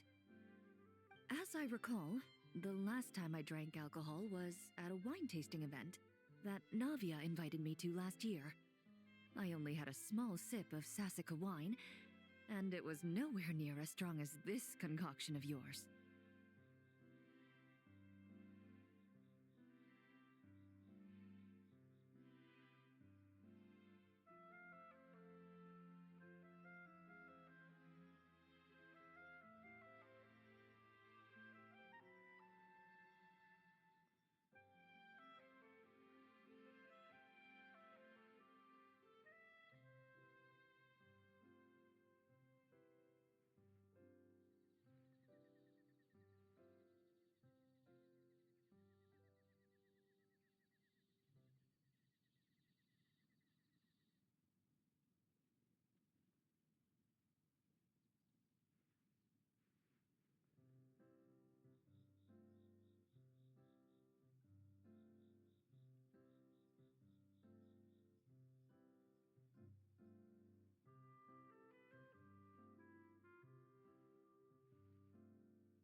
From a purely rational perspective, alcohol can cause dizziness and impair one's ability to work, so it's best avoided altogether. But when Miss Farina saw me off at the docks, she mentioned that Mondstadt is the land of wine and poetry. Since I'm here, I thought I should at least try the local specialties.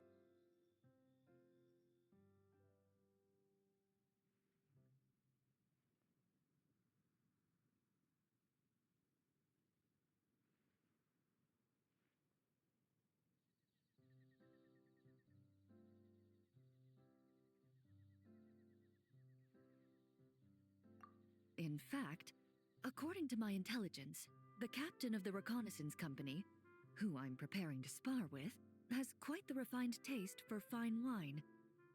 Her publicly available battle reports are truly a sight to behold. Out of the utmost respect for her skills, I feel compelled to deepen my knowledge of Mondstadt's wines.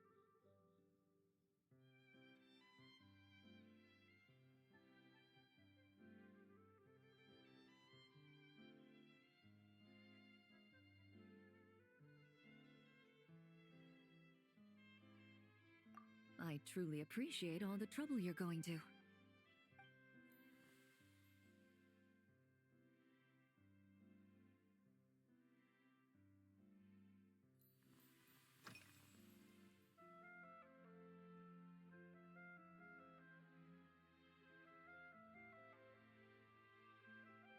Huh? Does that mean she's already finished her commission? Well, she's certainly efficient. Once I return to Fontaine, perhaps I can let Sigewin know that I'd be happy to purchase her latest perfume.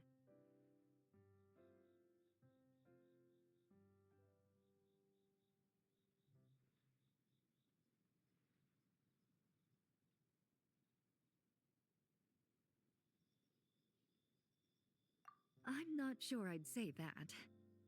On my way to Mondstadt, we happened to take the same boat. Naturally, we got to chatting. I've often heard Sigewin praise her work. After conversing with her on the journey over, I must say, she is indeed a She's gentle and composed, yet keeps others at a distance. Perhaps it's due to her profession. I find this approach ideal. It allows one to maintain a lasting sense of inner peace.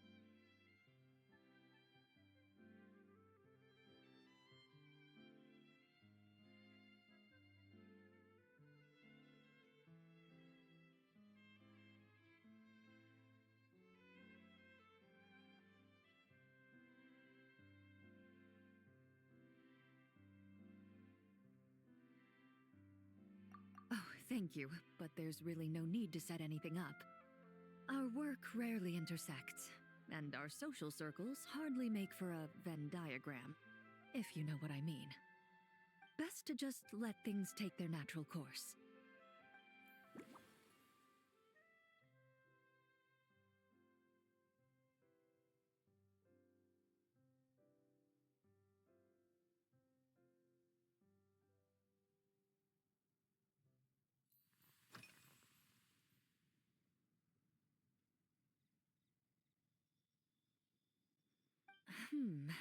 When I'm working, I often drink coffee. But with meals, I prefer a lighter tasting drink, like Buell fruit juice. Since I eat a lot of meat, the slight acidity of the juice helps balance out the greasiness. Over time, I've grown accustomed to the sour taste. After the swordsmanship exchange, the Knights of Favonius rather kindly treated me to some traditional Mondstadt cuisine. I had 8 different meat dishes, and all of them were excellent. The portions were huge, and only the highest quality cuts were used. Everything was cooked to absolute perfection. Of course, there was still room for improvement. When catering to tourists, the sticky honey roast and pile 'em up might benefit from a slightly lighter sauce.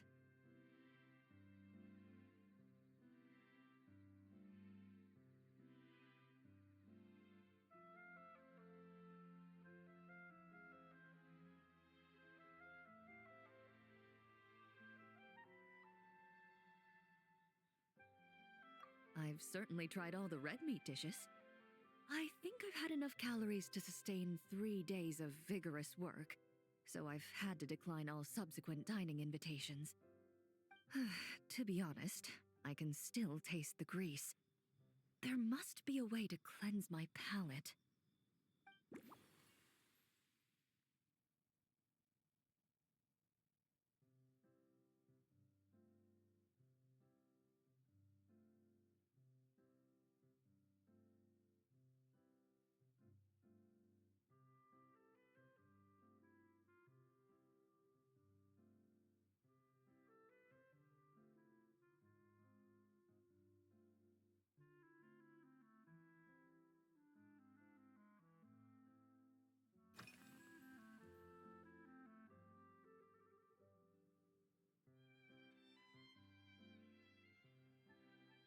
Indeed it is.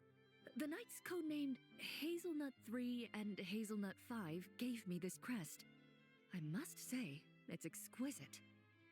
They told me the design has only just been finalized. Apparently, it's only presented to important guests. They said they're making a badge for you, too, but it hasn't been finished yet.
you're not wrong.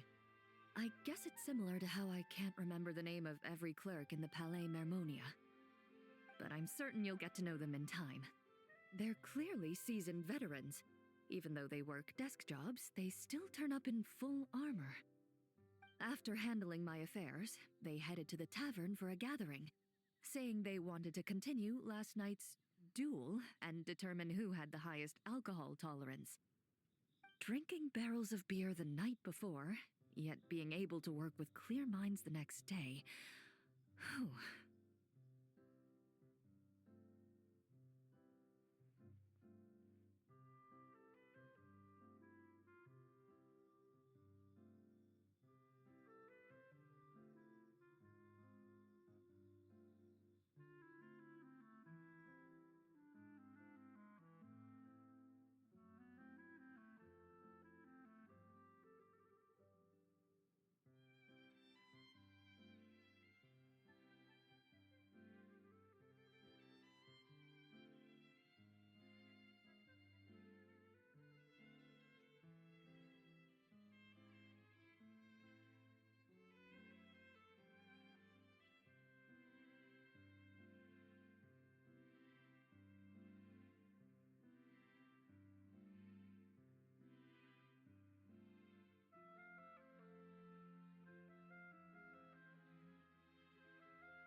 So what you're saying is, while Mondstadters may seem carefree, they actually have an admirable ability to know their limits when it comes to drinking.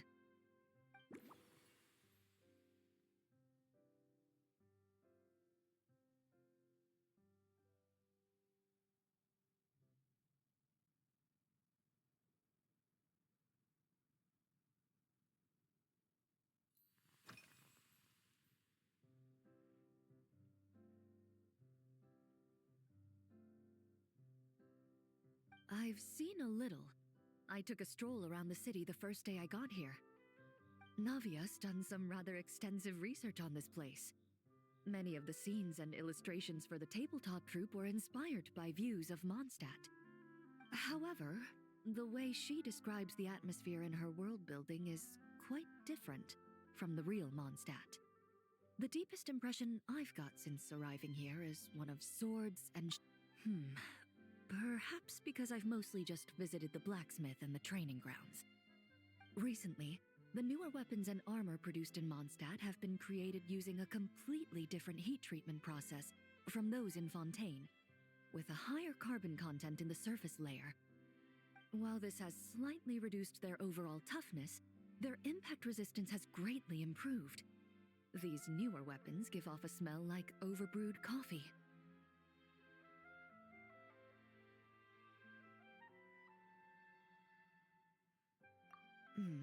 Perhaps it's because that scent gave me such a positive first impression.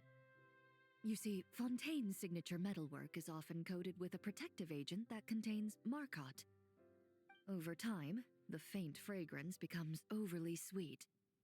And for some reason, it makes my teeth feel funny. I don't imagine the scent of Mondstadt's swords and shields would cause the same level of irritation.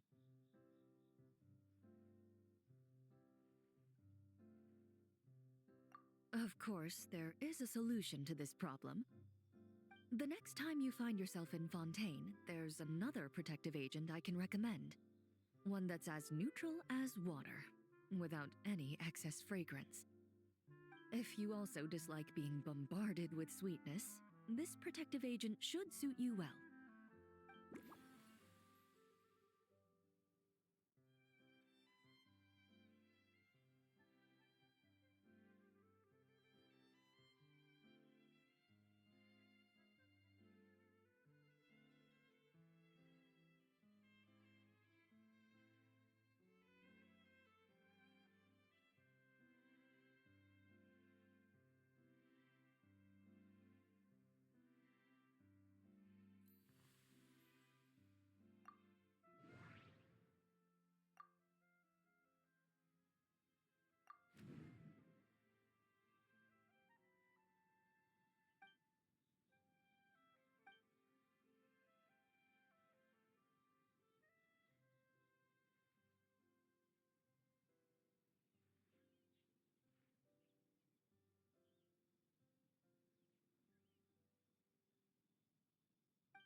Are you already planning the details of our hypothetical get-together?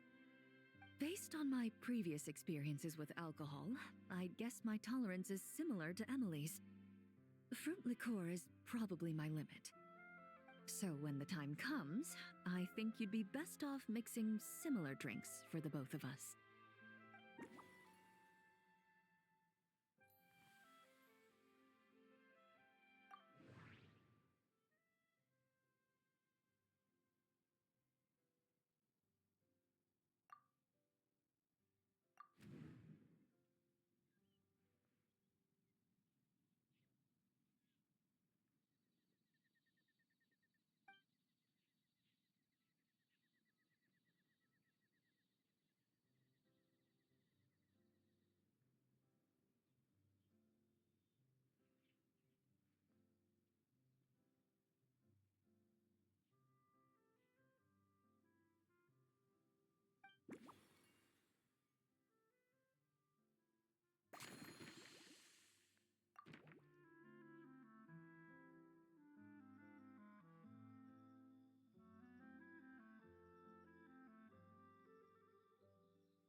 All right, I'll make sure I'm mentally prepared.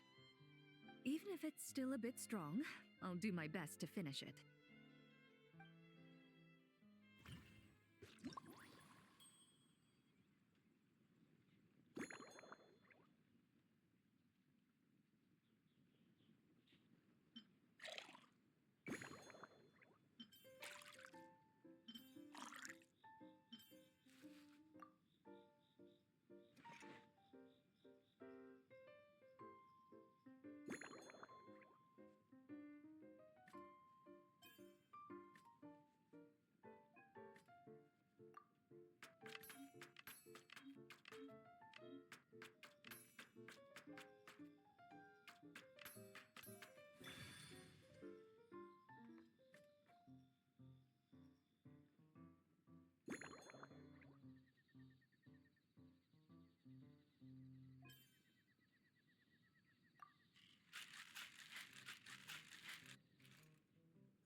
All right, this new creation is called Leisure Time Lightning.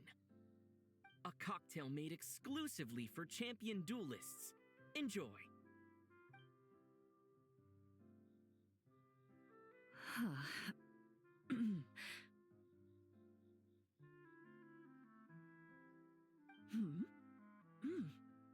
Have you added fruit wine? It tastes wonderful. This is ideal for me.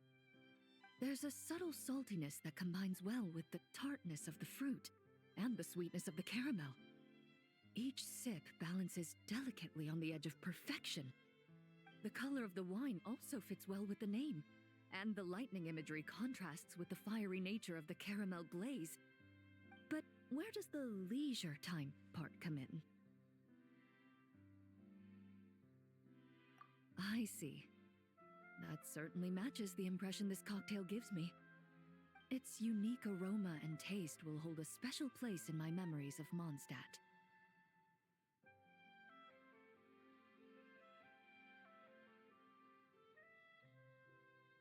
Do you think, if the chance were to present itself, you'd be interested in mixing drinks somewhere else? A cafe, for instance, or the Hotel de Boer?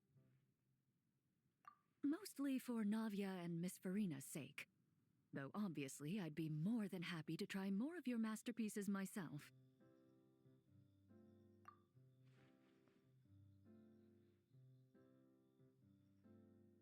understand. I won't try to strong-arm you.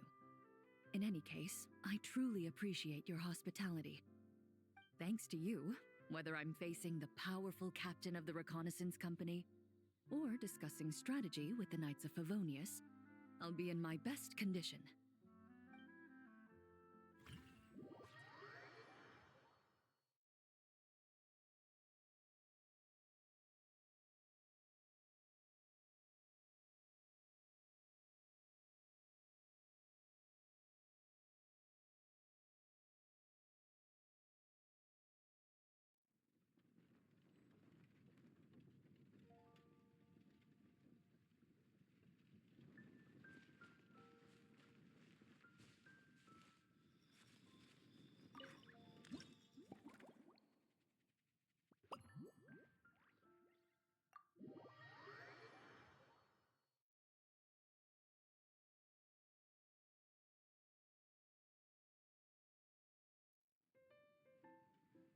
Huh? Is that Mr. Honorary Knight? Yippee! It's you!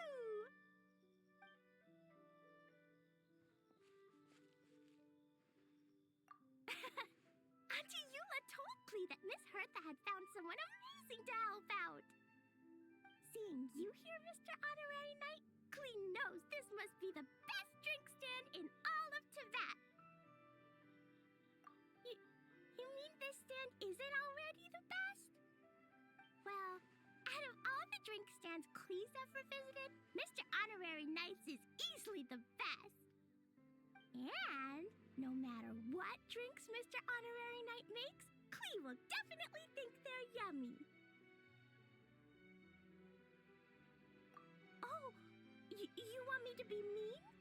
But Klee could never be mean to you. Let me think. I know! I'll pretend to be Albedo! Whenever Albedo reviews Timaeus' work, his face goes super serious, and Klee can hear every word he says.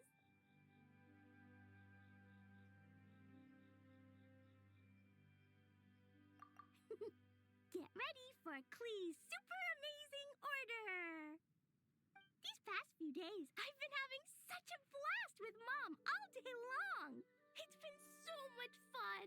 Even being sent to solitary confinement couldn't wipe the smile off my face. So, Klee wants to order a fair weather frolic. Anything like a bright sunny day will definitely put Klee in a super duper mood.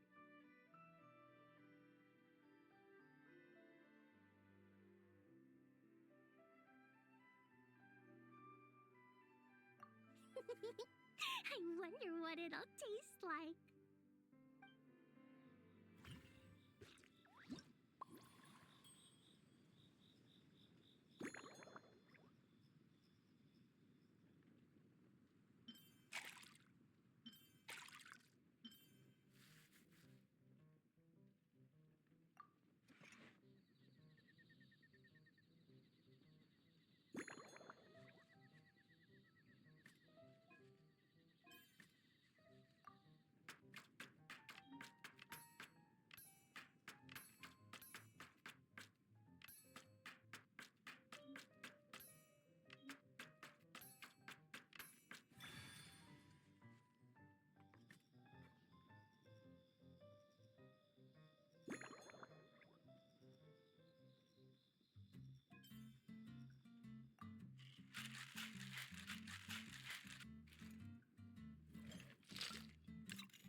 your Fairweather Frolic is here. Go on, give it a try. Wow! So, a Fairweather Frolic is this color? Purple sky. Is it supposed to be a bright, shiny night?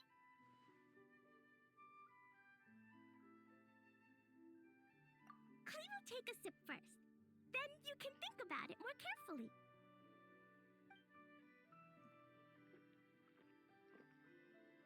Ah, finished. Yummy! Both sweet and sour. If Clee drank this while eating grilled fish, I could definitely gobble down 2, or 3, or 4, or even 5. But one drink isn't enough. Clee wants to try a drink that tastes like cake.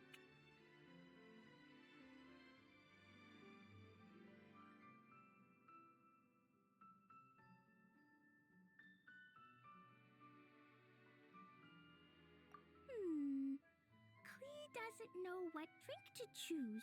Why don't we decide together, Mr. Honorary Knight?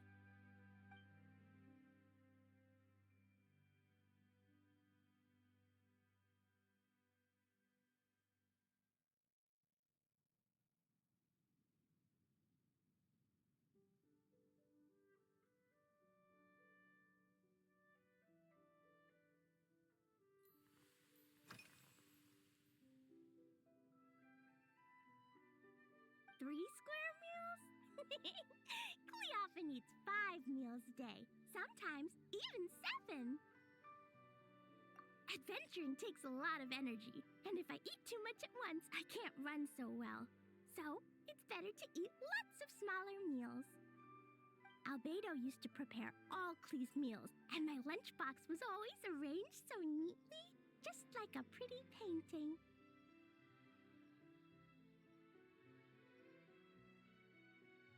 When Albedo's busy at Dragonspine, Clee goes to eat with the other Knights of Favonius. Kaya's camp is usually the neatest, while Amber sometimes camps in the trees. It's so much fun. Oh, and Auntie Hertha makes the best food. When my mom comes back, there'll be even more yummy food to eat. There's this one dish where she takes loads of different fish and makes them into little pudding cubes. It's called rainbow fish jelly. Her Chococo Crunchy Slices are fantastic, too. It's her newest creation made with chocolate and cookies. They're a little bitter, but they're crunchy. They smell scrumptious, and they have a really sweet aftertaste. Whenever I eat them, I feel so full of energy. Next time, Clee will have to bring some for you to try.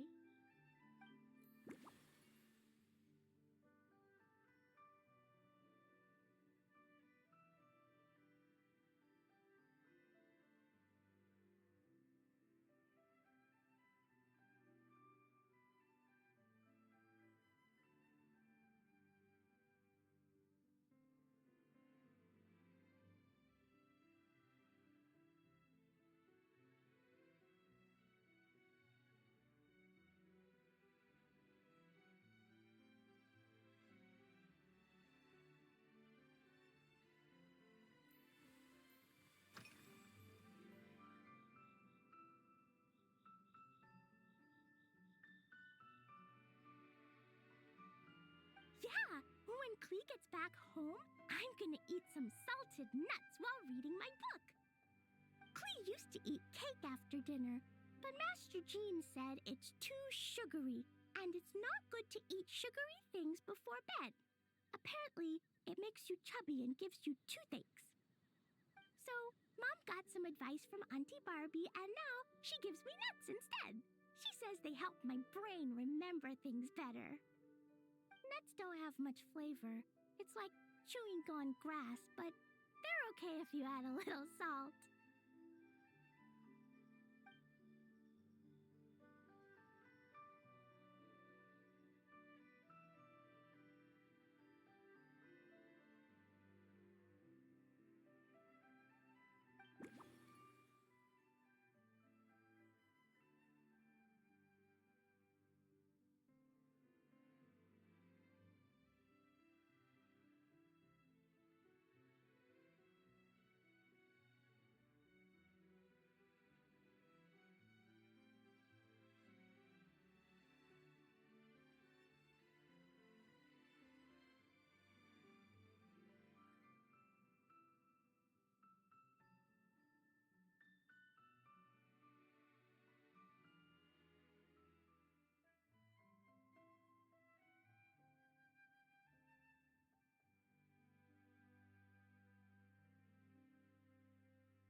This stuff?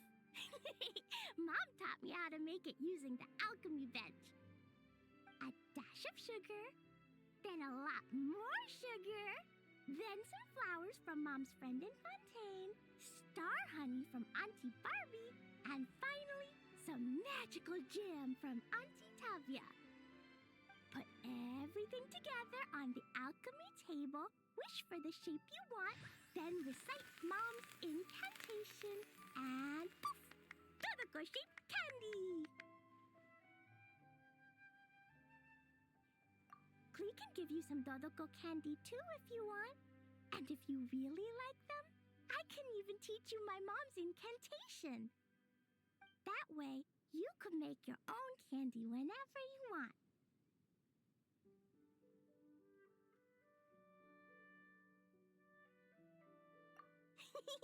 If you get stuck, remember to come ask Klee. When it comes to magical candy, I'm an expert.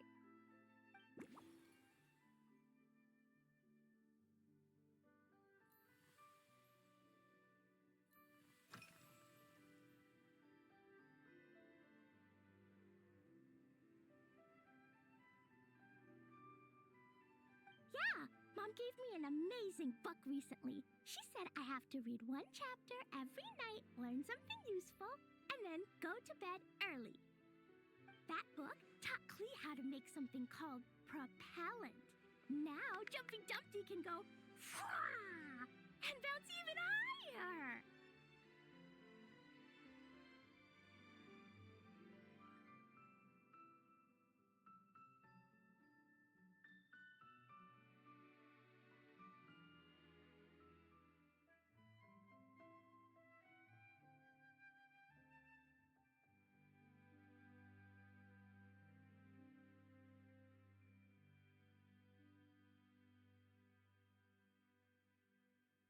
It's not hard at all. In fact, it's a lot like making bombs. You just have to be careful when trimming it down. It's like sharpening a pencil that could suddenly go boom. Bedtime's an important part of Klee's schedule, too. Mom sits by my side and tells me all kinds of wonderful stories. She has a lamp made of gemstones, and when she turns it on, it goes kabling and lights up the ceiling.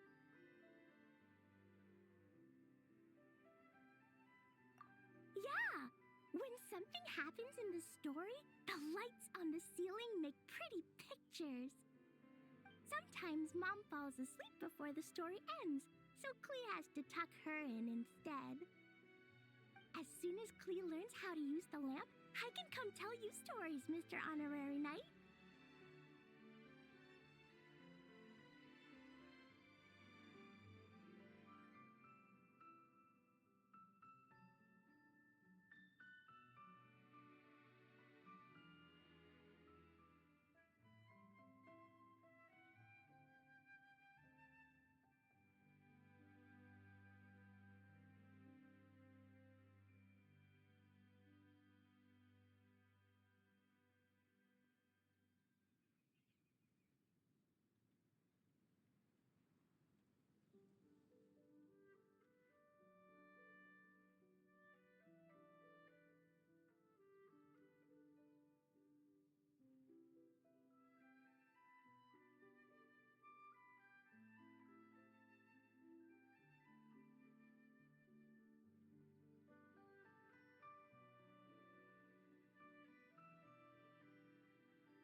Klee has memorized so many wonderful stories, enough to make everyone happy every day.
still wants to eat sweet things, like cake, for example.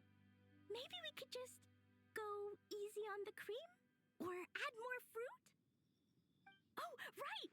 That friend of Mom's who's always wearing glasses gave her a big bag of Fontanian Buell fruit. They're so round and rolly. Klee ate a whole bunch of those, and they were super sweet.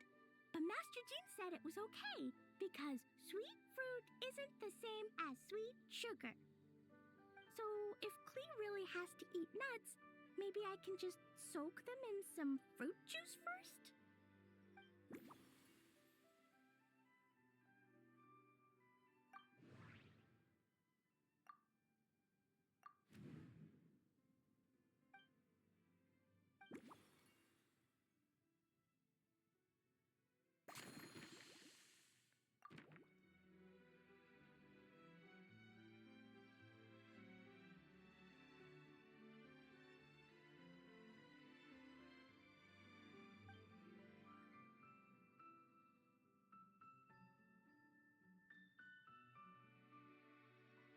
Yeah, that was quick. Klee's looking forward to finding out how tasty your next concoction is.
Ta-da! It's done! I just know you're going to love this new creation. Wow! There's Dodoko candy on top!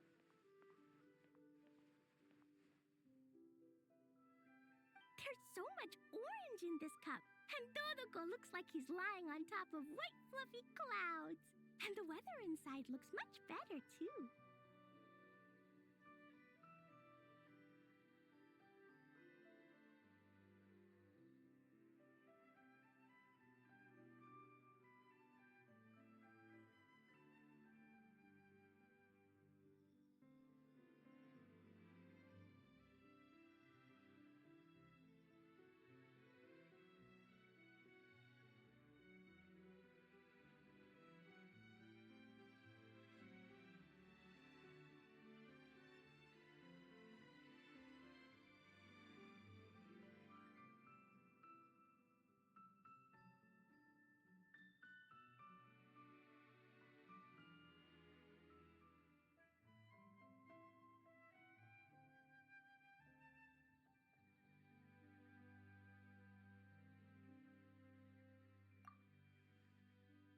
Yummy! It's so delicious! Klee has to drink slowly. I can't just gulp it down, or I'll miss all the yummy flavor. Mr. Honorary Knight, this is amazing! It's like you mixed sunshine with juice. Klee was so tired from playing, but now I feel refreshed. And warm. and peaceful. Oh. You're the best, Mr. Honorary Knight. Really? Let me think. When the weather's nice and Dodoko's happy, Dodoko will want to sing, right? And when Dodoko sings, Klee wants to sing too. So, let's call it Dodoko's Duet.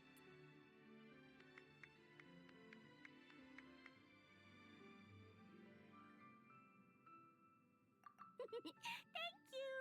And thanks for making such a yummy drink for Klee. Klee's gonna go tell Mom that the best drink in Mondstadt right now is Dodoko's Duet.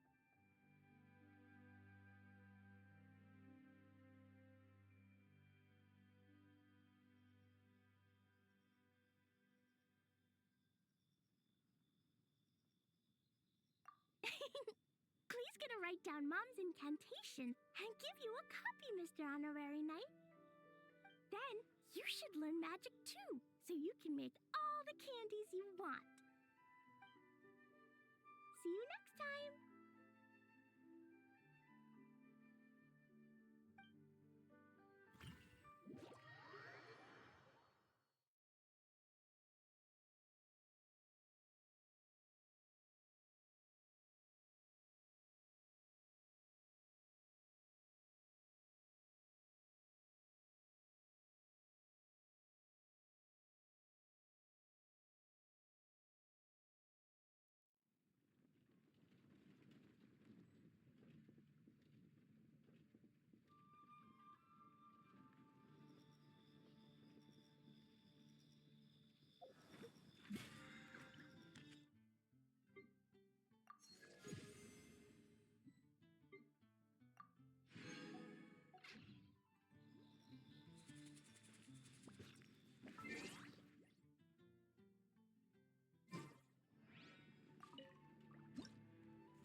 Ah, so Hertha's even roped our honorary knight into helping with this little venture. Now that I'm finally free to relax, it's time to start doing just that. Can't wait to see your skills in action. Give me something that goes well with casual conversation, but still packs a punch.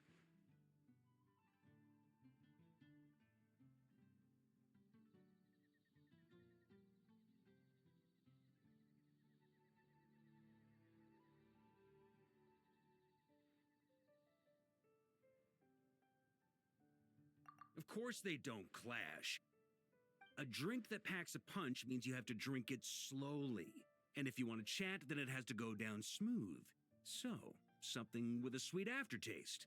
A conversational connoisseur requires the perfect balance. The most suitable choice on this menu would be the Thorny Lake. It's a drink with a real kick that you can find in almost every bar. It's not enough to know the recipe, though. The key is in the mixing. Some bartenders choose to stick to the tried and tested basics, while others like to add their own personal flair.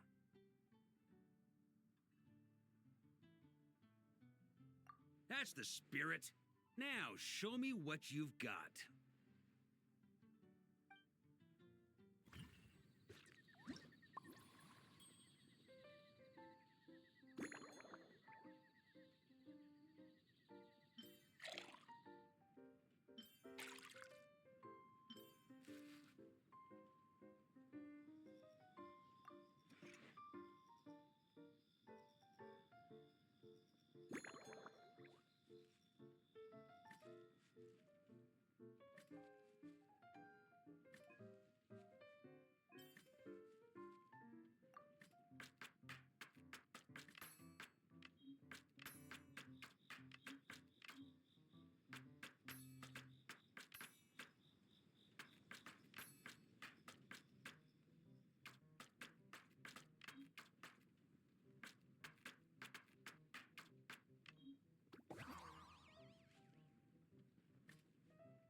Grandmaster, I hereby present you with this thorny lake for your enjoyment and assessment. Well, the color and aroma are certainly on point. But as for the balance of flavors, I'll just have to taste it and find out.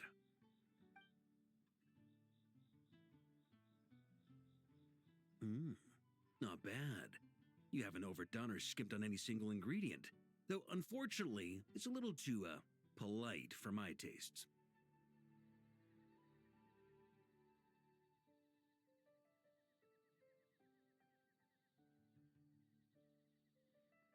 Perhaps I should have said modest. You followed the formula to a T, but if anything, you've played it a little too safe. Were you worried that deviating just a little might disappoint me?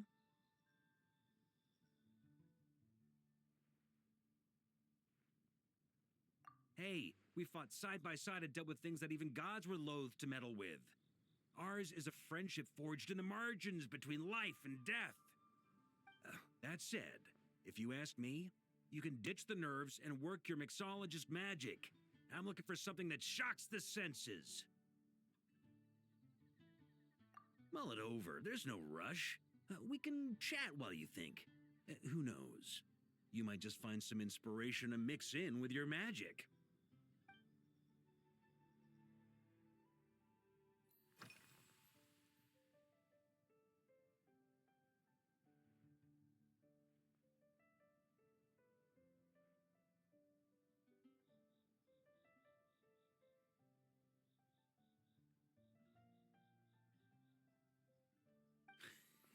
I like your style.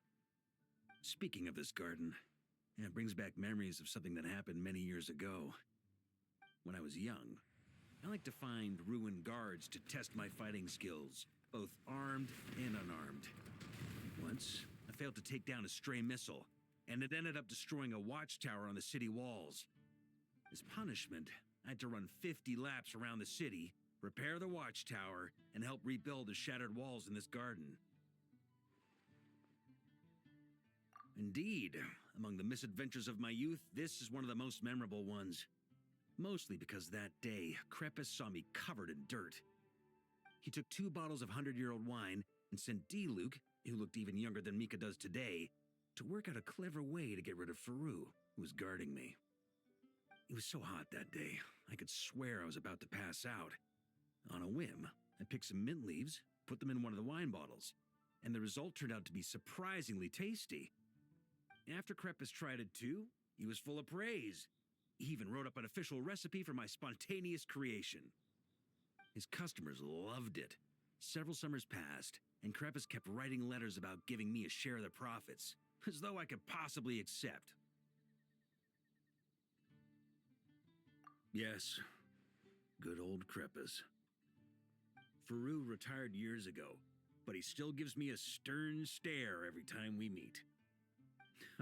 He's a stubborn one.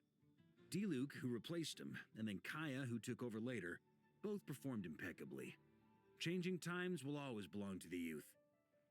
He should have admitted defeat long ago. When I get the chance, I'll have Kaya show him the amazing progress the cavalry company has made.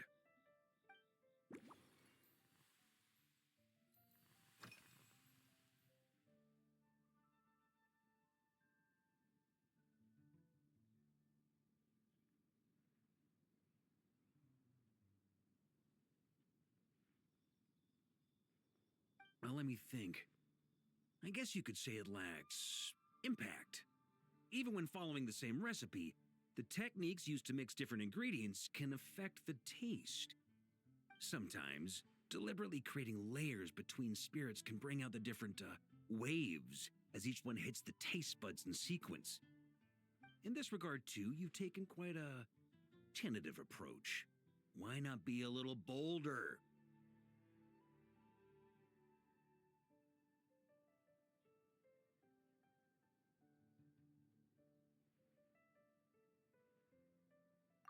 Ha ha ha. You catch on quickly. No need to explain further.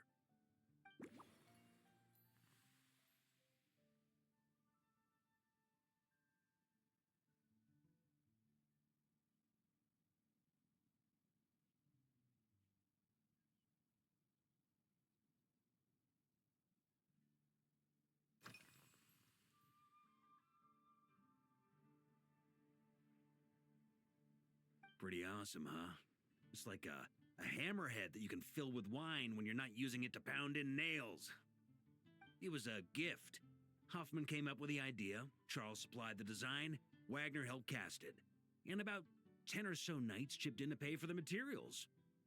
They've been waiting to have a good drink with me, and this is my crucial weapon to aid me in a fair duel with them all.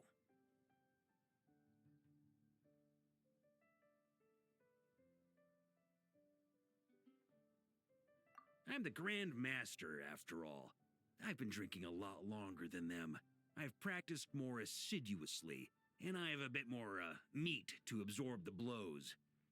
So it's only fair to my subordinates that I drink a teensy bit more per round. Wouldn't you agree?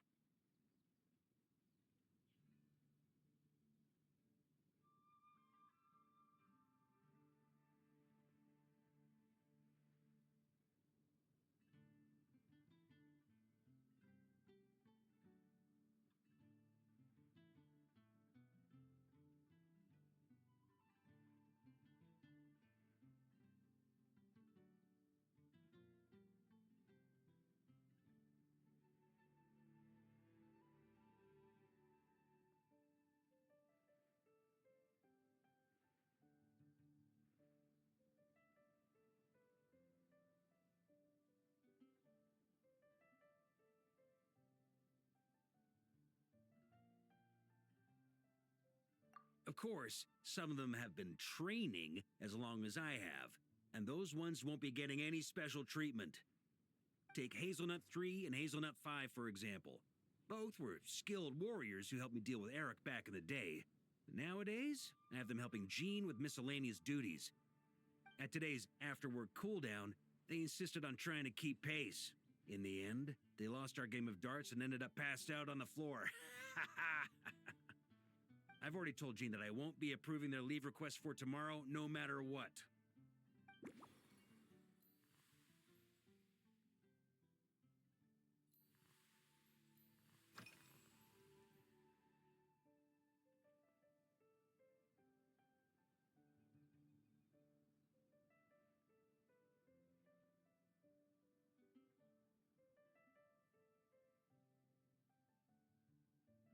It's a treasured place that the Knights of Favonius have maintained for years, so it makes sense that it's become the go-to location for organizing such things.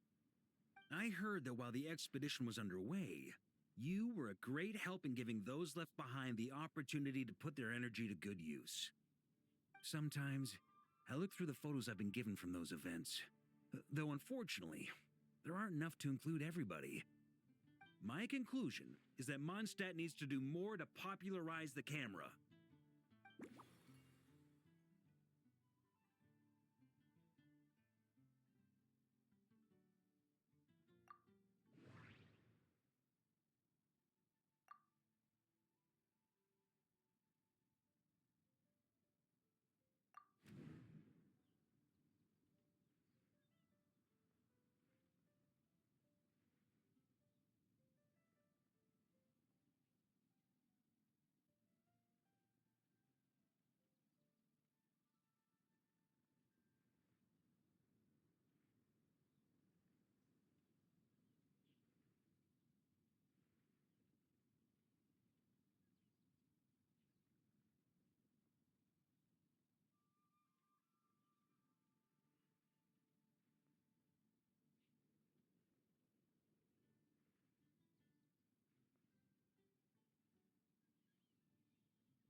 If I were in charge of organizing events, well, I suppose everyone would revolve around fine wine, or at the very least, there would be some sort of tasting involved.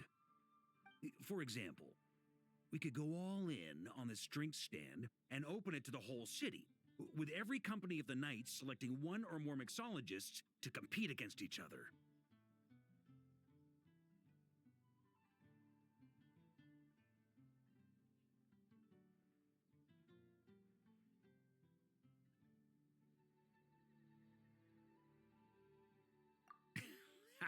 It's only a thought. Can't let things get too out of hand. If I were to actually throw a grand banquet, Jean would come after me with her sword drawn. Even Frederica would launch a punitive expedition. While in Notcry, we had a rule that knights must never get drunk while at their posts. Otherwise, it could lead to dereliction of duty, with serious consequences. Exactly. As expedition members return to their companies, my hope is that this rule will gradually spread to everyone in Mondstadt too. Just like firewater and Smedina, these Nodcry delicacies have made their way into Mondstadt's households and become part of people's daily lives. Young people need to learn restraint.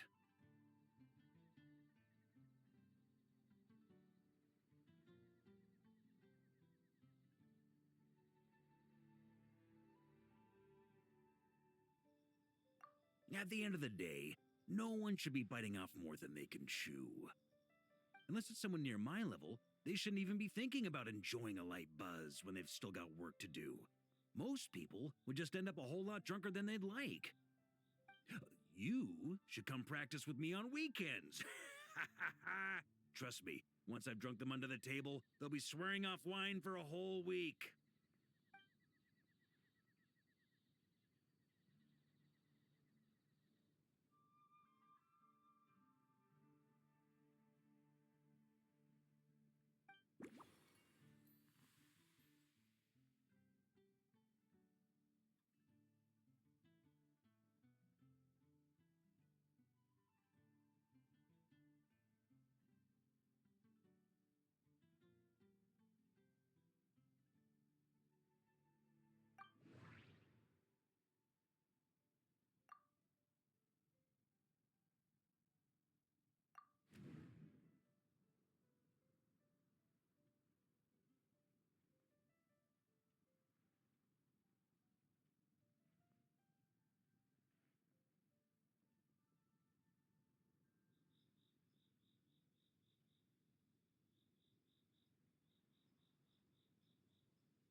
feel free.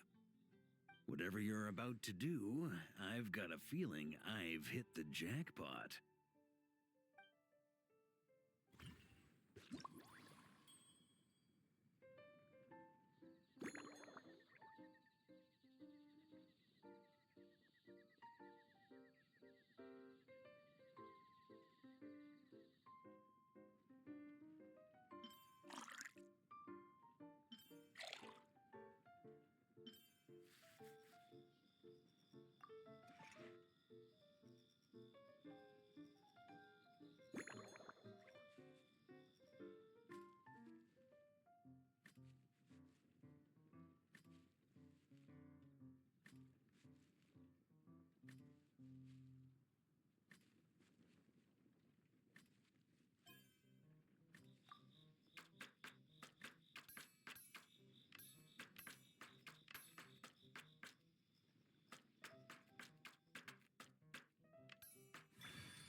Here you go, Grandmaster.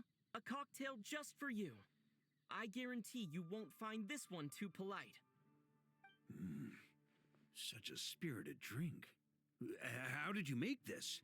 Well, that burning scent of firewater. Oh, it's as if the very air were about to ignite.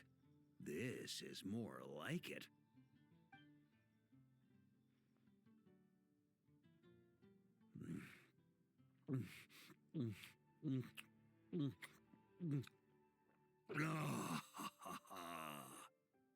Perfection. It's clear that once you let go of your inhibitions, your talents really shine through. That first hint of mint is like a cooling feint that masks the firewater underneath. By the time the sweetness dissipates, the firewater is already slipped in behind your guard, ready to deliver a powerful strike of intense flavor. Oh, it's exactly the impact I was hoping for.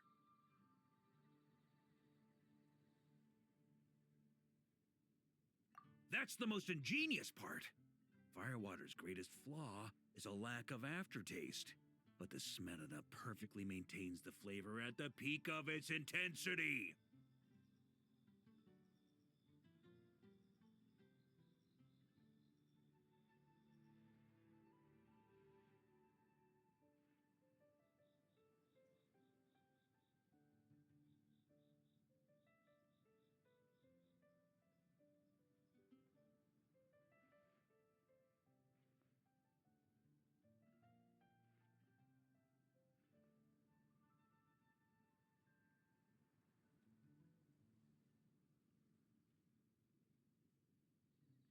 It's hard to imagine something this good was created by a mixologist who doesn't even drink firewater.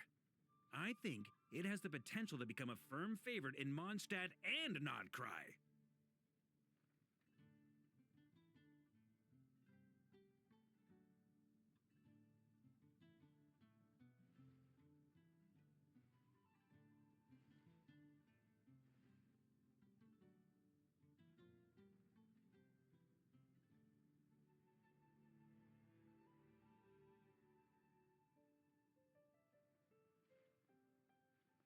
Iron Wolf. Oh, perfect. It's elegant, yet wild. Only you could come up with such a fitting name. Oh, I have an idea. Why don't we name our Knights of Favonius' drink stand after you? Let's call it the Honorary Knight's Cocktail Shack. No time to waste. I'll go have a word with Glenfidia right away.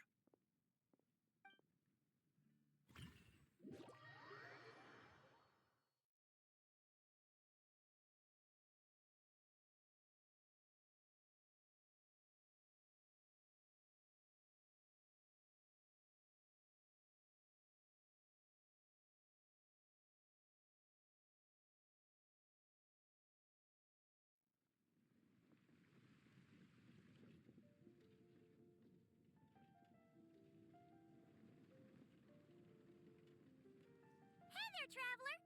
All wrapped up for the day? Paimon hears you did a great job holding down the fort while she was out delivering drinks with Glenfidia.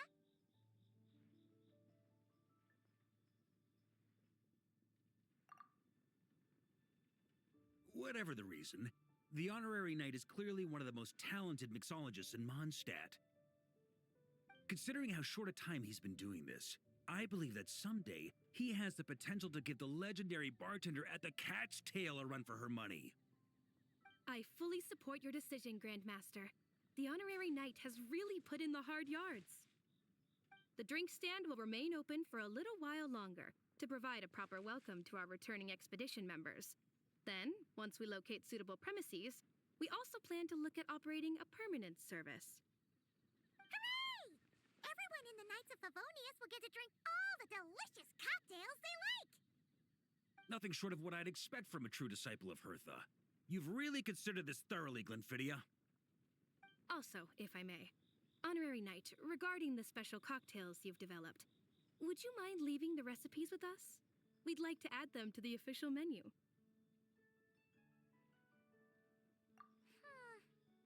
Paimon feels like there's something you still want to say. Let Paimon have a guess. Based on your personality, you probably want to introduce the origin of each different cocktail. That way, customers will know who inspired you to create these amazing drinks.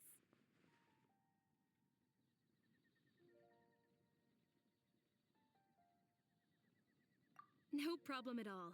If you need, I can even have someone draft the paperwork on your behalf to secure you the rights to these new recipes. I hope when we recruit some new bartenders, they'll be able to learn from your incredible skills. Even if they can't quite match your work, if they could be 2/3 as good, that would still make them industry leaders.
Looks like it's been fixed already.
fiery woman came to take Lupacol, I said no.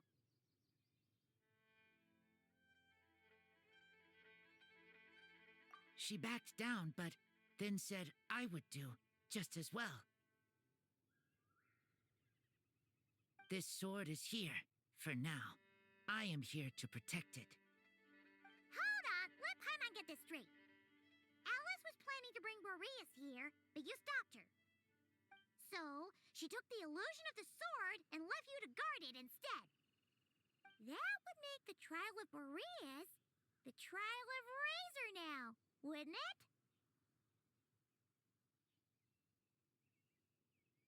We fight. I protect Lupacol. Wow! Looks like Paimon's guess was spot on. Don't worry, Razor. No one's gonna take this sword. It's not even real. Not real? Alice's scheming claims another victim, huh? Let's take the photo and get Razor out of here.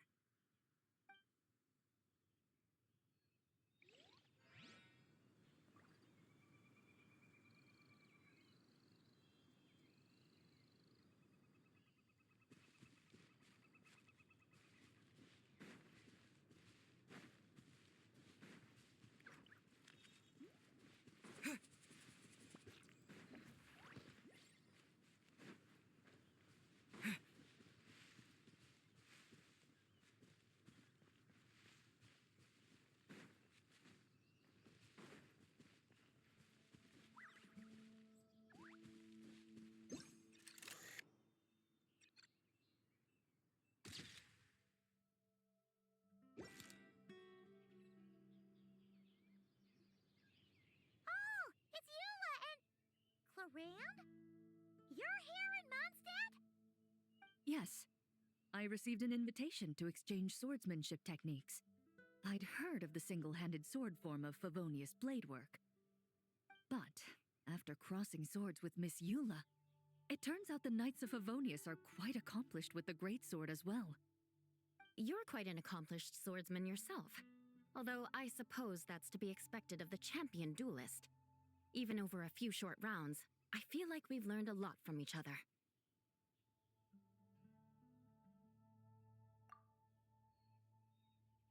For sure.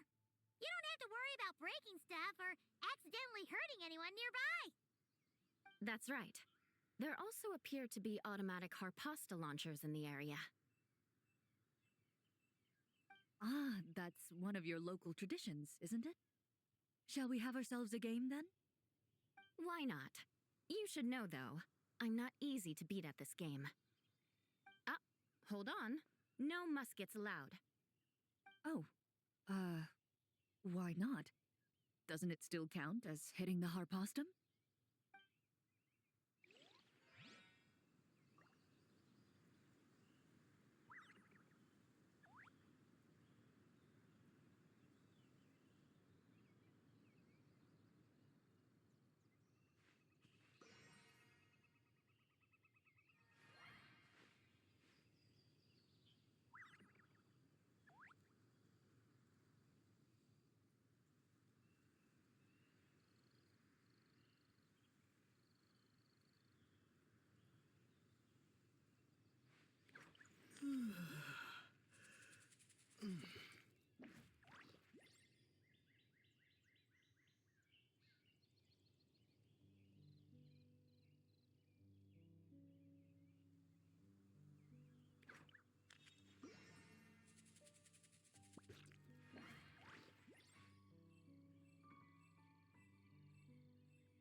explore the area ahead of us later.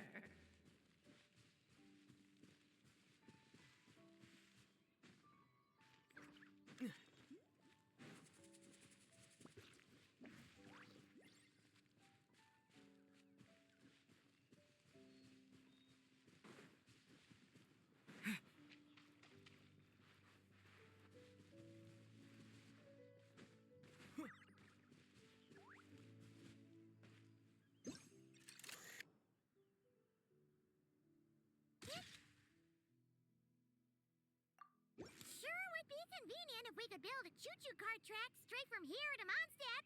An express line right to the best fish blasting spot? Oh, okay. Might not be the best idea.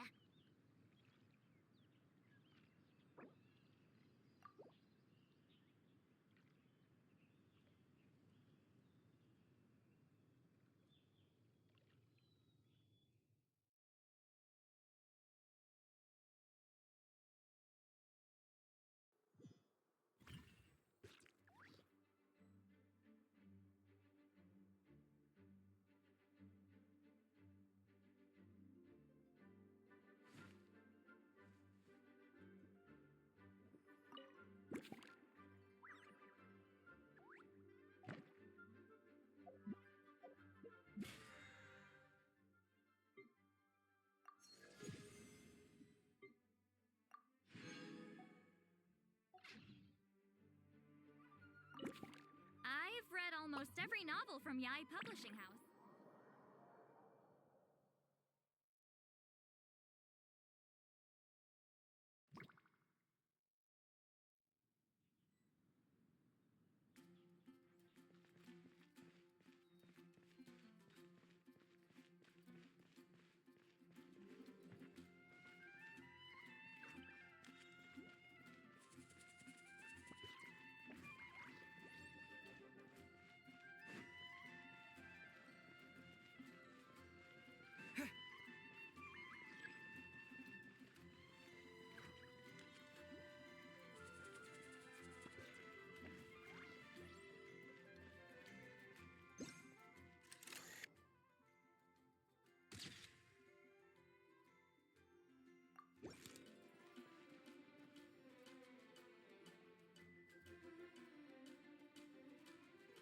Huh? Isn't this a Fatui tent? That shouldn't be here. Wait, but there are always those two Fatui around here chatting about stuff. You've noticed them too? I've been watching them for a long time. Not that I've overheard anything useful. Guess it's just my luck. Well, actually, they seem to get information a bit slower than the Knights of Favonius. So they usually end up discussing stuff that hasn't been secret in a long time. Have you guys ever wondered why they don't just go home? Their mission's gotta be over at this point, right?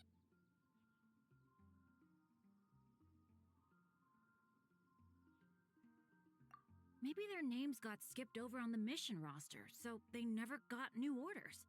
That's happened to me before. I suppose, but your experiences tend to be quite unique. It's possible the Fatui stationed them here long term to keep an eye on things. Or maybe they volunteered for this position because they don't want to go back. Either way, we should have Nicole take this tent down. It's making Paimon think we're gonna have to fight someone.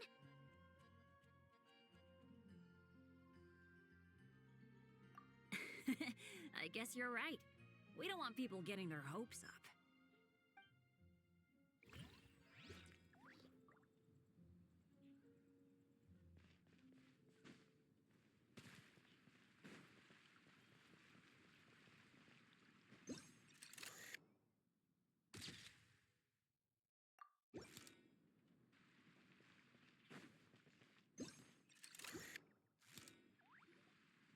Huh?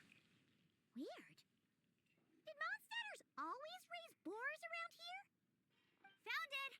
Barbara, over here! Coming, coming! Oh, how did this happen?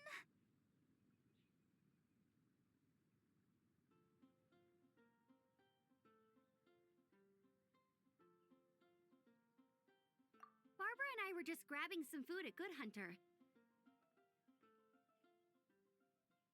But then, how do I even put this? The sweet madame and sticky honey roast we ordered came to life. Sorry, what?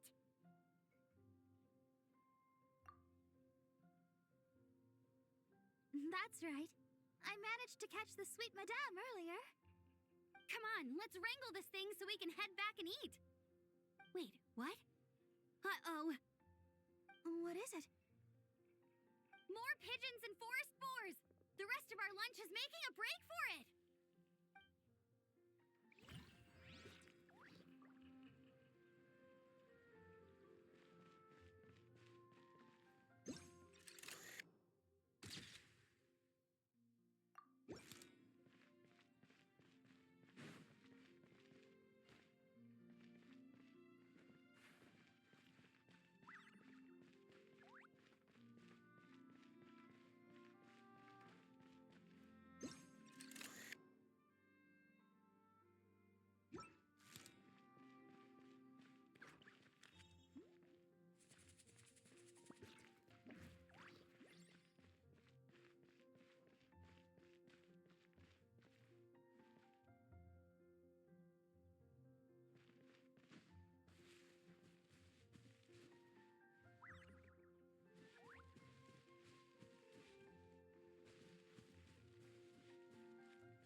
So that's where it was. Diona? What are you doing here? It's my first time seeing these little guys. They're from that land, right? They're so cute. Alice put a version of the cat's tail here and asked me to run it. It has the setup I'm used to and everything. Now, all I need to do is make some drinks. And you know what? This is the perfect chance to change all the ingredients to super weird stuff. I'll get people to lose interest for sure. Looks like your campaign is going strong, huh? Even out here. Of course, the only thing missing is the cats, actually. They seem to prefer the real cat's tail. But that's not a huge surprise. Cats are sensitive about where they live. Even if the place looks exactly the same, they'll know something's off. So, Alice said she would find different staff instead. And then these little saurians appeared. Then it gave me a few pointers on how to get along with them. Turns out, there's not a huge difference between them and a cat or a dog. Hey, then you should call this place the Saurian's Tail instead.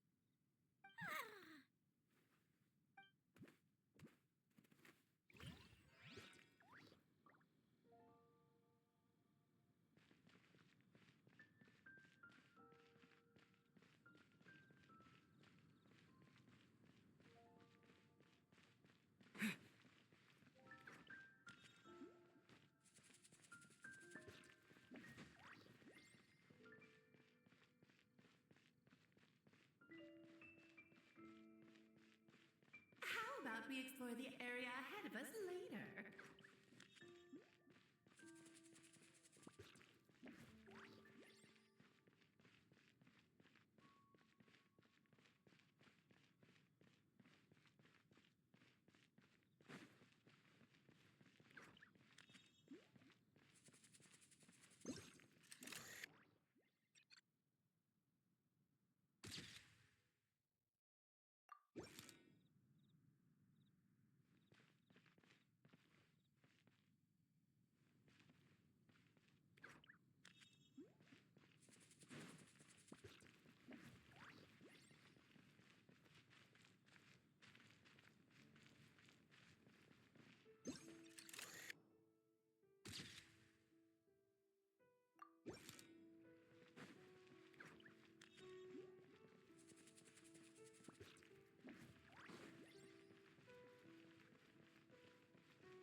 Hey there, friend.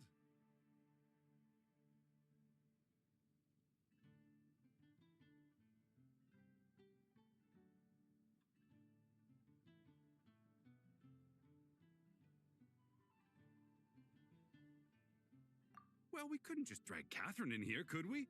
What would the Real Adventurers Guild do without her? Not that she ever shows it on the outside, but she's one busy bee, that's for sure. I mean, just think about how much time it must take to travel between all the different nations. Anyway, I heard this whole world was constructed for magic. Incredible stuff. Even the books on this shelf are real. Not a single prop to be found. I really gotta take a better look around once this gig's done.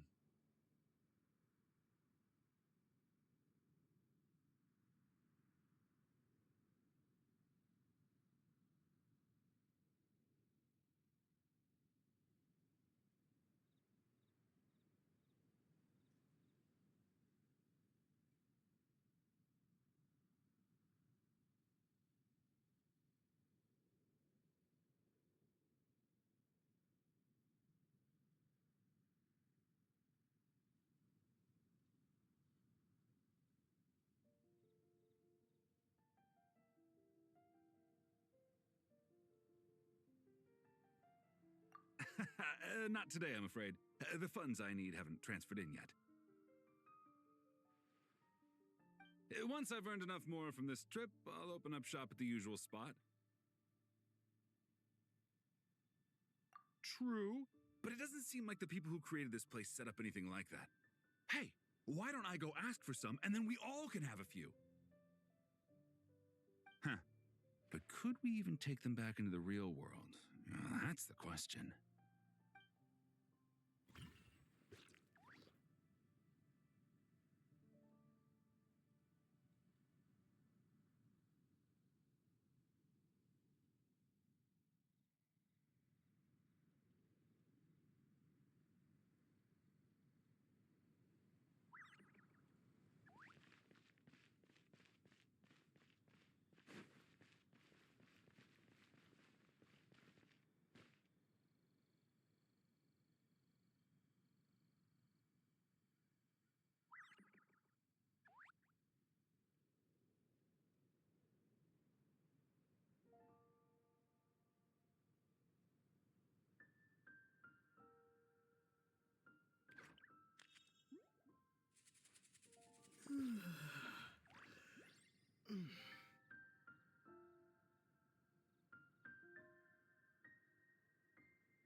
look local to Mondstadt.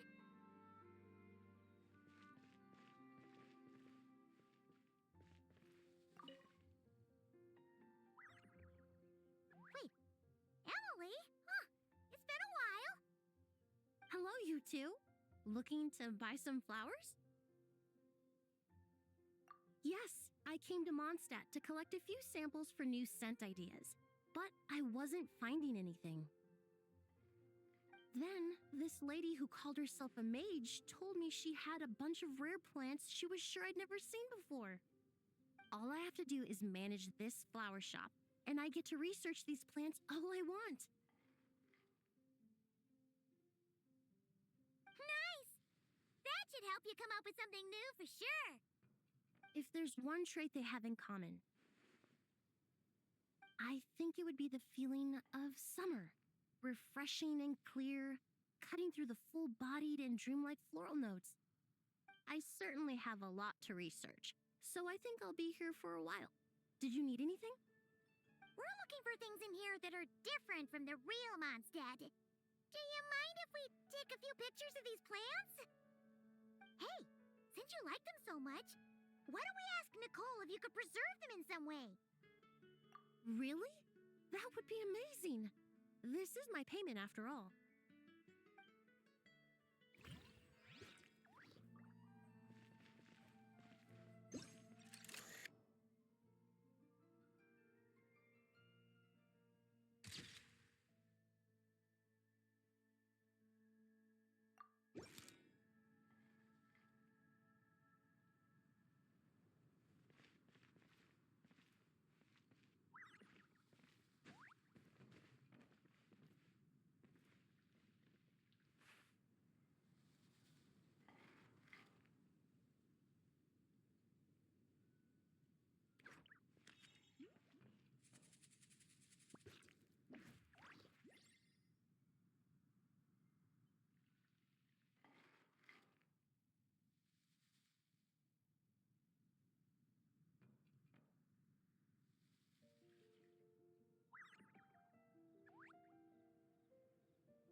looking everywhere for you.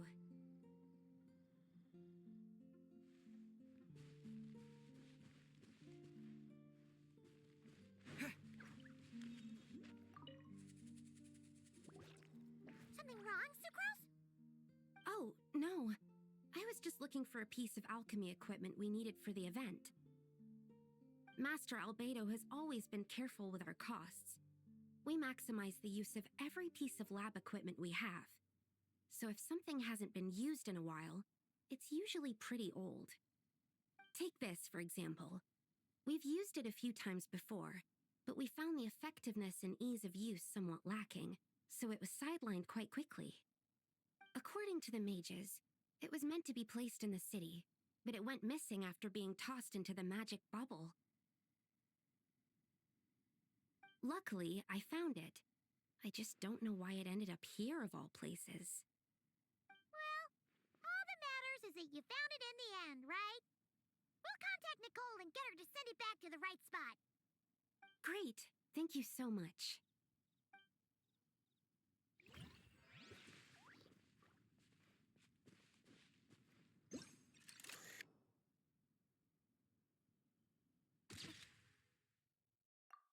Tent tortoise? That shouldn't be here at all. Definitely not.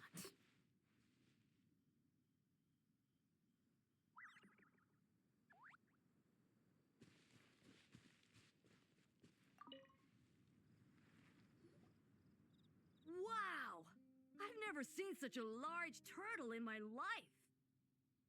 There was a time, back when I was little, when almost every child in Mondstadt had a turtle as a pet. It was quite the trend. Oh, yeah! Jean and Diluc mentioned that a long time ago. I had one too, of course. Quite the hassle to take care of. Small pets like that always are. Wait, you had one too? Is that so strange? Oh, no, of course not.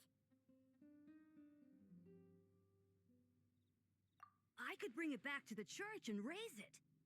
It can stay behind the cathedral. I'll even build it a pool. Can't be too hard to raise, right? It looks like a tough cookie. Not happening. The next thing you know, you'll have an invasive species on your hands. Just tell that mage to put it back where she found it. Guess that's for the best.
Another tent? Huh. This one's kinda nostalgic too. It's here because I refused to let that mage use my house as her playground. But we still needed an additional rest area for the guests, so we set up this tent instead. Huh.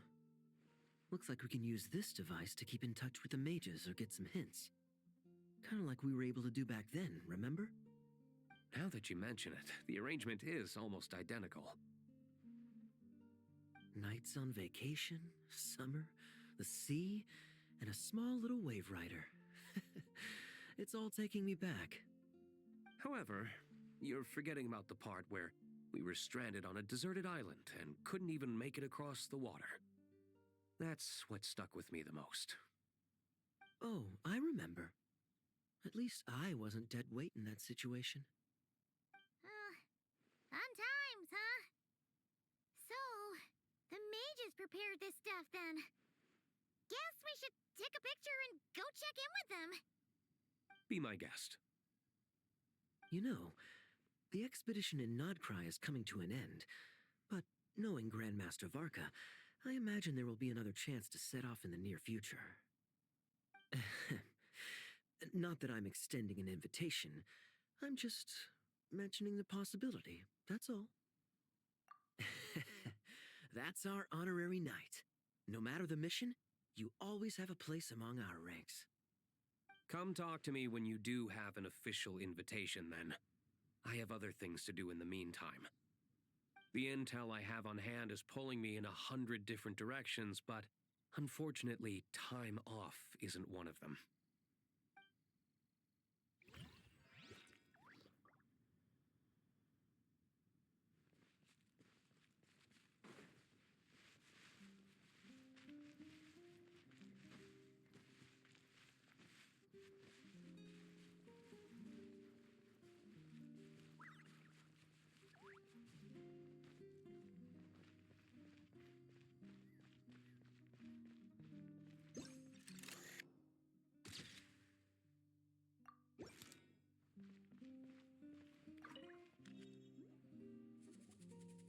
I heard this thing was terribly ineffective when first invented.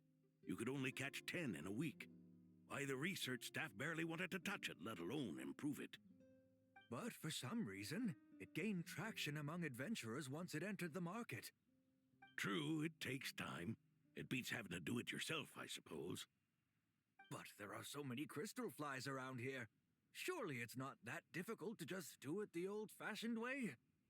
It's a bit far, though. Just imagine how tiresome it was back in the day, having to come out here over and over again, and no gadget to help. Does that count as trespassing on private property, I wonder? I suppose it hardly matters anymore. Adventurers aren't quite so keen on crystal flies nowadays. The times, they are a-changin', eh? So it would seem. What are they mumbling about?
Such a succulent fragrance of grapes. Ah, this place is heaven. Had I a mouth that could move, I doubt I could resist eating them right off the vine. This is awesome. Whoever lives in here must be a person of means indeed. Even in a storybook world like Simulonka, we can never afford such a big estate. Wait, but this is a world inside a story too, isn't it? Oh, hello! Is something wrong? My apologies, but the event taking place at Dawn Winery is not open to the public quite yet. Allow me to show you around a different area. Ah, I see. That's unfortunate. Oh, it's Noelle!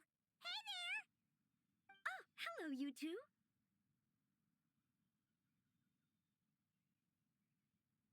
Well, Miss Alice thought things might get complicated around here, so she said she needed someone capable who could get the job done.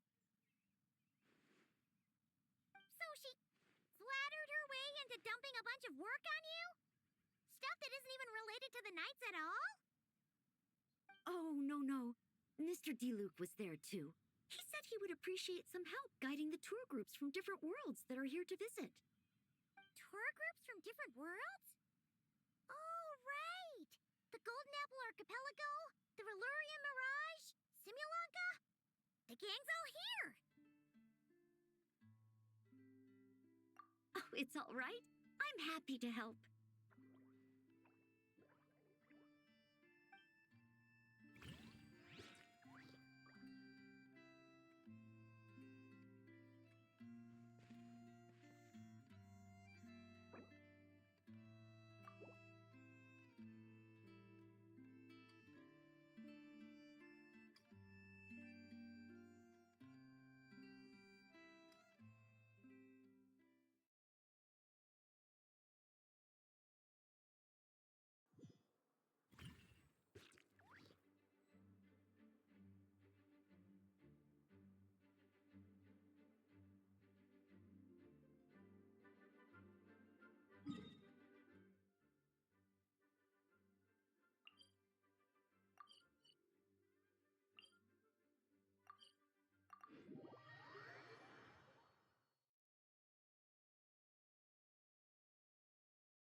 the drinks keep flowing and the mora keeps rolling.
Barbados, guide us.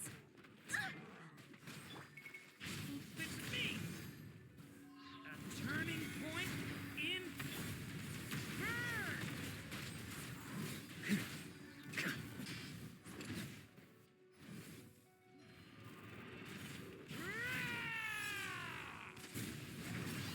Animo test 6308.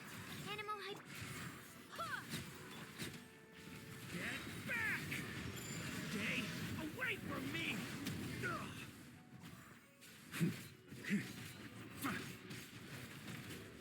That's gonna leave a scar. Maria sweeping in!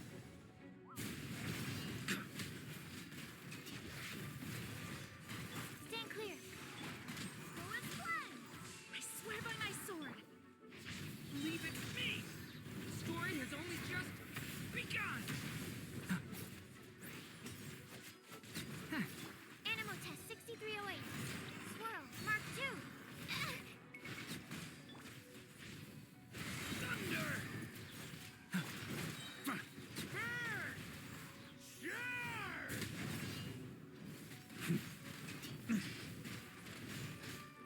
Charge! Lament for the end! Stay! Absorption test. Barbados, guide us.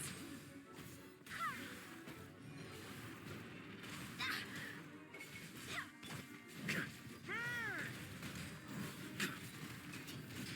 Maria sweeping in!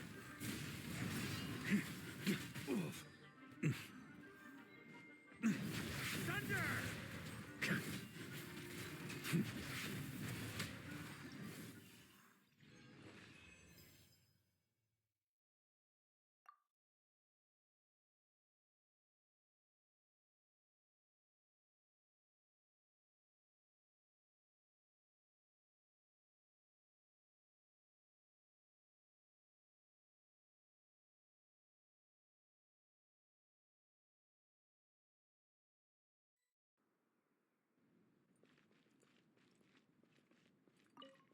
Animo test 6308.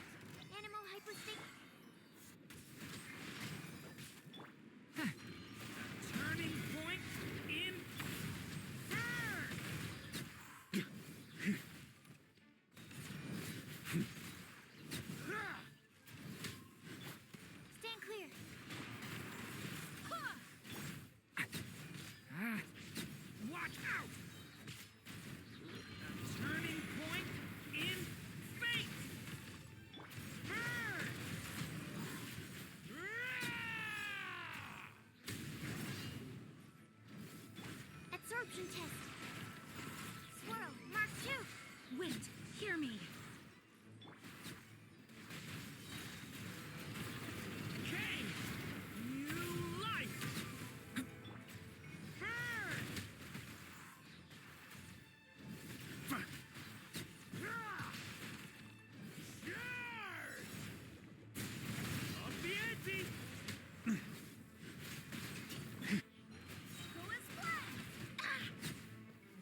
Animal test 6308.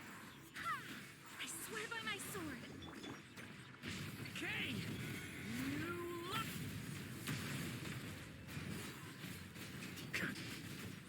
Maria sweeping in!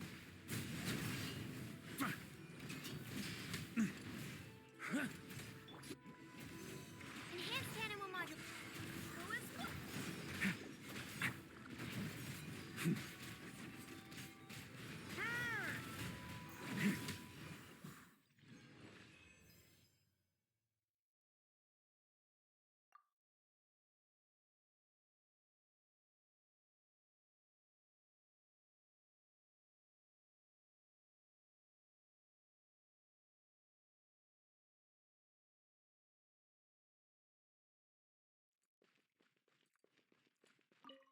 Stand clear. Okay! New look! Burn!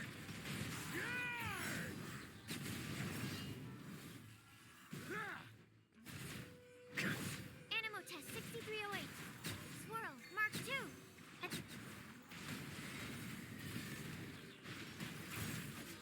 The abyss is burning! Shadow! Barbados, guide us.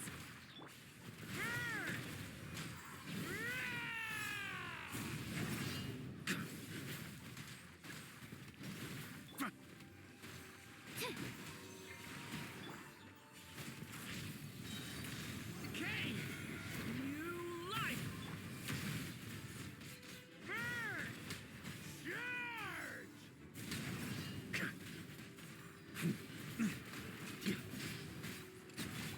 Stand clear. Animal hypostasis emulation.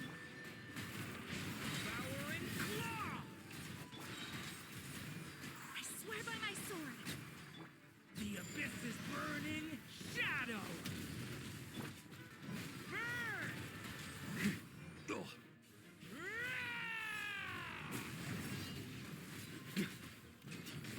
Venti!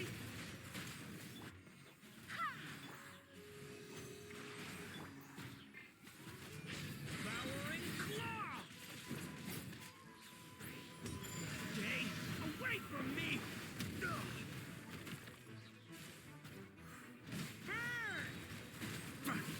Charge!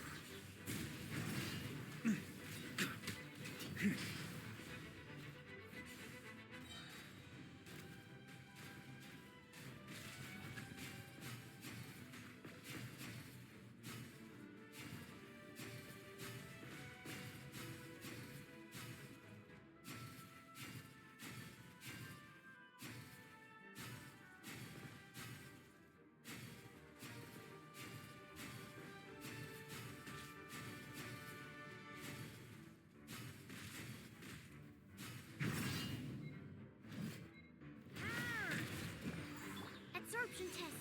Animal test 6308. Go as planned. Barbados, guide us.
Headbutt! Yeah!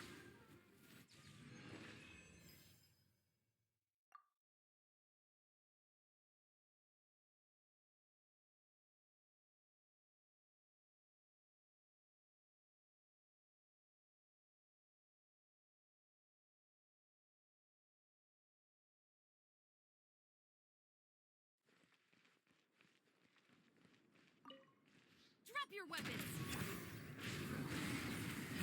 Element for the... Quick as a flash! Start them!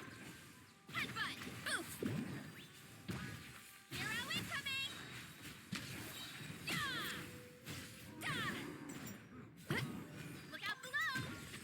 Huh! Yeah! Yeah! Stay back! The story has only just... Justice will... On my mark! Headbutt! Oof! Charge! Yeah! Huh! Huh! Yeah! By my spark, the night burns! Stop right there! Get back! The abyss is burning! Let's move! Charge! It's justice o'clock! Huh! Huh! Huh! Huh! Hero incoming! Da! Headbutt! It's justice o'clock! Yeah!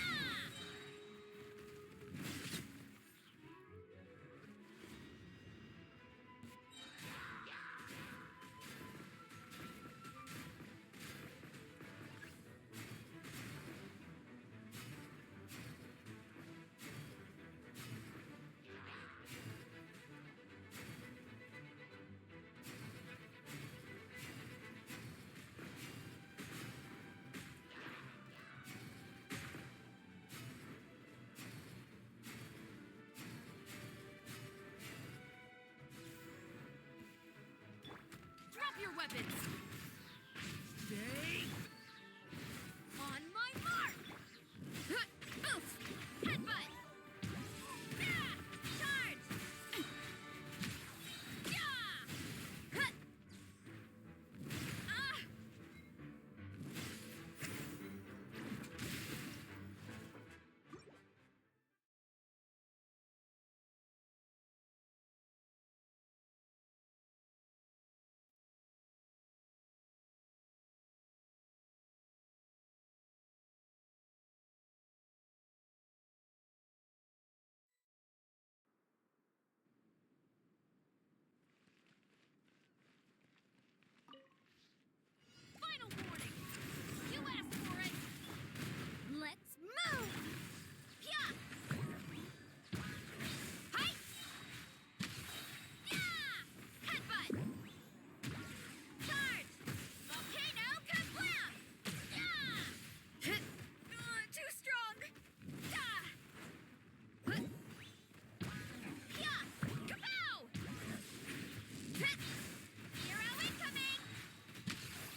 The musket is my favorite weapon.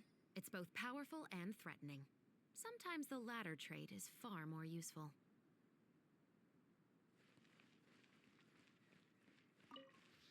Stop right there! On my mark! Charge!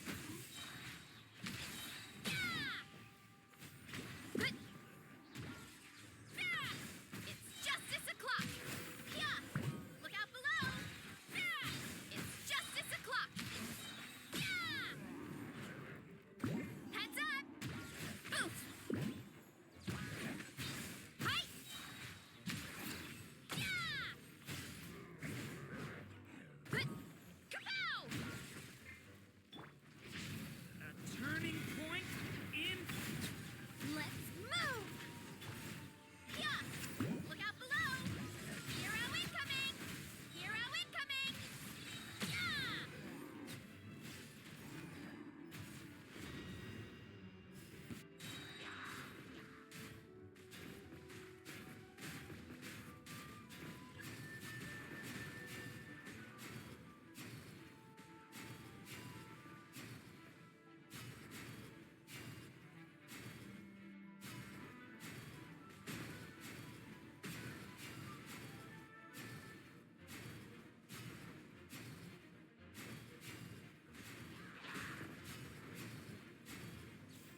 Close your eyes.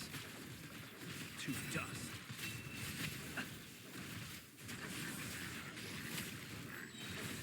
Be silent. To dust.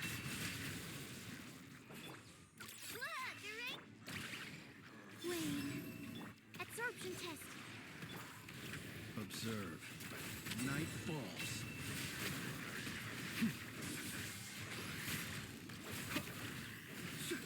Be silent. Fear the dark. Swirl. Mark 2.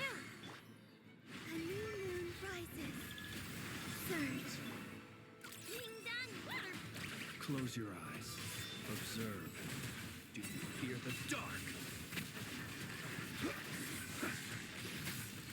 Be silent.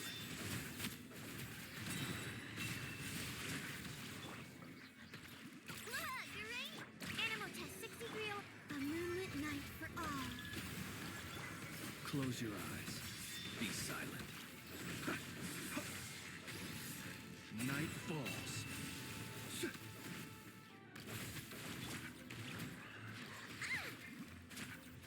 Absorption test. Stand clear. Wayne. Observe. To dust.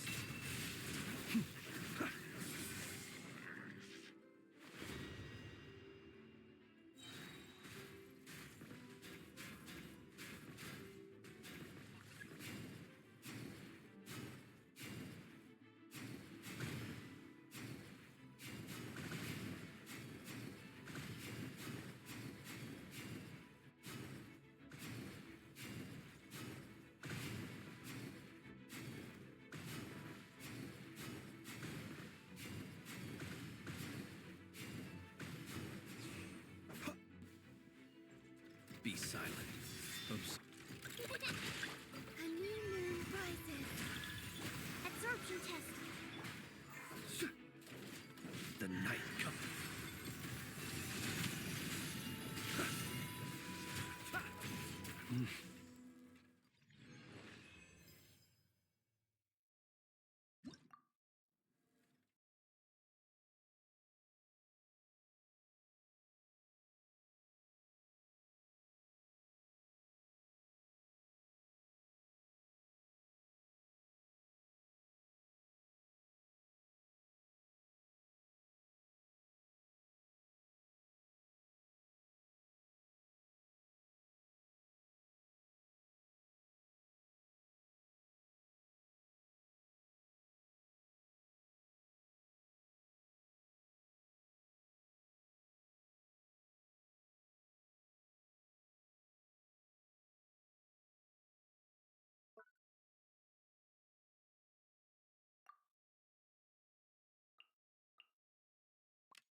The Special Security and Surveillance Patrol isn't involved in regular patrol duties around Fontaine. The people we're after aren't exactly the type who just pop up on the street.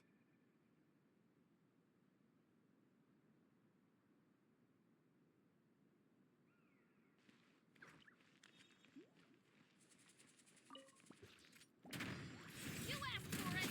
Surge. Green moons converge. Tell me what you see. Knock them down.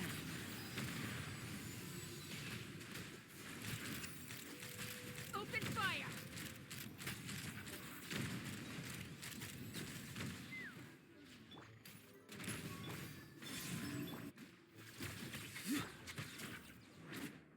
Ha! Open fire! Open fire! Bullseye! Final warning! Wayne. Farewell. Time to say hello. Hold on to your hats. Let's fly! Bullseye!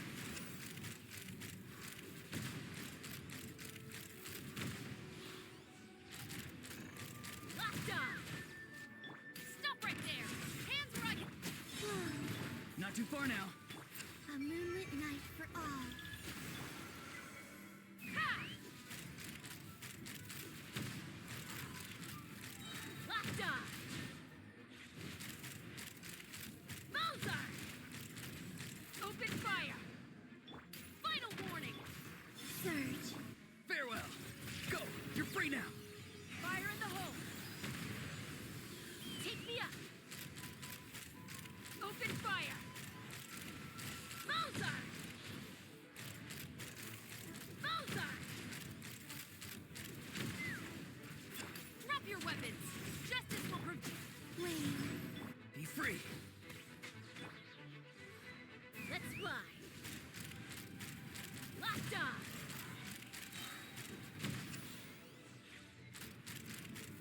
Bullseye!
Going into a trance is risky for most people, so don't get any ideas.